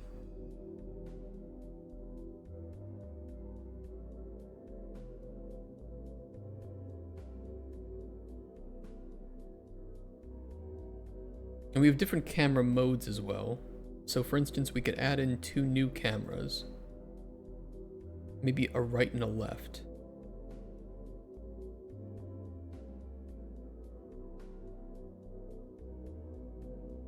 Let's try this out. Transform 90 on the yaw. This will have no zoom or pan. And have mouse trace. Constraints of, well, it can't zoom or pan, so we don't care about constraints. Although I think that the constraints FOV still need to be set up at least with the Y. Let's see.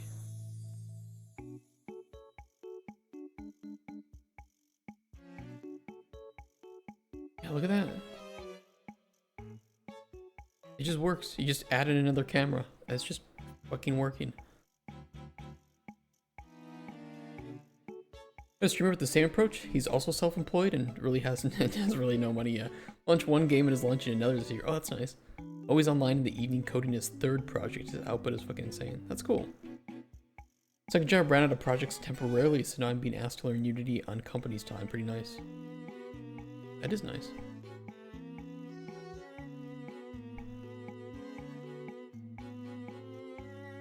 $3K monthly is good in my country. Oh, that's nice. What country are you from?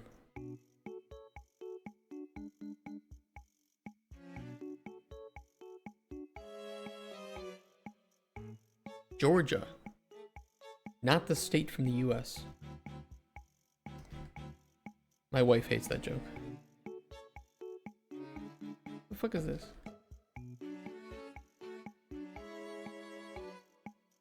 Yeah, the country of Georgia. No, don't worry. I just make that joke because I'm from the US. So every time she's like a Georgian restaurant, I'm like, oh, they have food from the US here? I think if I make that joke one more time, she will divorce me. So gotta give it some time to cool off.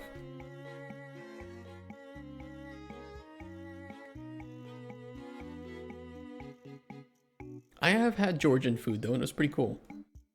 I had those dumplings with soup in them. I don't remember the name of those. It was very weird. A little bit hard to eat, but it tasted good.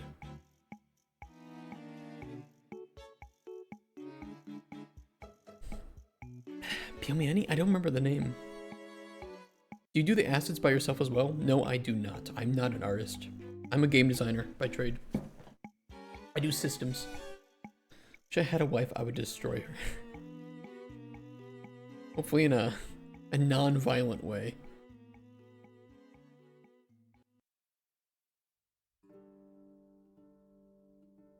I mean, unless she's into that, consenting adults. You know? No kink shaming. Unless you're a furry.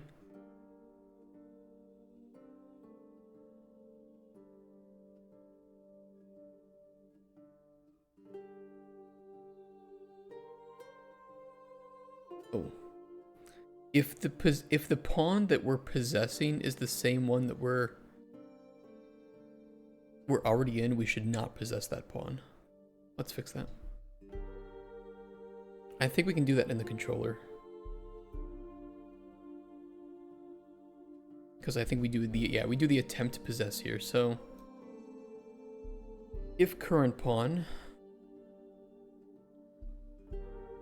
is not equal to pawn being looked at,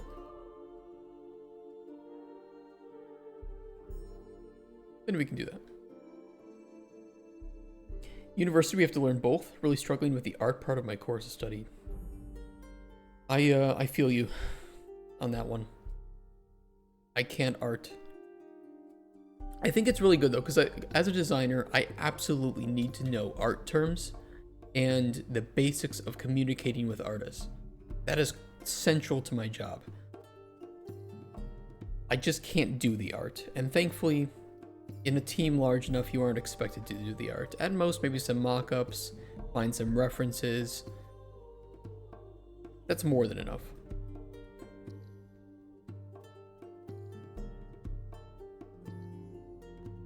That is slightly uneven and it's bothering me.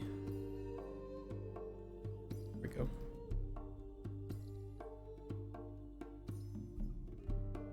Inkali. Yeah, that's what it is.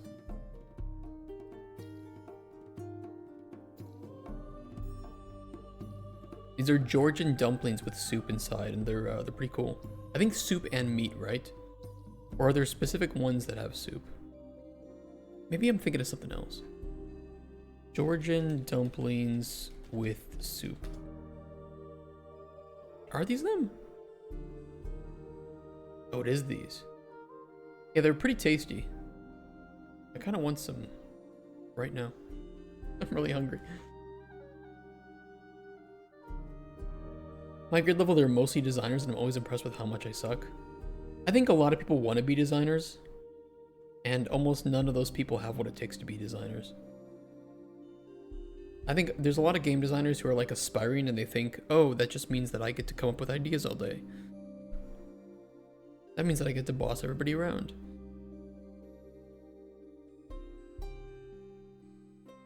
It's mostly Word documents and spreadsheets.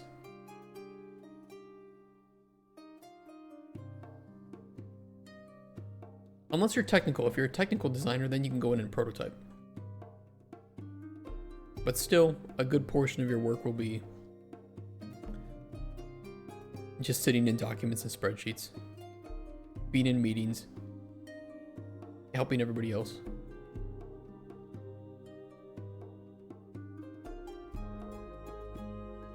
Creativity sucks. I want to be told ideas and just code. Hey, some people are like that. Can't blame them. It's kind of nice just to come into work and be like, okay, what do you want me to do? All right, I'll do it. I can send you a link to the project someone made in our fucking first year of study while I was happy I made a cube. If you want, yeah, show it to me. Some people can get pretty crazy.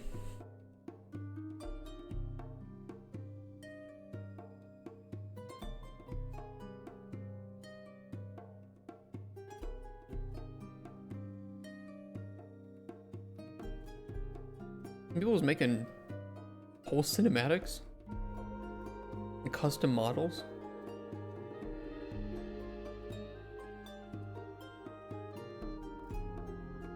And doing some cool VFX.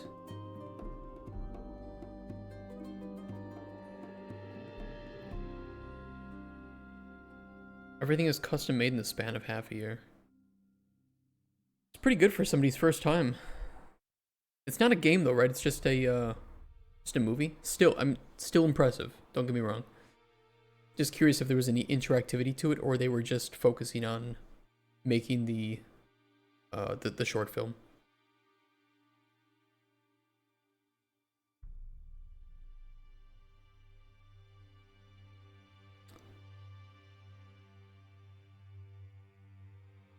Whoever made this would be a very, very good artist to work with.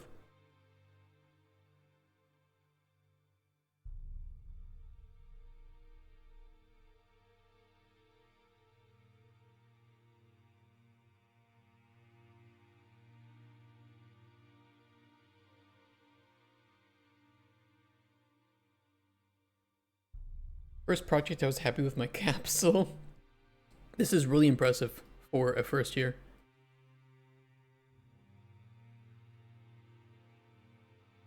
And this person definitely has potential and a future. 100%. Now, it doesn't mean if you can't do this in your first year, you don't have potential. Just some people are like, this is their focus, this is what they're really good at. But this might be the same person that if you ask them to code in a gameplay system, would have a meltdown, right? I'm like that, but with this stuff. If you ask me to make any model that was anything more complex than a cube, meltdown incoming. 3, 2, 1. It's really cool though.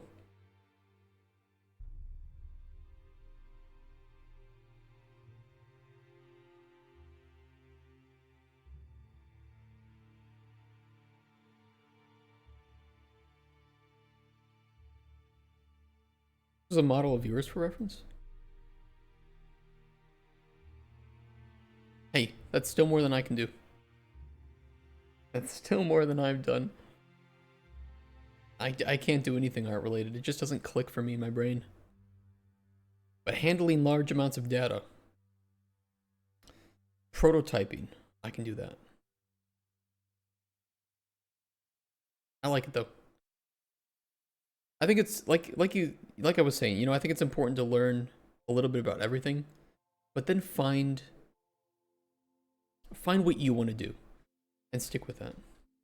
Made a hackable ATM not so long ago. What, with like 3 cubes? Where's the coin dozer game?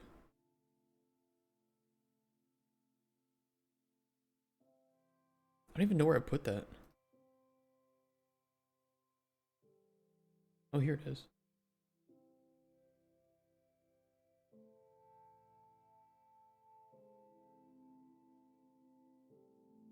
You mean this? Are you impressed with my...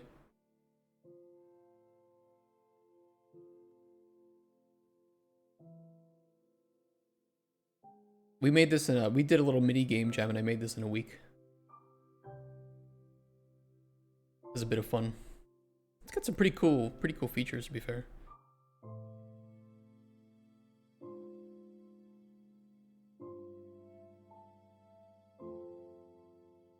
TikTok game special.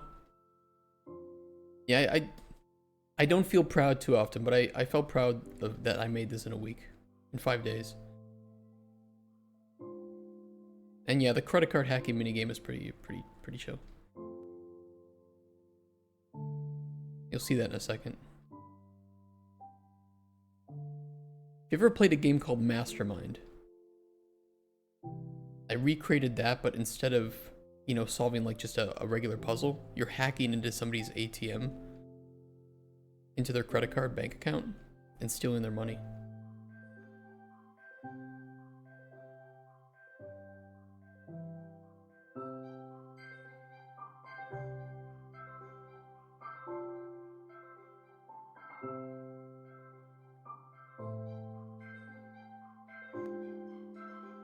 By guessing their PIN number. I don't know if I can guess this one. This one might be pretty hard.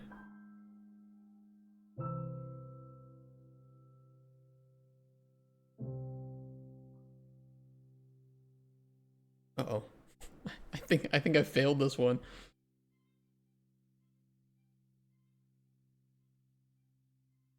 Account frozen, damn it. Damn you. Wordle, but no, yeah, it's kind of like that. Jimmy didn't add my meta narrative of the wife texting you saying she's leaving you if you lose too much money. We can make a sequel if we want. But yeah, there's gem collections you can do which give you some passive effects. And then of course there's more gold. There's also a shooting gallery over to the right that if you get those, it's kind of hard to see, but one of these Chinese coins with the square in it, that's a good way to make money too. So yeah, it's pretty fun. Chill little game. And a lot of stats that I've been tracking. And your goal is to get the crown, so you have to collect all the poker chips to spawn a platinum chip.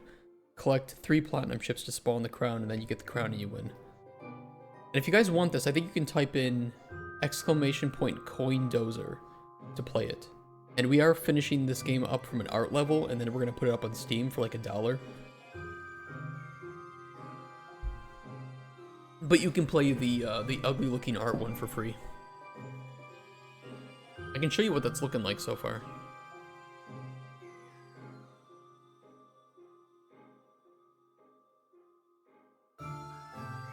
Yeah, I can show it to you. I don't know if Rex is here today, but he's working on the art.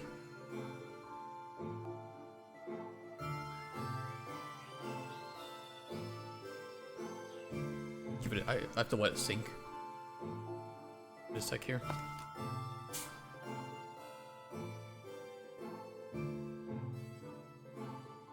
You have a tutorial something for me? I'm trying to save the game's progress, but I'm not finding anything to work with. I don't have any tutorial for game saving. And I usually don't work on those in prototypes. So I don't have anything for you. Okay, it's syncing.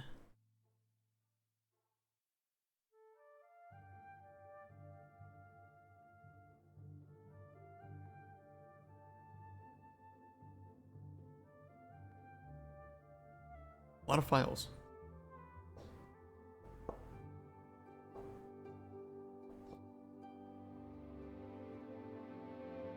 Why are there so many files?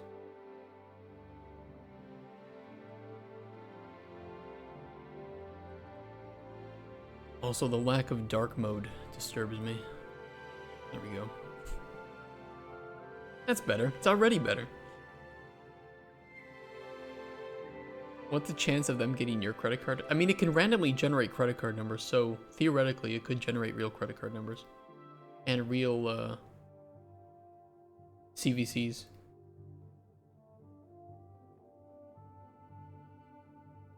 Does that integrate or an extension with Unreal Engine? Yes, it does. It has a plugin. I'm testing out diversion versus plastic, but I think I still prefer plastic. Oh, the pricing on diversion is better. Where'd you learn to use Unreal's at all experience or formal schooling? All experience. I quit high school. I didn't go to college. But I've been working with Unreal since 4.0.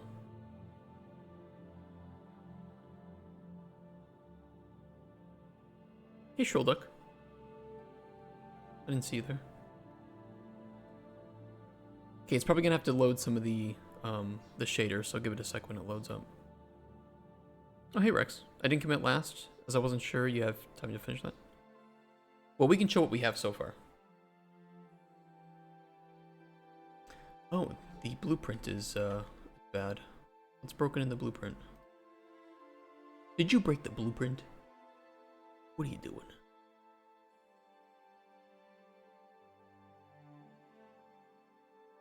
A combo system? I don't want to add any new systems until we've verified all the artwork for the systems we have. Because I want to get this game up on Steam as soon as we can, and then we can make a sequel with all the additional stuff. Because I made a lot of the systems really dirtily. Where's the blueprint broken?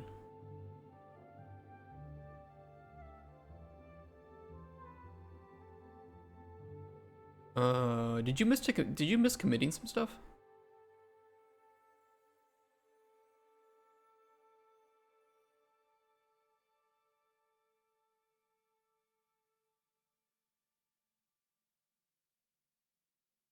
Okay. Hold on, I just want to see the art. I'm not going to commit any of this. Okay, you know what? You fix it. Tell me when it's all fixed. And then I can open it up.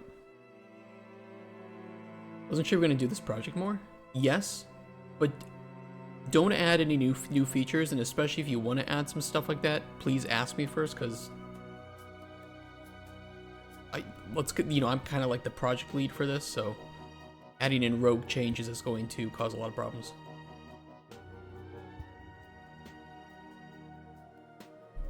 Just make sure to communicate with everything.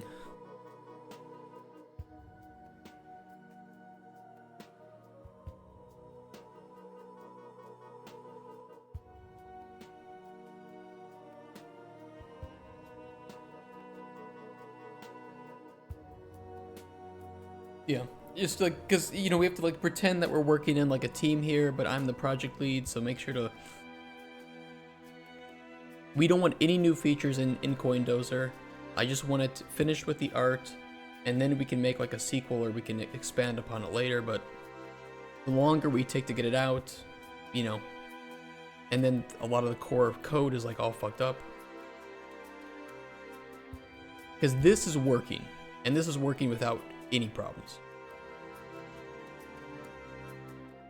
Yeah. So just make sure that we don't add anything new beyond what is here. Visually, yes. Mechanically, no.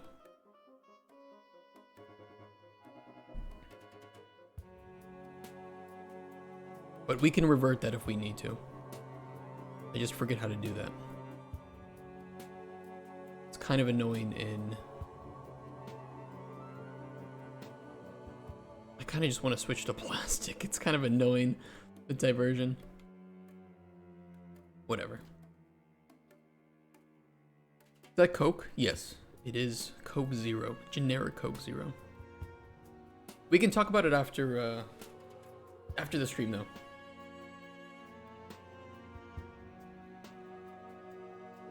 Using fork with Git. I really like plastic. Plastic is so fucking awesome. It's really great. It's really easy to use. Has a whole bunch of features. It just does cost me some money.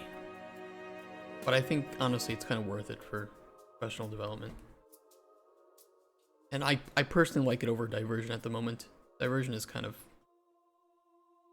feature light, a little bit annoying to use. Fork was 50. Open to feedback on CoinDozer, or just for shits and giggles? I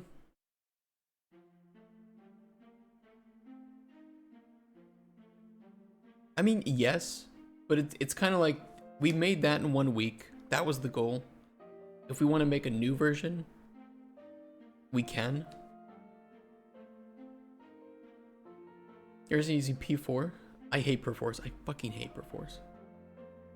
I cannot work with Perforce. I never want to touch Perforce in my life again. I'm gonna be real. Maybe they made it better. I don't know. I've had nothing but trauma working with Perforce, though.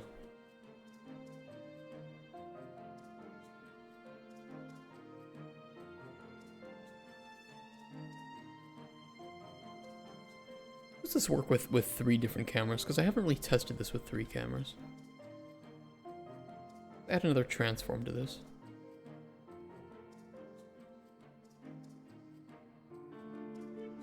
We should still have the camera switching ability. So if I do a 3rd camera, transform this by -90.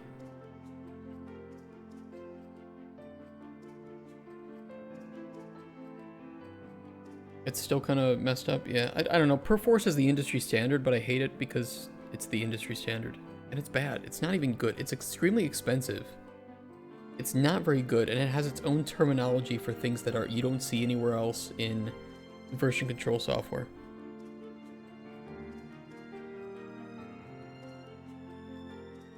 Unreal Game Sync, Horde and Zen are game changes productivity. Can you use Zen with anything though? Or does it have to use Perforce?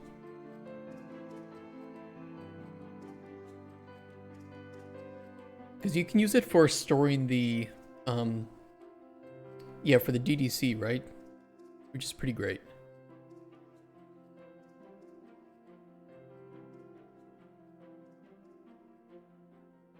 I don't think you would have to use Perforce.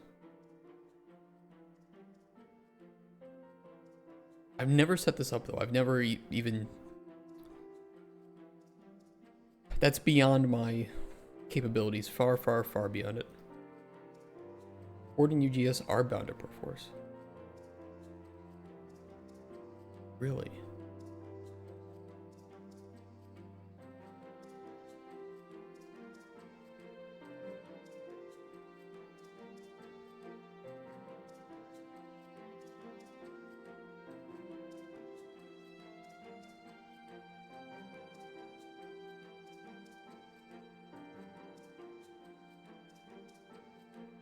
I don't see it requiring it.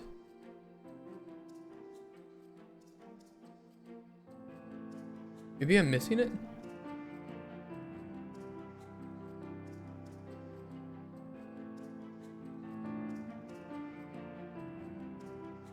I see the Perforce client here.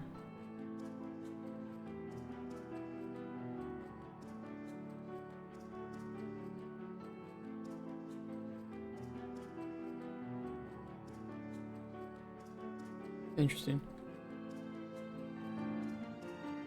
I've never used it. I've never seen a team using this. I think that it could. I'm sure it's great, but it's probably not necessary. I mean, games were being made before those systems were available. To be fair. Published any games on the Epic Games Store? Not me personally, but games that I've worked on have been put on the Epic Games Store.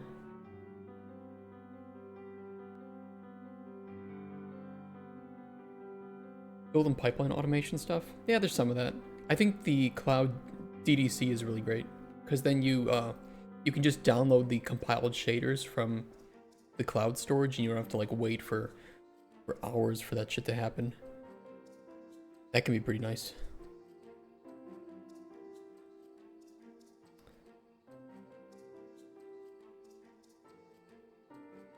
No pan or zoom. Just mouse trace.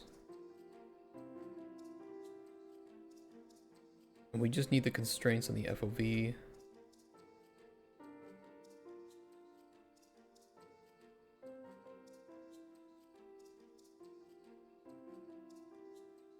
It does work. And we can see the number of inputs changing up there too. So this would allow us to have completely different cameras very easily set up for any device we want. So if we want a device to have 2 different cameras, or I don't know, some 4-way CCTV camera, whatever, we can do it. And we don't have to add a new component. We can just add the new transforms, the new camera mode, the new input mode, any constraints we want. For instance, maybe that second camera, which is on the left, would be no pan until zoom, center and alt mouse trace, and then we can give that a some constraints.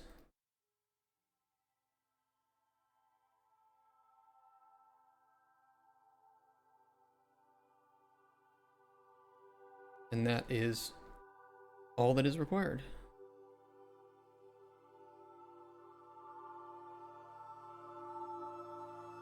Three different cameras. Actually, two of them are kind of the same.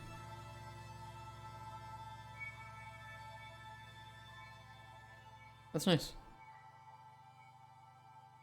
What I kind of wanted to make for my stream, where chat can switch to different cameras in the asylum. Well, if you want any info on what we've done here, or I can just share the project files with you that we have so far, because it's a very lightweight. We haven't added any art yet.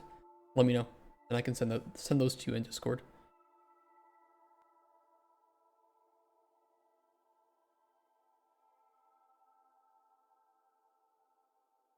Although I have to ask Hotspur if this is actually what we want to use going forward. He's been very busy lately, so he hasn't been able to get back to me.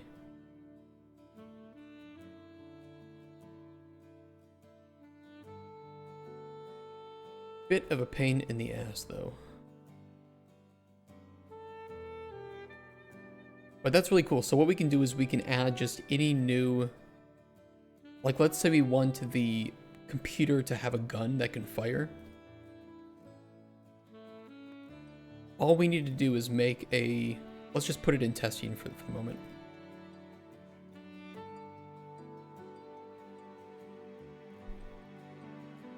BP device component.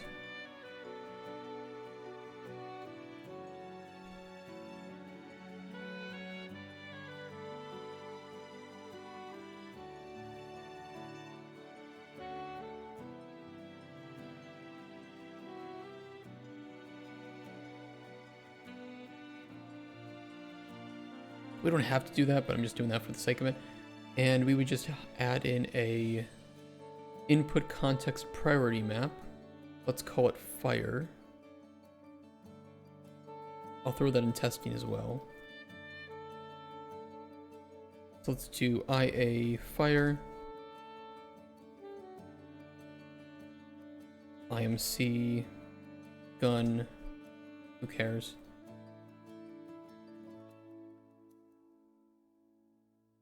Fire can be, let's just put it on Q for the time being. This will add gun.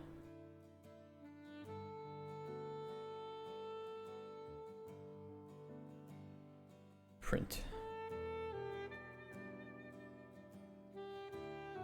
And now on the computer,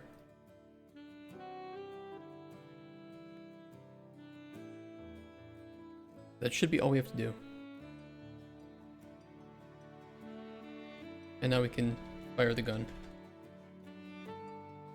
And we can add that to anything. So now if we want anything else to be able to fire some weapon, boom.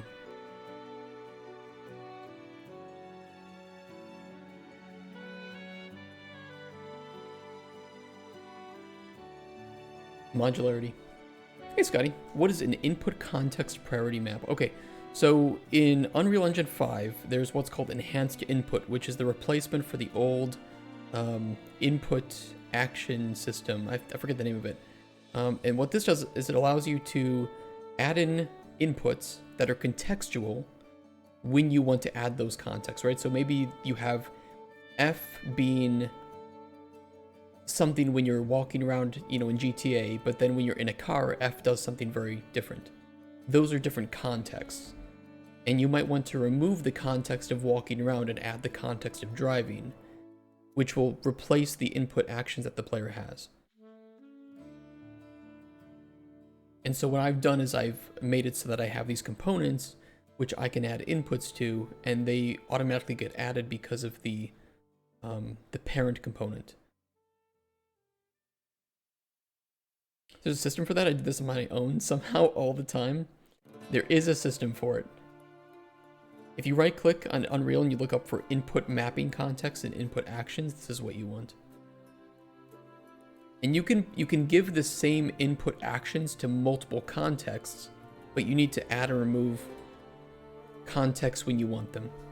And then you can also set priority for them too. So if you want two contexts to exist and they have the same action, but one of them should take higher priority, you can give that context higher priority. Are links allowed in chat? Yes. Have you worked in other engines or do you just stick to UE5? I worked in Unreal 4 and 5. I tried a little bit of Unity, a little bit of Godot, and Game Maker way back in my early kid days. Let me check CoinDozer again. Okay. I gotta let it sync. I'll give it a sec.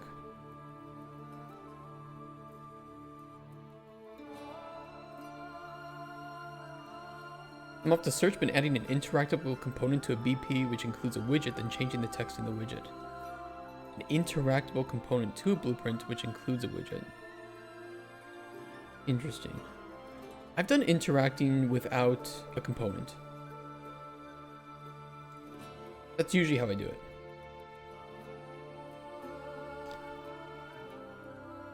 I just do it through like the player controller or something. What version control do you use and preferably why? I've worked with SVN, Git, Perforce, Diversion, Plastic, and there's one other, but I don't remember the name. Of all of those, I prefer Plastic. I'm gonna be honest.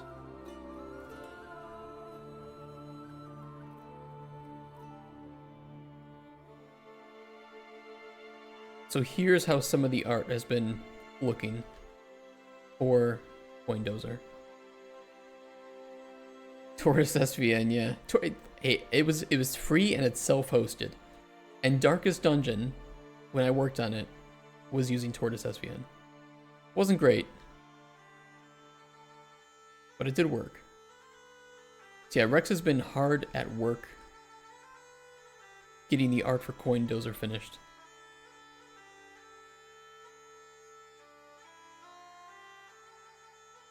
I'm pretty excited to get that finalized.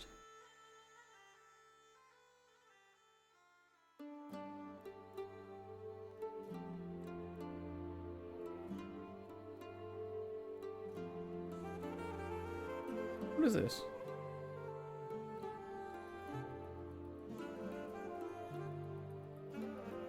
What's that collider?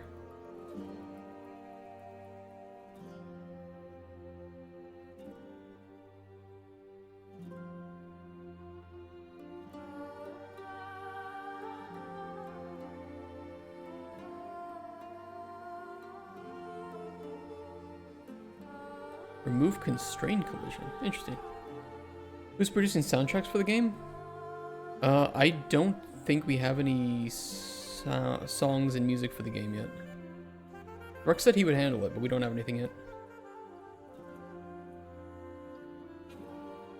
That's coin to ZY and drop, and then unlocks ZY when at bottom for smoother drop. Oh, it constrains the physics so that it is unlikely to get stuck inside of each other. Okay, that's cool.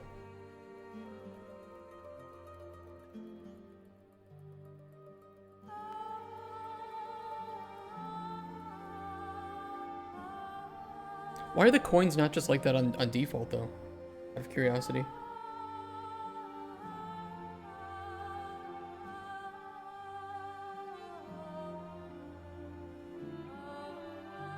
And then you can just run the unlock. Oh, probably because they already exist on the table. That's why. Nope, I see why.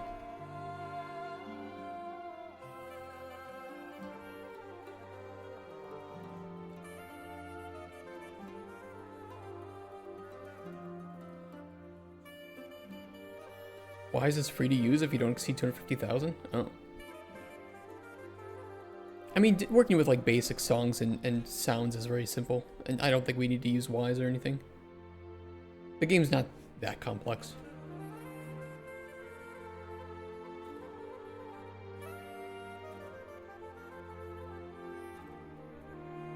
Okay, what can I do now that I've refactored that? Is there anything else that I should do with the refactoring? Inputs are working. Cameras are working. We'll have to do refactoring when we get some additional functionality in the game. We have the basics of the hacking system.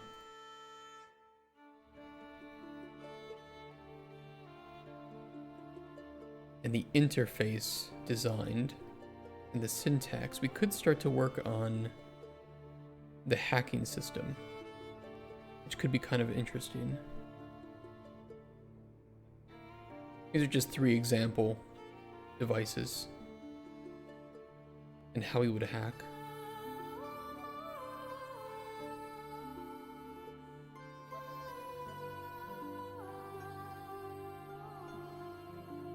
I think that GTFO's terminal is probably one of our better references, especially from a quality of life standpoint. Hacknets is nice, though it's very old school. A little bit too hardcore for our audience. Don't remind me you have to approve the cost of licenses. Yeah, licenses are a pain.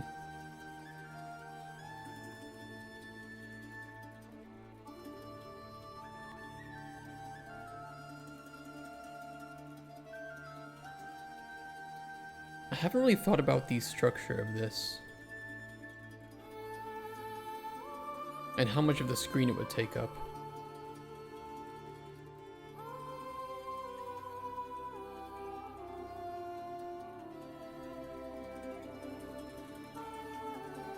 Yeah, we're looking at terminals. I kind of want to load up GTFO. I don't have it installed, but I kind of want to install it just to play around with the terminal, because I kind of remember it, but I want to get a good feel of how its quality of life feels. Could I install GTFO real quick? It's gonna look really weird that I'm playing GTFO, but I need to do some research.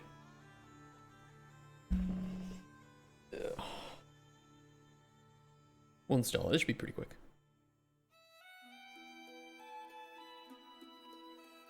I have a very modest network speed. Yes, playing for research, I know this too well. Yeah, sometimes I've used it as an excuse. One hard drive, I have 2 hard drives. I have a boot drive and a main drive. I don't have a Steam library on the boot drive. Very small. It's my old drive that's still hobbling along and working, but I probably should replace it. What's my download speed? Fiber. Pretty nice.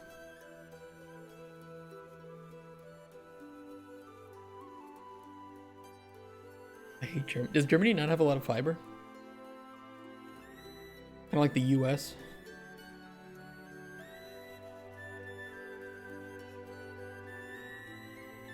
Oh, this horrible ass fiber map. That's what happens when you have so much land. I mean, I guess they're starting to hook up more cities, but still.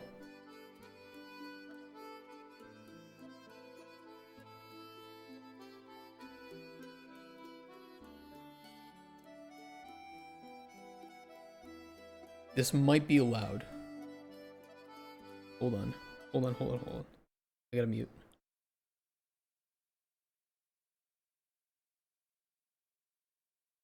This whole game's interface is actually just so fucking good. And I think it's one of our best representations of what we want to, like, recreate.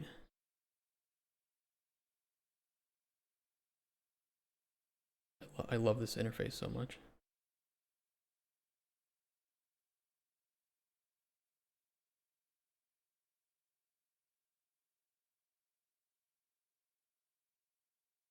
Okay, there we go.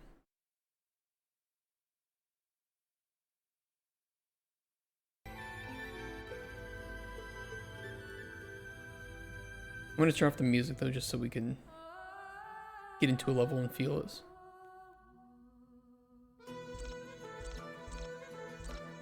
Perfect.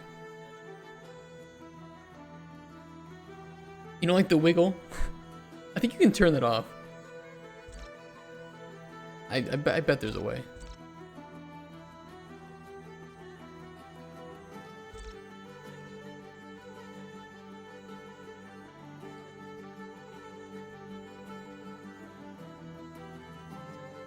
I'm sure there's a way.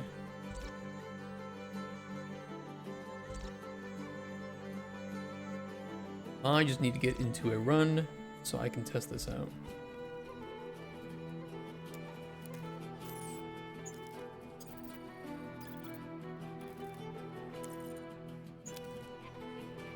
I need to do single player.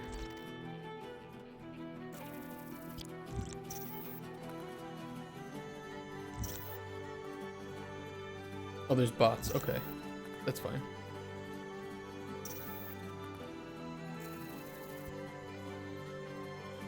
By the way, this game's intro might be one of my favorite intros of all games ever. I want you to feel how immersive this shit is.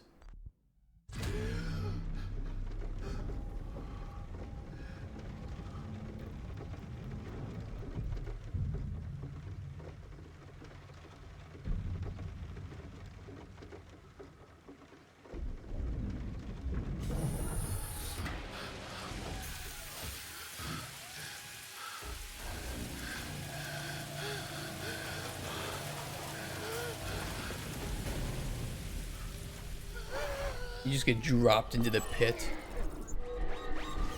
This is a FPS horror game. Co-op, very hardcore, very, very difficult.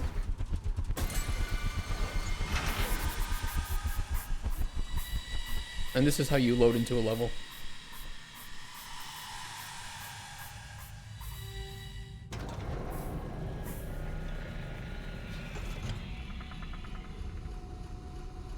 Alright, hopefully there's a terminal that I can get access to quite quickly.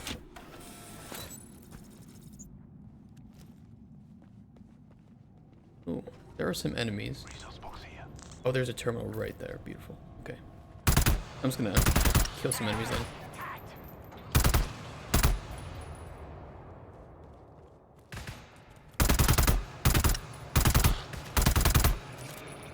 Alright, cool.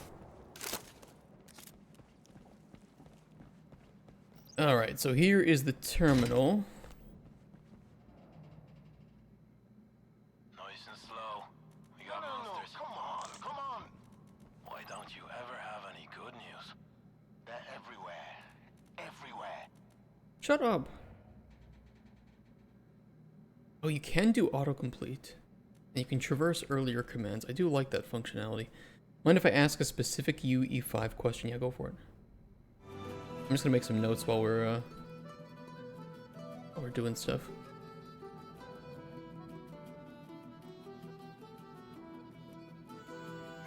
Hey, thanks for the subs, guys. I appreciate that. Thanks, Ascari. Sorry, there's no sound. Maybe it's kind of like the Windows CMD. Yes. I just want to see what features it has.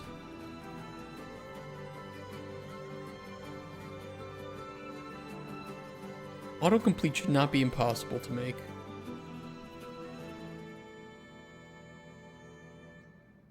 I can traverse earlier commands, but does it say... FBI, open up! Worry...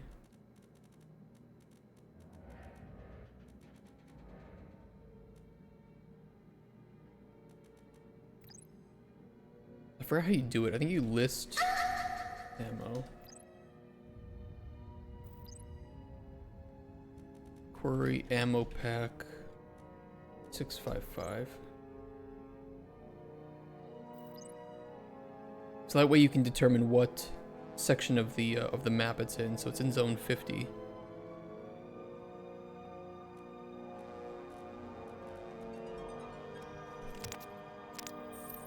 Which we are in zone 49 currently.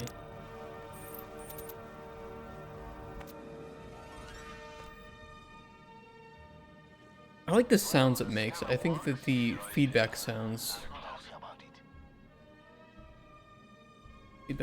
are nice.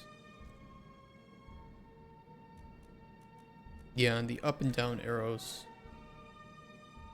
Tab. Traverse earlier commands. Up, down. Start building your game with a first-person character template, but I want to use an immersive first-person so the player can see their legs. I built so much that I don't want to scrap it. Is there a way to convert the BP first-person character to the third-person character without losing everything I've got and still benefiting from the stuff that's set up for the third person? Yeah, you should be able to find a... You could use a new skeletal mesh and just move the camera location or somewhere else. But there should be a way. You could always just pull in the third... When you have like a project, you can choose which player controller you are using for your character.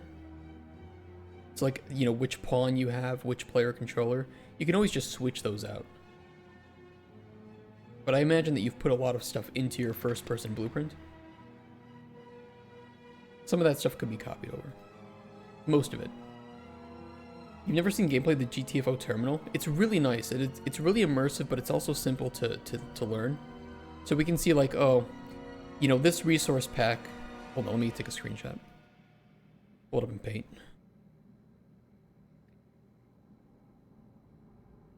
We can query... We can list all of the ammo packs in the game. In the map. And we can see that they each have their own unique ID. We can query. We can see what capacity it has. So it has 4 charges. Each charge is 20%. And then we can see which location that's in. And we can do that for each of these two. So we can do query ammo pack 136. This one is in range for a ping because it's in our zone, so we can ping ammo pack 136. And that even shows on the map too, so it's right behind this door. There's an ammo pack. That's quite nice. Very powerful. And it's really cool because then you can be like, okay, there's an ammo pack behind this door, but there's also a ton of enemies, right? I don't think I have the tool to show... Oh, I do. So if you look in the right, we can see that there are at least 5 biosignatures behind this door. Oh, there's quite a few, actually. Potentially. So this is a dangerous room to go through. And there's going to be enemies literally right behind the door. That's cool. The bots can... Pretty nice bots, actually. So let me control. We can see there are enemies right here. Not great. A couple of sleepers.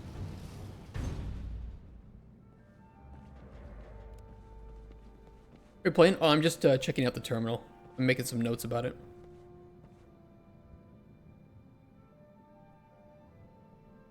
I think the breakup of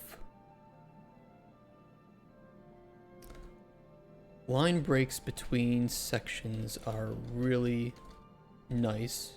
Stuff like this makes it really easy to visualize. That can't be right, it can't be. What? We're going to need more ammo. They're all around us. Calm down. Can I turn that off? I want to hear that. Thank you.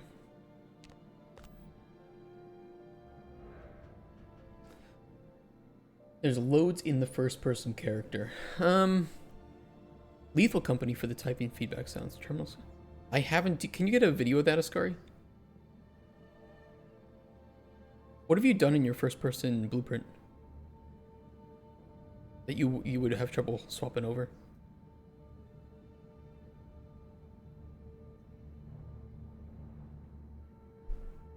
Does Game UI database have a... It does not have GTFO. It's really unfortunate.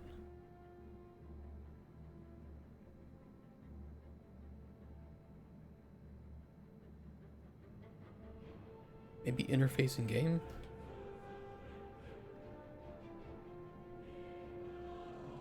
Nope.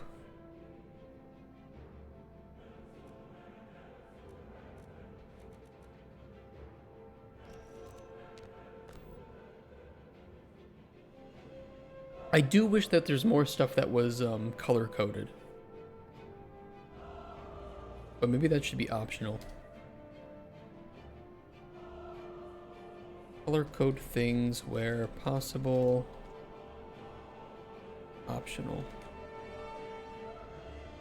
Was this terminal made in Unreal? Is GTFO made in Unreal? It's in Unity. Okay. How would I create this? We have a scroll box, very obviously.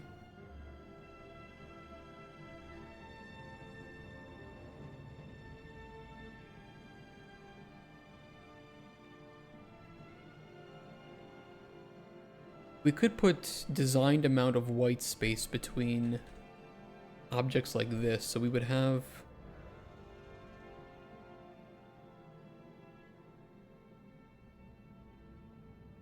the line breaks are easy.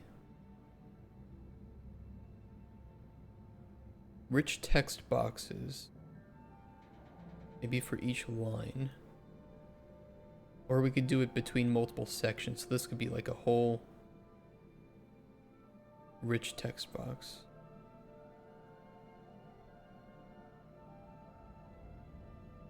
It did do some cool stuff with the progress.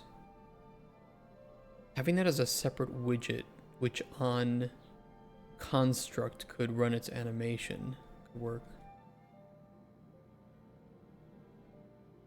I can swap it over to a third-person character, but I have to replace all the references. Not sure how easy that is with blueprints. So if you have, I'll show you. So if you have a blueprint with, let me just make one.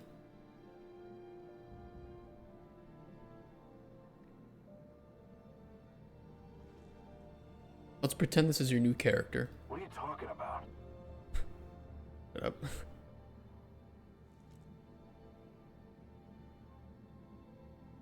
And we'll copy over some of the blueprints from here. Oh, this is made in different thing.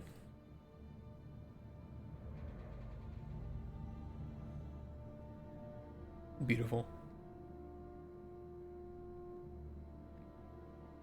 Perfect. Paste it in. You're going to see that there's no variable for this. Just right click on it and you can press create variable and it will create one for you.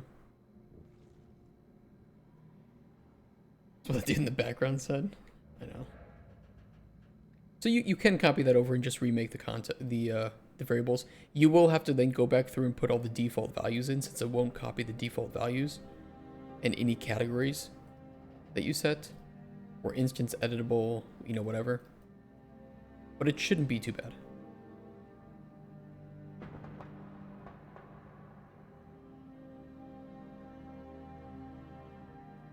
Since it's on Discord, okay, let me see. Theory. This is where we can see a list of all our enemies. So if I go there, okay, so this you want the keyboard sounds? Discovered. I can actually do, for example, Manti, and then I can do info. Again, I'm shortening the word manticore. You don't have to type the whole word. A lot of people don't know this. They're sitting there typing in every letter. So you can find. We could do sounds like that. I think some of it should be optional though. We do need some feedback sounds. I don't know what they should be yet, but some feedback sounds. This does have feedback sounds, by the way.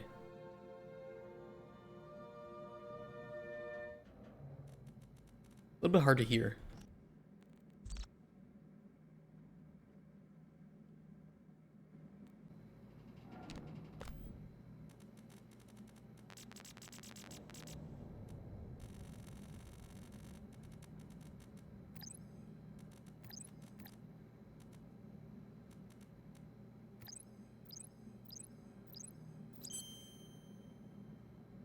I think they're pretty subtle, but they're nice.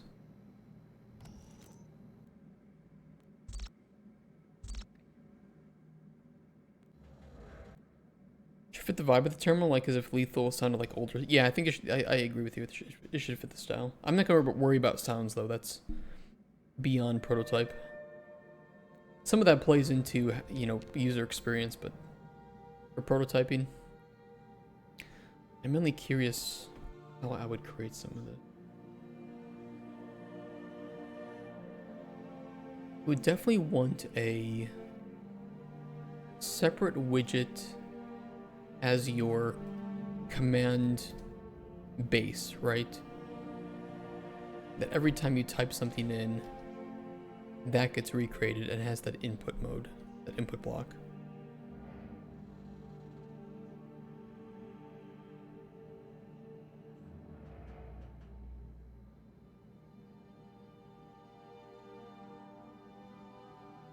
I mean, if we recreated certain aspects of like batch scripting, we could absolutely do prints and waits.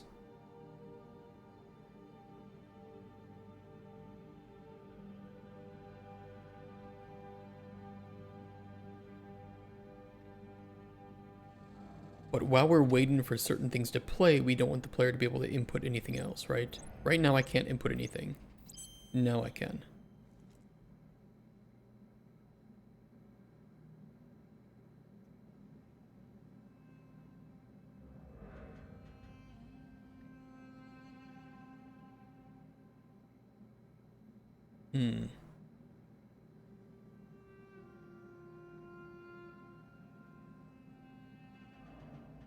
We could have like a data table of commands. Maybe of like devices, commands.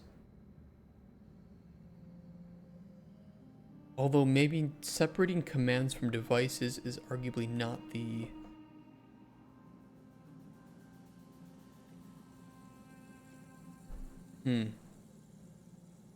Because we do have repeat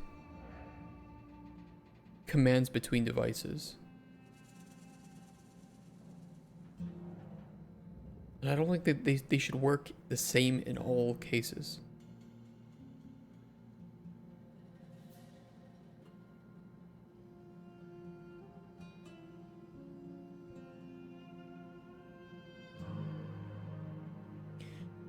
Oh.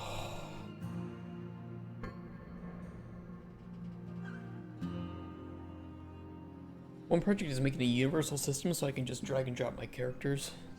Character BP and they're all already set up with the animations. Oh, pretty cool. You ever played an old cowboy game called Gun? No.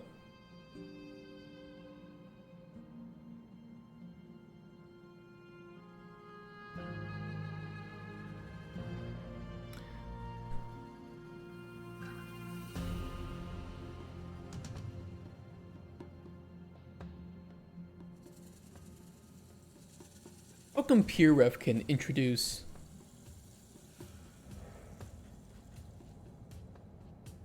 the format for text where the resolution is the same no matter how far you zoom in,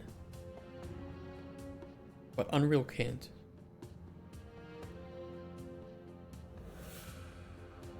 Here's what it looks like.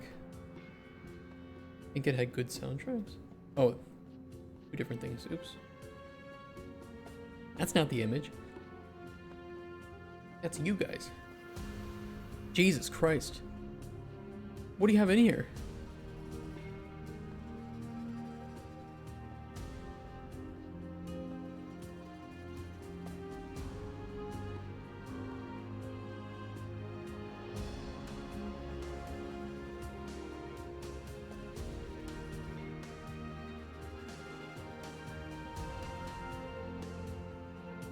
You're putting all your game logic in here, huh?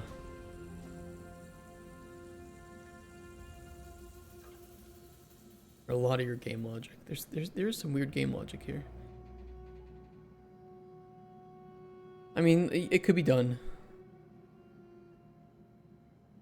But you do have a lot of stuff. I imagine that there's a lot of global variables, since it's pretty much all being handled through the event graph.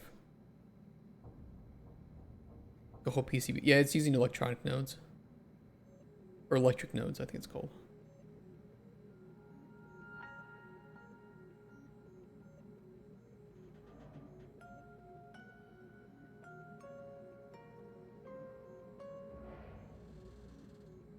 I'm not judging the blueprint. I'm not doing that.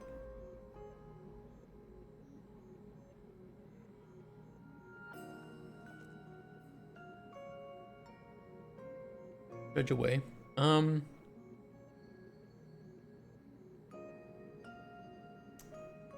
Note that everything I say, by the way, my first game didn't look any better. Just want to say that. I put things in like the character blueprint because I know that they would work. And I didn't really understand the advanced level of blueprint interaction that I do nowadays. So keep that in mind.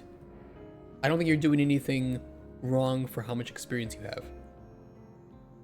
And that is the most important thing to take away from this. However,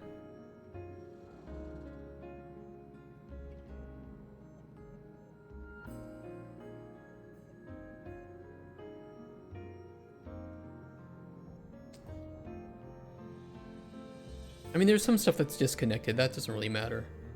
Although I would try to clean that up just for the visual sake.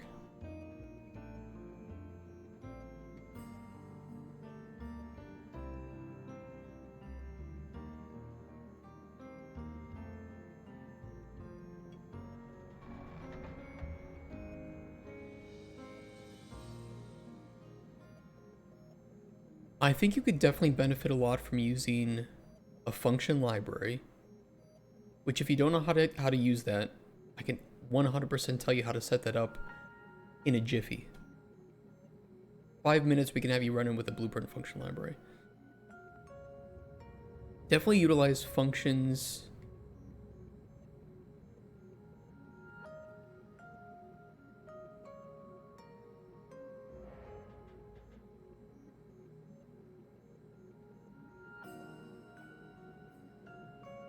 Where's your line trace?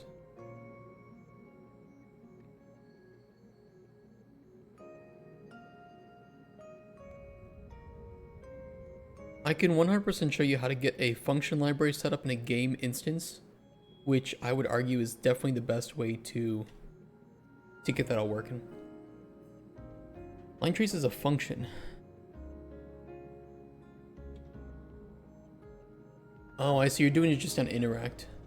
You don't have like a tick trace, so you can see like tooltips of what you're looking at. I'll show you an example. Let me close this.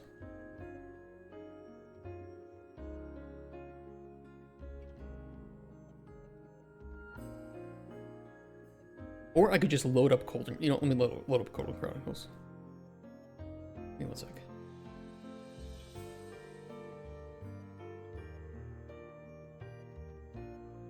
It'll be way easier to show here because this is already a project that I have set up with all of that. Start blank, create a cube, and you can walk around to learn. I think it's worth starting with a template. Templates are nice.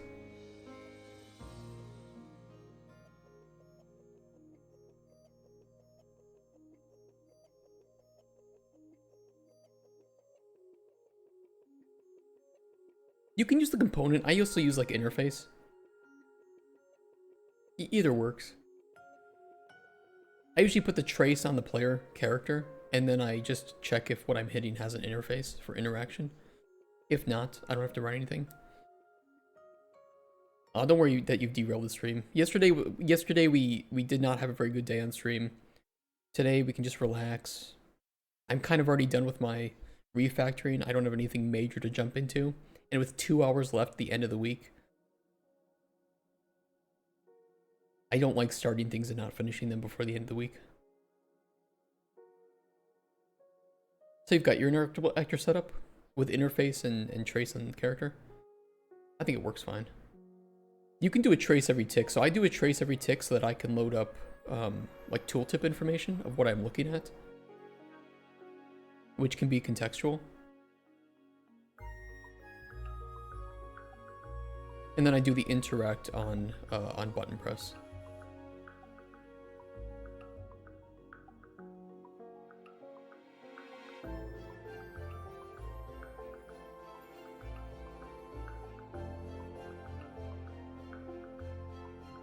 Give it a sec.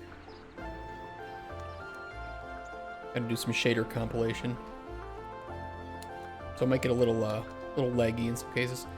So I have like the tooltips of what you're looking at the moment, which is quite nice.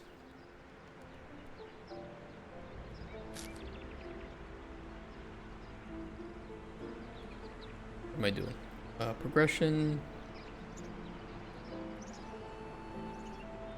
Gotta remember my cheats.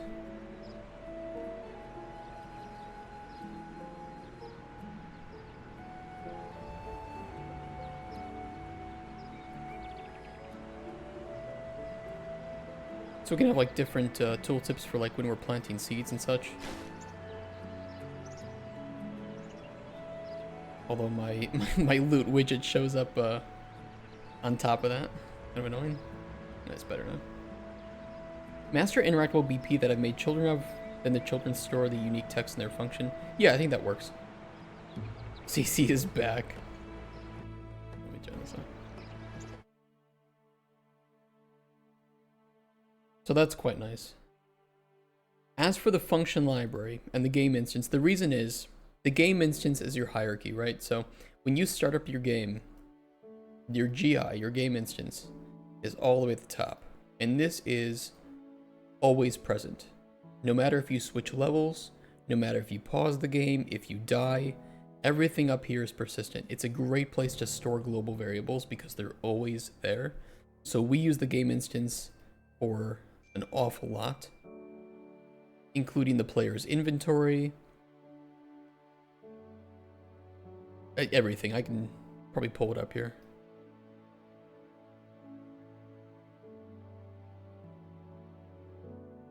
Tutorial info, player choices in the story, a whole bunch of stuff that we can grab at any time. And because the game instance is always there, we can just grab that info, we can set that info. Very great for holding persistent data.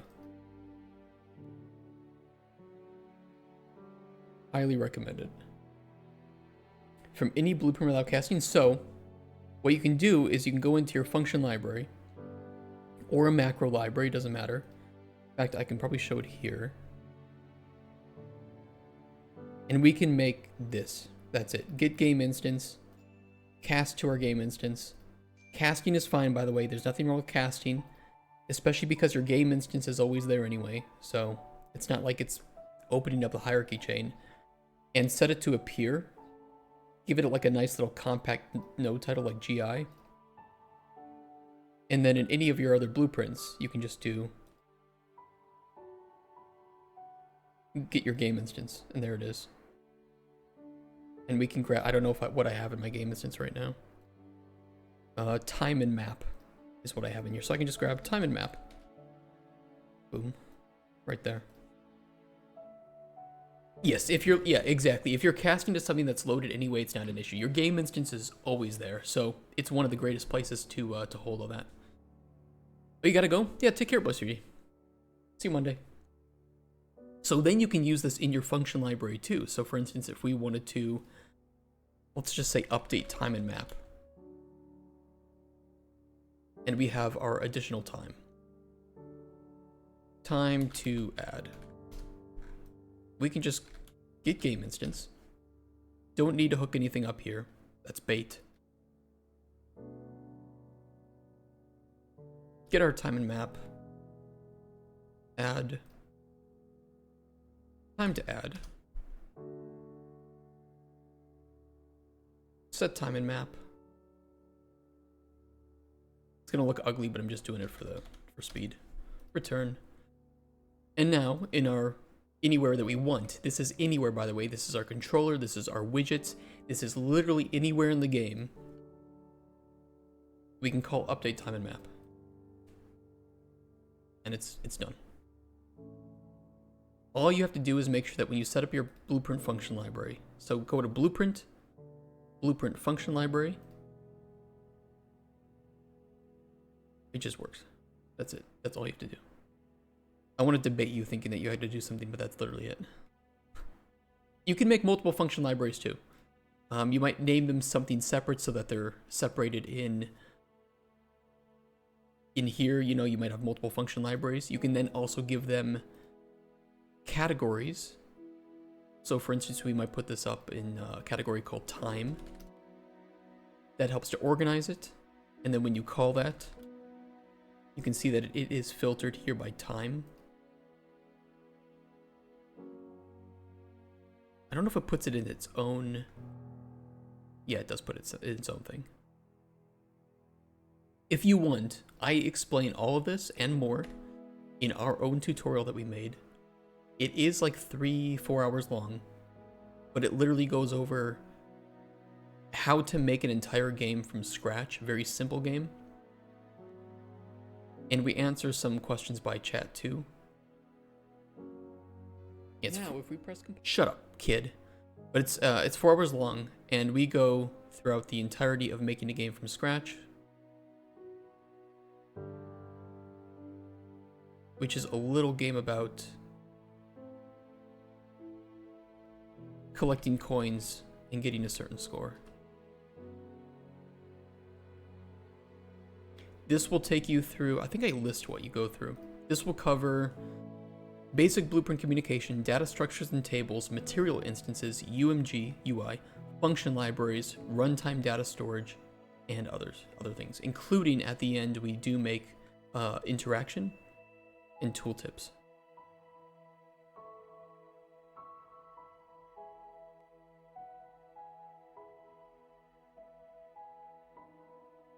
And also we make animations for the coins too. Save for loading from a soft reference. If it's already loaded, it'll just get the loaded thing. Nice. I kind of hate working with soft references, to be honest. Hot take. Another one you can do is macros. Also quite useful. Just make sure when you make a macro library,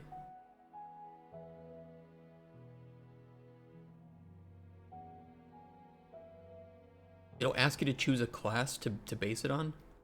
Just set it to object. And if you set it to object, you can call that anywhere as well. Doesn't matter if it's a widget, a player, your own custom blueprints, anywhere. Thanks for looking at my dirty laundry. This is no worse than anything I've had when I started working in Unreal. In fact, it's probably better. Who did you made that? Might have to revisit my 2D one.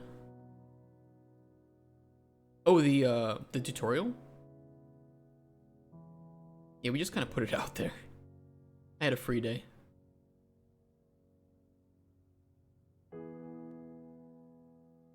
I think once you set up your game instance and function library, you'll have a really good way to communicate between your blueprints like really easily and like store information. So especially for like your chosen hotbar slot, right? Hotbar slot selected, hotbar slots max. You can put the hotbar slot selected in your game instance and then just make a function like we do here with Golden Chronicles actually.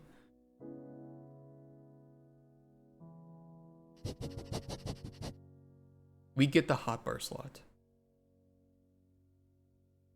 Get selected hotbar index. So we do the same thing, and then that way, anytime in like a widget or something, or an actor, we want to grab whichever hotbar slot we have selected for whatever reason, we can just call that function and grab it. And it's all just working. So we make a very, very liberal use of our function library, as you can see. Just 1 or 2 functions. But as a very data-driven game, this is crucial to making the game work properly. Jesus Christ, I didn't know we had this many. Fuck me.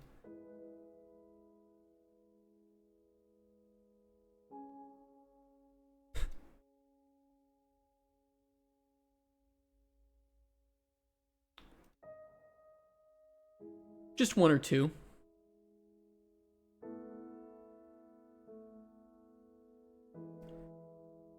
But the beauty of that is, you know, for instance, if I was in my, you know, in any actor and I was like, okay, we need to update the player's inventory. Let's,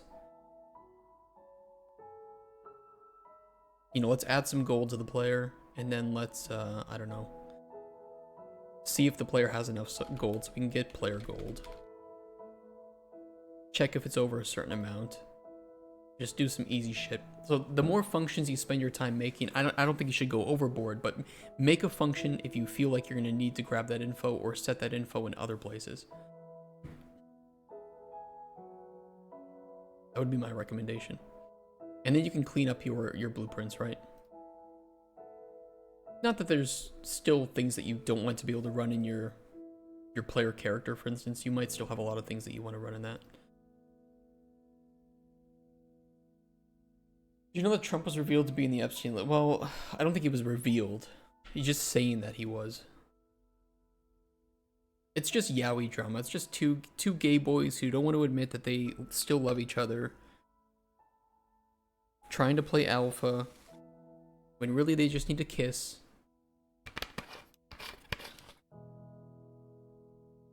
I hope that wasn't too overwhelming for you, Hey Vintage. I apologize if it was. But the first thing that I make when I start up a new project is game instance, function library, macro library, and the game instance is a little bit tricky to set. It's a little bit hidden. Go into your project settings, type in game instance, and you just want to override the top result with your custom game instance. And then you're ready to store any variables you want in there.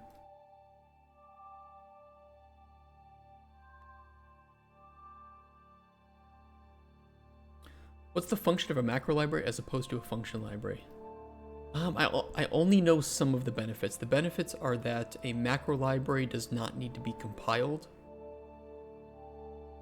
so that can save some time.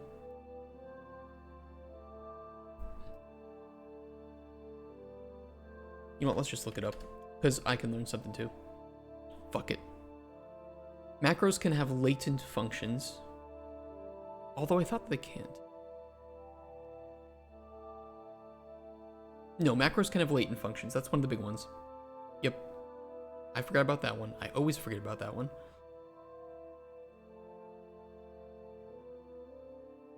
Functions can have internal local variables, that's right, and macros cannot.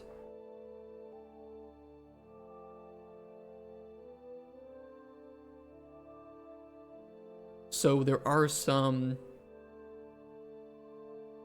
nice uses and some bad uses. I think that this is a good way to say it. A macro is just a snippet from multiple nodes, but you can't store any local variables. So it's really good for... There's a couple uses that I have for it in Cold and Chronicles. I can show you some of the uses that I use it for.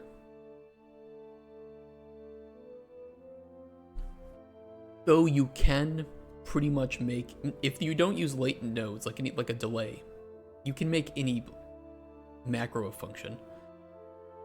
And any function a macro, unless you need to restore some local variables. Like extension methods. I don't know what that is, Drumlux. Well, I can't say yes or no.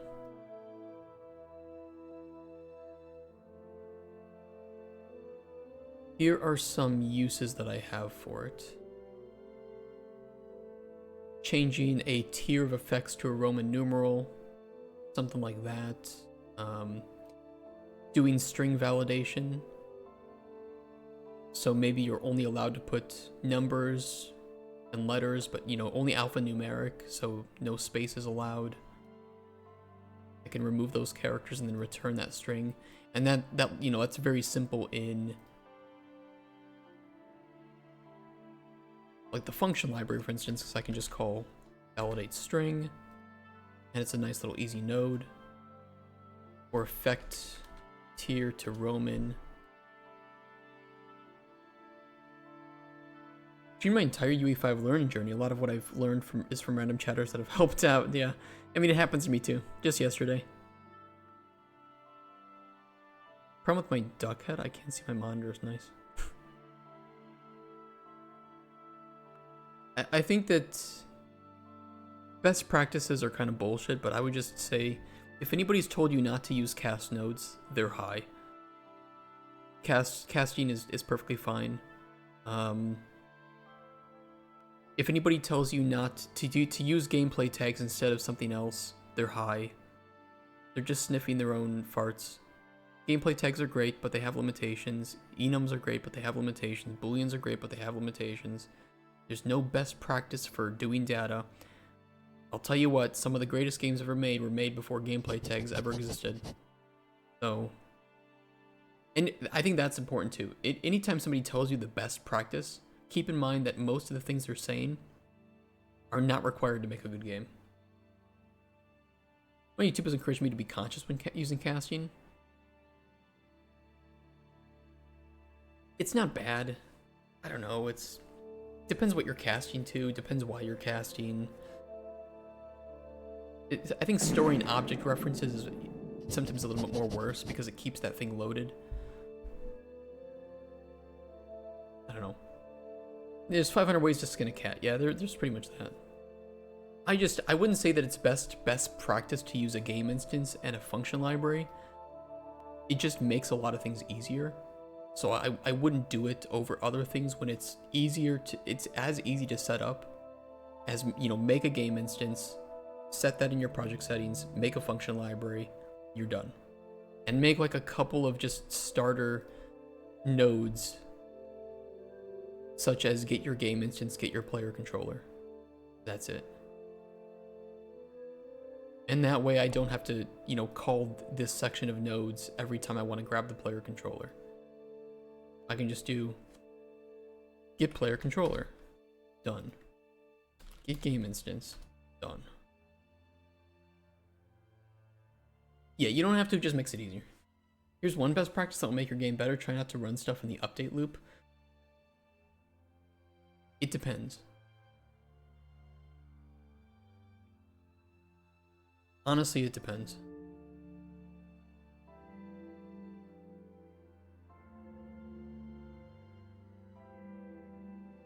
Here is everything that is running on tick for the player. And honestly, it's pretty streamlined. I think people tell you to stay away from tick, but it's just, what are you running per tick? Doing some line traces is fine.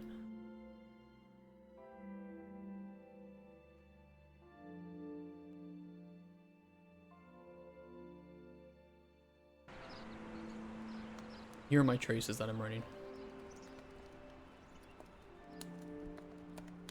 Don't run an update loop, things that people who aren't in the industry say. Yeah, you need to run certain things.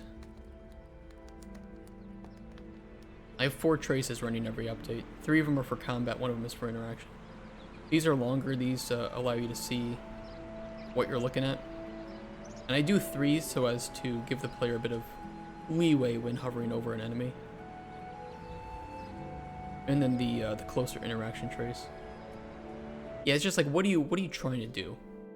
Do you really need that to run every single frame that the game is being updated? Probably not. The dangerous ones are not line traces, by the way. They are like multi-line traces, multi-sphere traces especially. These are really dangerous because they will go through other objects. They will test every single object that they hit, and that can get out of control really fast. So if you don't need to run a multi-sphere trace, which I don't see many reasons why you would want to, don't do it. Just run line traces. Yeah, they test items that they don't hit. It's multi-sphere traces are really dangerous to do, and they will tank your performance. Been working with the Undertale approach. If the end product runs well and plays well, no one cares what the spaghetti looks like. Yes. I mean, you're not wrong. Just know that there are certain cases where... What the fuck is this? Some old code. There are some cases where learning a good practice can speed up your development. No fuck. Gotta try those traces. A really good series on YouTube is the What the Fuck Is series.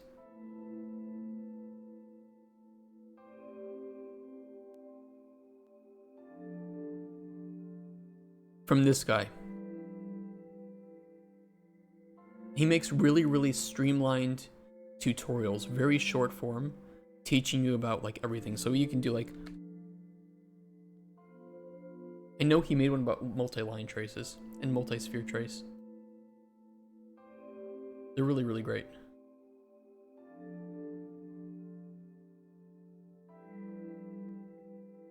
Use multi-sphere trace for harvestable foliage. Text nearby foliage and replaces them with interactables. That's a really interesting way to do it. That's an interesting way to do it. I just have interactables in like the scene.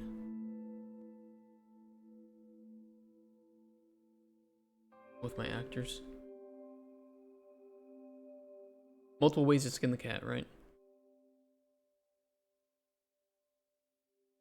I think Ari from Unreal had a great talk from 2 years ago about common misconceptions within Unreal and other game engines.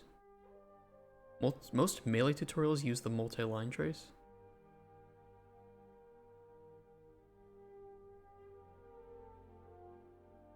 Melee tutorials using multi-line trace? Why not just test the collision with the component?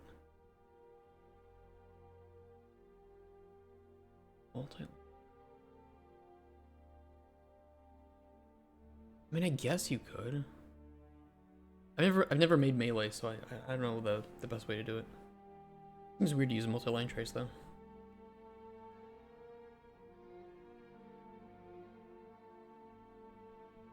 For a big open world, you can't just put them as actors in the world? Why is that? Granted, I did use actor foliage, which I wouldn't recommend. Nice in some ways, but probably I won't do that again.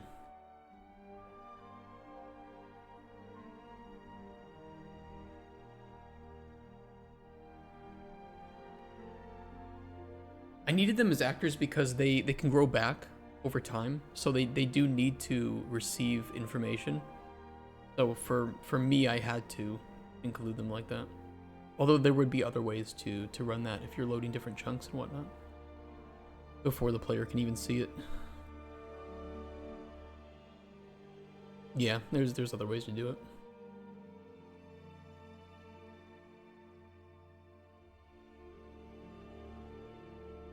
But why couldn't you put actors in the world? Why wouldn't that work? Especially with like smart objects.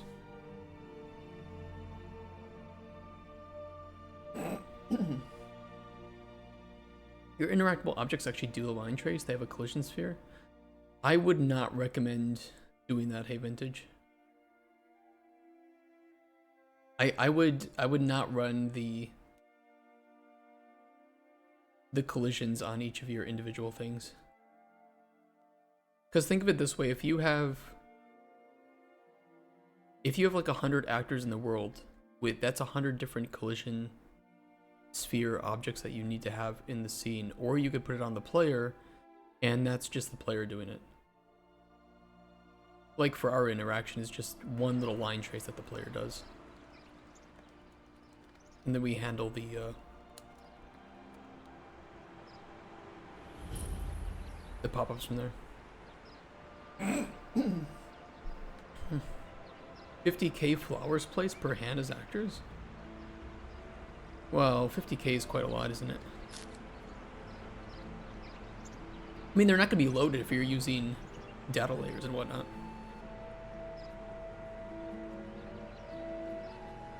Sorry, I'm dying. Is this the same game? It says Golden Chronicles. The one with the seasons changing? Yeah. This does have seasons changing. Not on this level, though. I only have weather working on this one.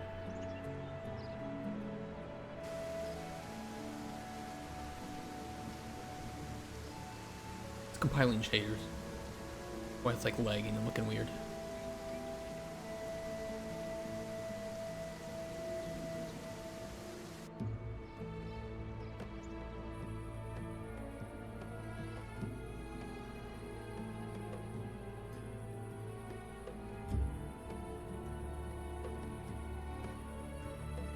Nighttime with the snowiness, I think looks really nice. But yeah, this was not the map that we were testing the Seasons and Corruption on, that was a different one. Made my own cheat menu too.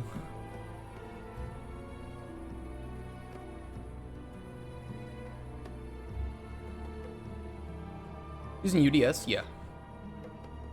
Best $40 you can spend in Unreal. And it's not even close.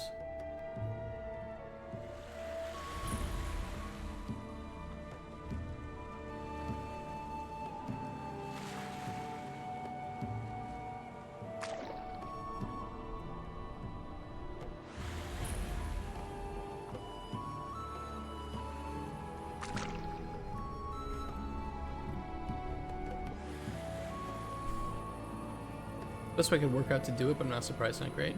No, I think that if it works, right? I did the same thing when I was learning Unreal. I would make like doors that had a collision box, and when you entered the collision box, it gave you input to the door, and then you could press E to open it. And when you exited the collision box, it it removed that input. I think that's probably how a lot of us started with it, right?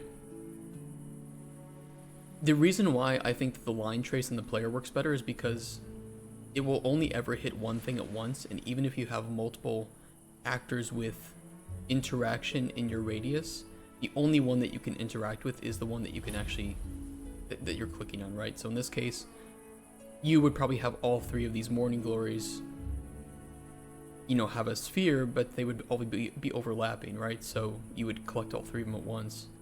But with the player line trace, we can just go one by one. And that way, too, we can always just know that we only have one actor that the player is looking at any time, and so therefore, it's just less error-prone. Hey, Ezra. But he was learning Rust in Godot, so I got sucked into Godot, helping him learn some things, and managed to work myself into making a 6th degree of freedom roguelike. That's crazy.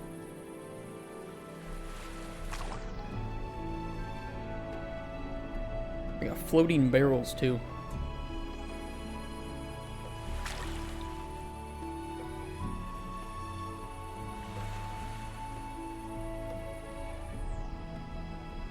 You like it? You have 2 interaction systems? Oh.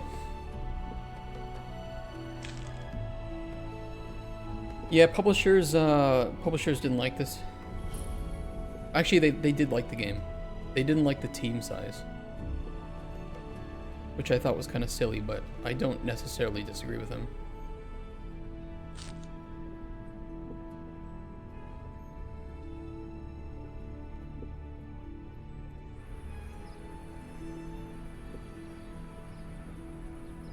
What are you gonna do? We even had full branching dialogue, like really deep branching dialogue. Kind of sad.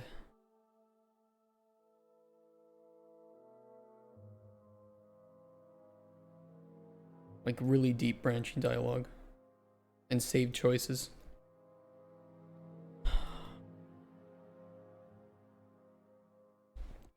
The game was it's a good RPG.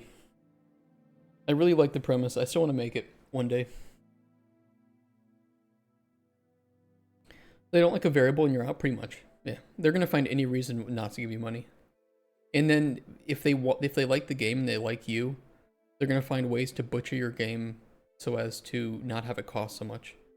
Because God forbid somebody come by with a bold idea and a really well-made prototype and say, hey, if I can do this with pretty much just 2 people, me and one other person, imagine how much we could do with 28 more people who actually have specialized knowledge in art, animation, writing, programming.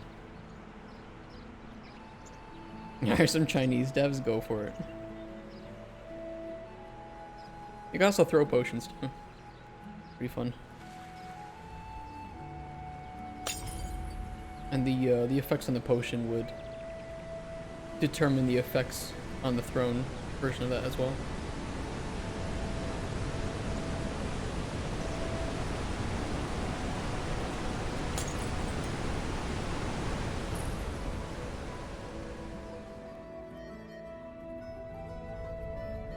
Wish I had VC money. That would be nice, wouldn't it?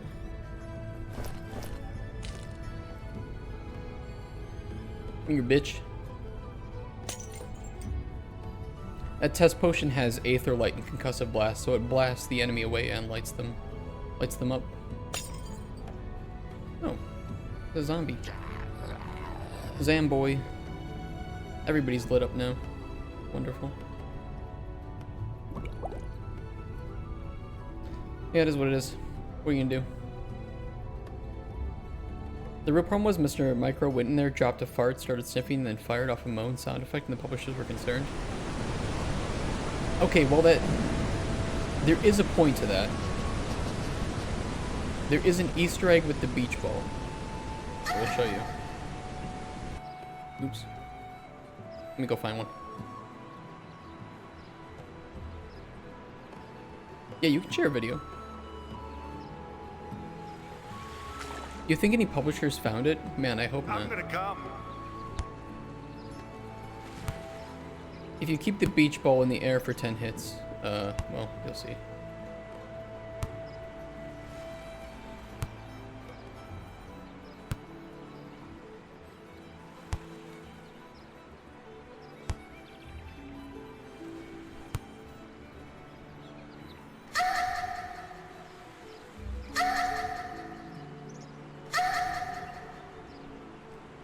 Beautiful. Well, no. Take it back. I don't think anybody found that. Oh, we also have fishing too. And farming. I had somebody tell me that there were too many features in this game. I'm like, bro, have you played any game? What do you want this to be, an arcade game? If I want fishing, I'll have fishing. They even moved towards the I made this in a week. I made this in 5 days. They moved towards the bobber.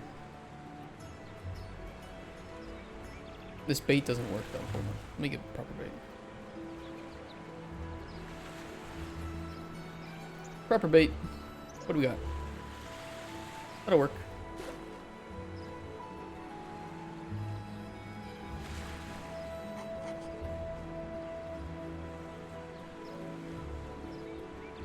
This was just placeholder though. We were supposed to make it better.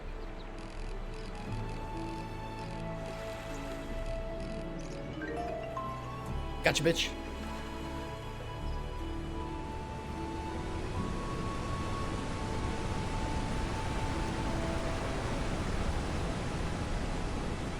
The other Easter egg is a little bit easier to spot, and that would be the altar of Keck.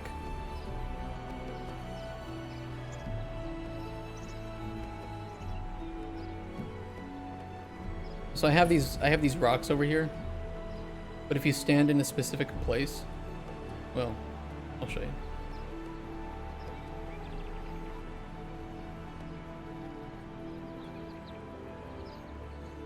And they spell Keck. Now if you look in this direction of the altar of Keck for 10 seconds, the magic does appear. But you have to look in this direction for 10 seconds.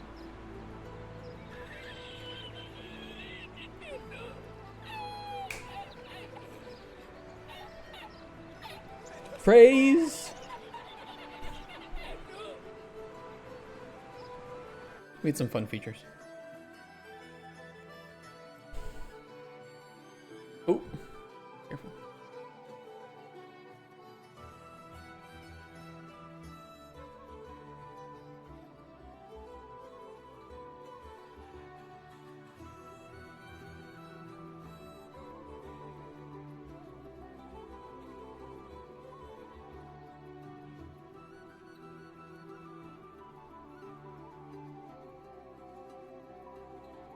Cool mechanic.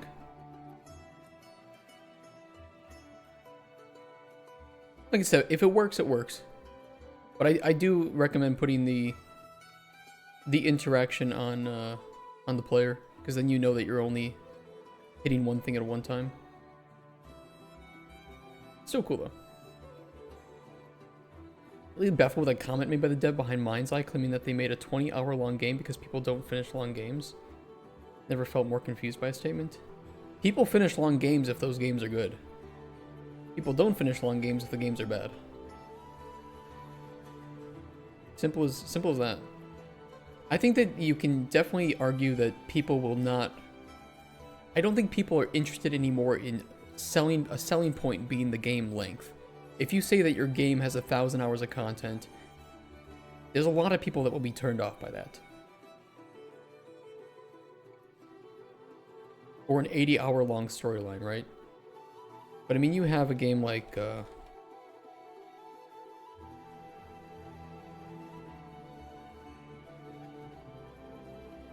Red Dead 2, main story is like 50 hours. That's a pretty fucking long game.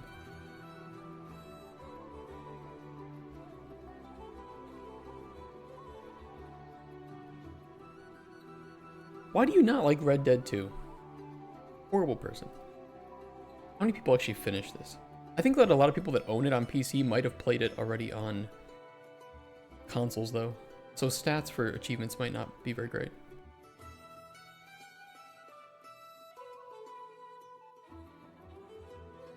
What is the... RDR... Actually, I think I know what it's called. I think it's this. So 23% of players finish the main story of a 50-hour long game. Pretty decent. The game that shouldn't exist is too good. It is too good. It is an 11 out of 10 game. It's the only quadruple A game that I would consider.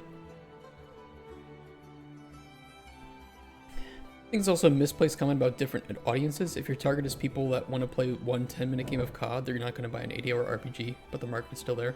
Yeah. And there's a lot of publishers that will just...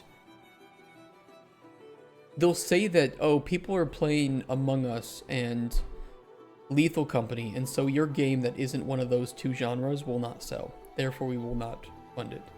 People will literally buy any game of any genre if the game is fun enough. It doesn't matter. There are different audiences for different games. People said turn-based games, turn-based RPGs were dead, and then Larian came out with Baldur's Gate 3. And even people that didn't play Baldur's Gate 1 or 2 flocked to it. Why? Because the game is good.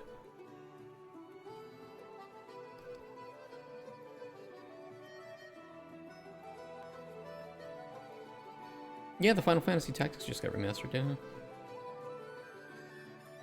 My prototype is 2 hours of gameplay. I'll take that. For a systems-driven game, it's hard to make.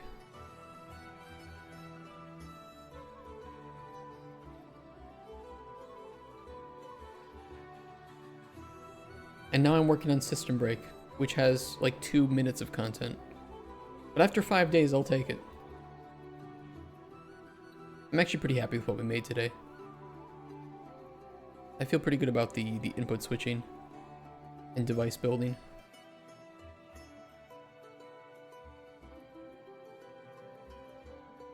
You like Days Gone? I actually just didn't like Days Gone. I'm not really a big fan. I think it's pretty generic, and the main character is annoying as fuck.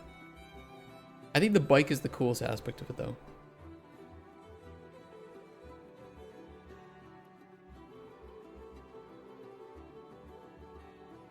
GTA 6 people might care about the hours of content. I actually think that most people who play GTA will not even play the story mode. Sadly enough, and I think that Rockstar stories are really good. Especially GTA stories. But most people will probably not play the story. That's just how big GTA Online is.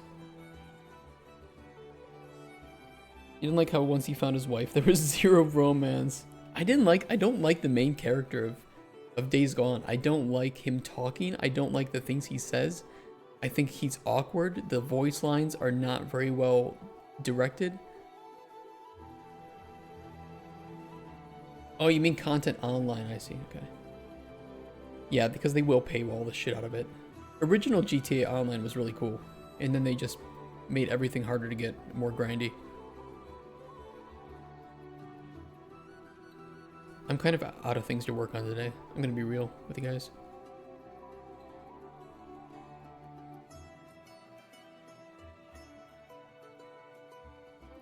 Where's my design for the...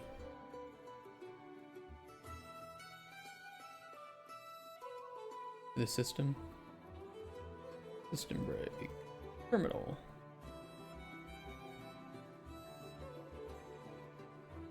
Play Jump Ship? I already played Jump Ship. It was good though. Can send you more awful BP maps. Do I have any of my previous games that I made? Like the project files for them? Granted, Colden Chronicles, some of the BPs are kind of insane.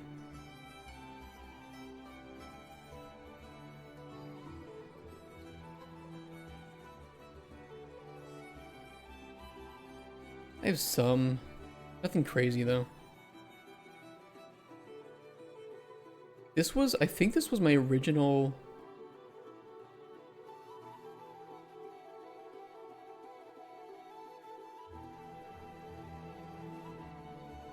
What the fuck is this?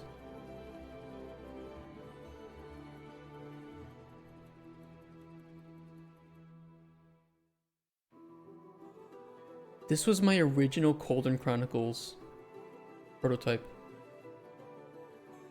That's what this is. That's old. What was the title of the tutorial video on your channel again? Something tutorial. Play Death I don't have Death Stranding installed in here. It's the only one in the tutorials playlist, yeah. I don't know what else to make a tutorial on. I tell people to tell me if they wanted anything added to that project, but nobody did.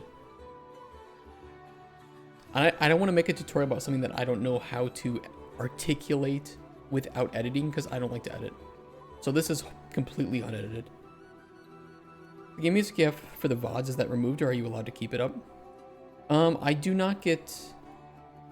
I usually don't get copyright claims. And the times that I do, it's usually from people who don't actually own those videos, that music. Like for this one, same stream that I'm listening to now, same music. Look at these fucking claims. Independence Army, Lim Hyung Ju, 3 Amala Oxide Music. Yeah, tell me where that is in my Throne and Liberty, Core Keeper, Minecraft, Heroes, Starbound, and Elder Scrolls music. It's nowhere. The weirdest shit. Oops. Didn't mean to do that. So sometimes I get weird claims, but this is nothing that I can do anything about. From NCSoft? Yeah, but I listen to all this stuff the exact same. It's been this way for every single day. And I don't get copyright claims. And the only time I get copyright claims is from like fake music companies trying to make money. Like, look, what is this? What is this bullshit?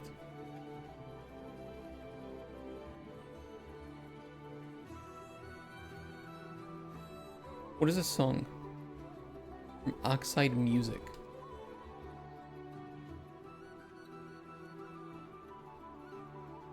What is this? I swear this person just makes fake copyright claims.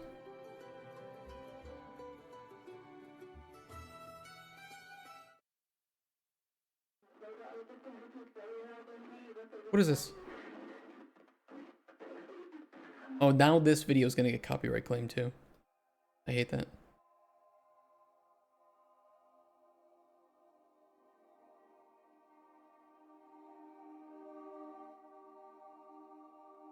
What is this?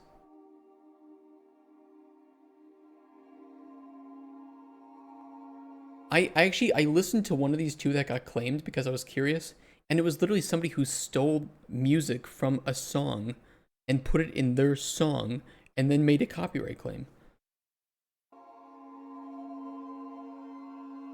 Yeah. This is the Minecraft. This is Minecraft. Yeah.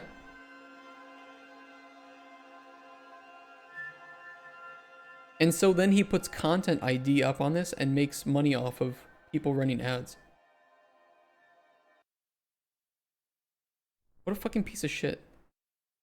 Dumb bitch. Report user. Spam and scams.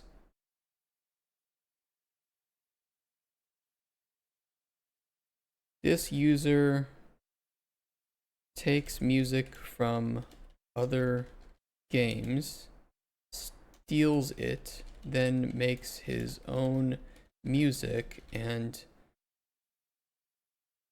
puts content ID on it to make money off of ad revenue that people can't claim. Nothing will happen. Just so you know. I don't run any ads. I don't monetize my videos at all, so he's not making any money off of me, but still, it's really dumb. I can't even earn money yet because we don't have 500 subs. I can't even fix this, by the way. I can't fix this copyright claim. None of the reasons Like, okay, I want to dispute this claim. What are my reasons? Original content, well, I don't own the rights to this. I don't have a license for it. I can't even realistically make copyright exception as fair use. I think it tells you, though. They used to not allow you to do fair use on this.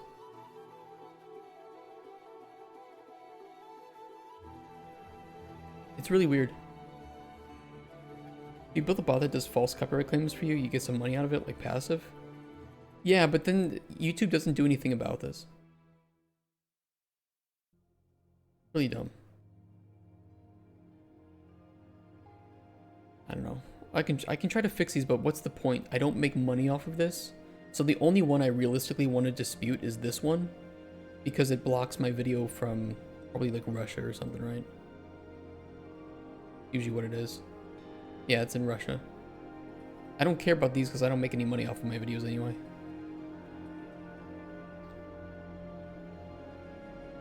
Whatever. Fuck this kid.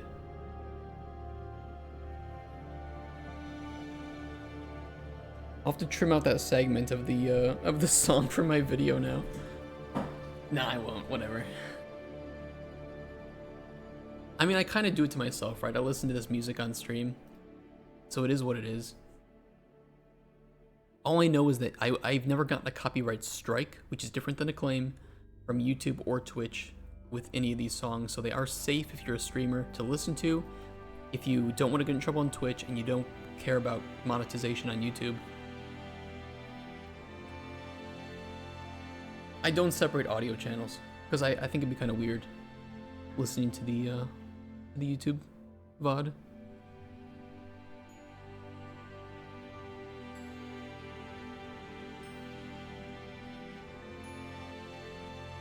If you want the playlist that I listen to, though, you can type in !playlist and get the list of songs that I have.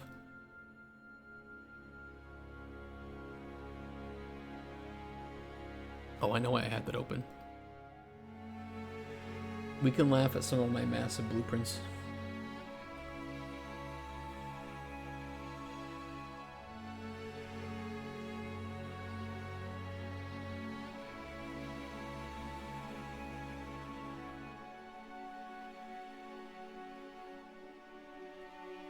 You can also get my original text adventure game that I made. If you would like to play a text RPG, that is probably way too hard. But it is fun.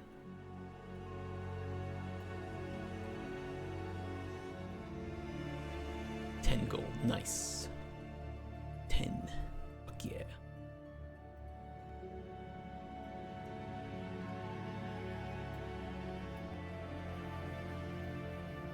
That was fun to make.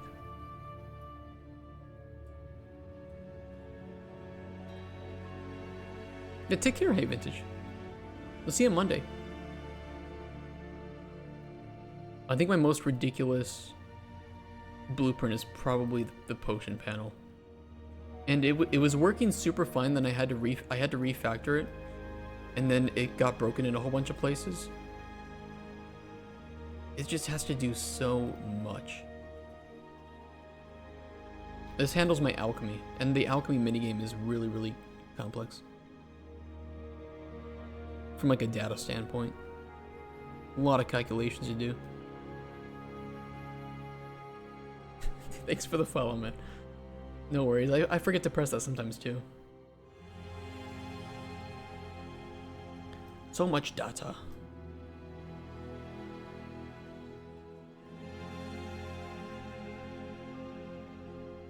I don't like to look at this one. That one's fucked up.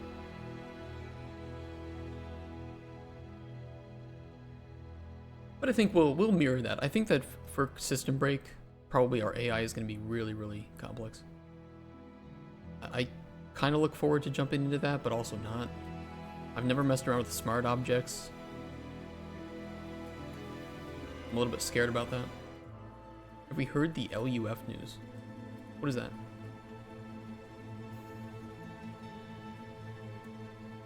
Do we want to do a Tim Kaine video for the end of the day? Do some game dev stuff?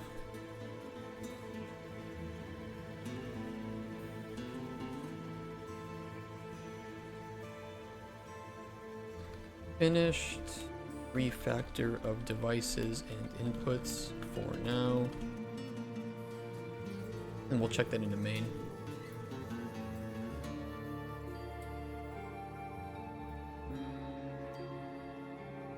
Merge device refactor to main.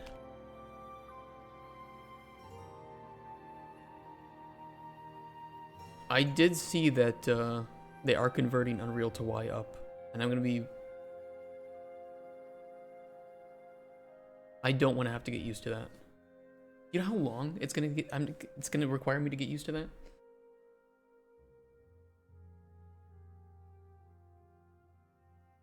Well, thanks for the subs on YouTube, guys. I get emails about that. And it scares me because I think that somebody wants to contact me for business reasons, but I appreciate the subs. If we can get to 500 subs, I don't run ads, and I'm not going to start running more ads, but it would be nice if we got like sponsorships or something, make a little bit of money.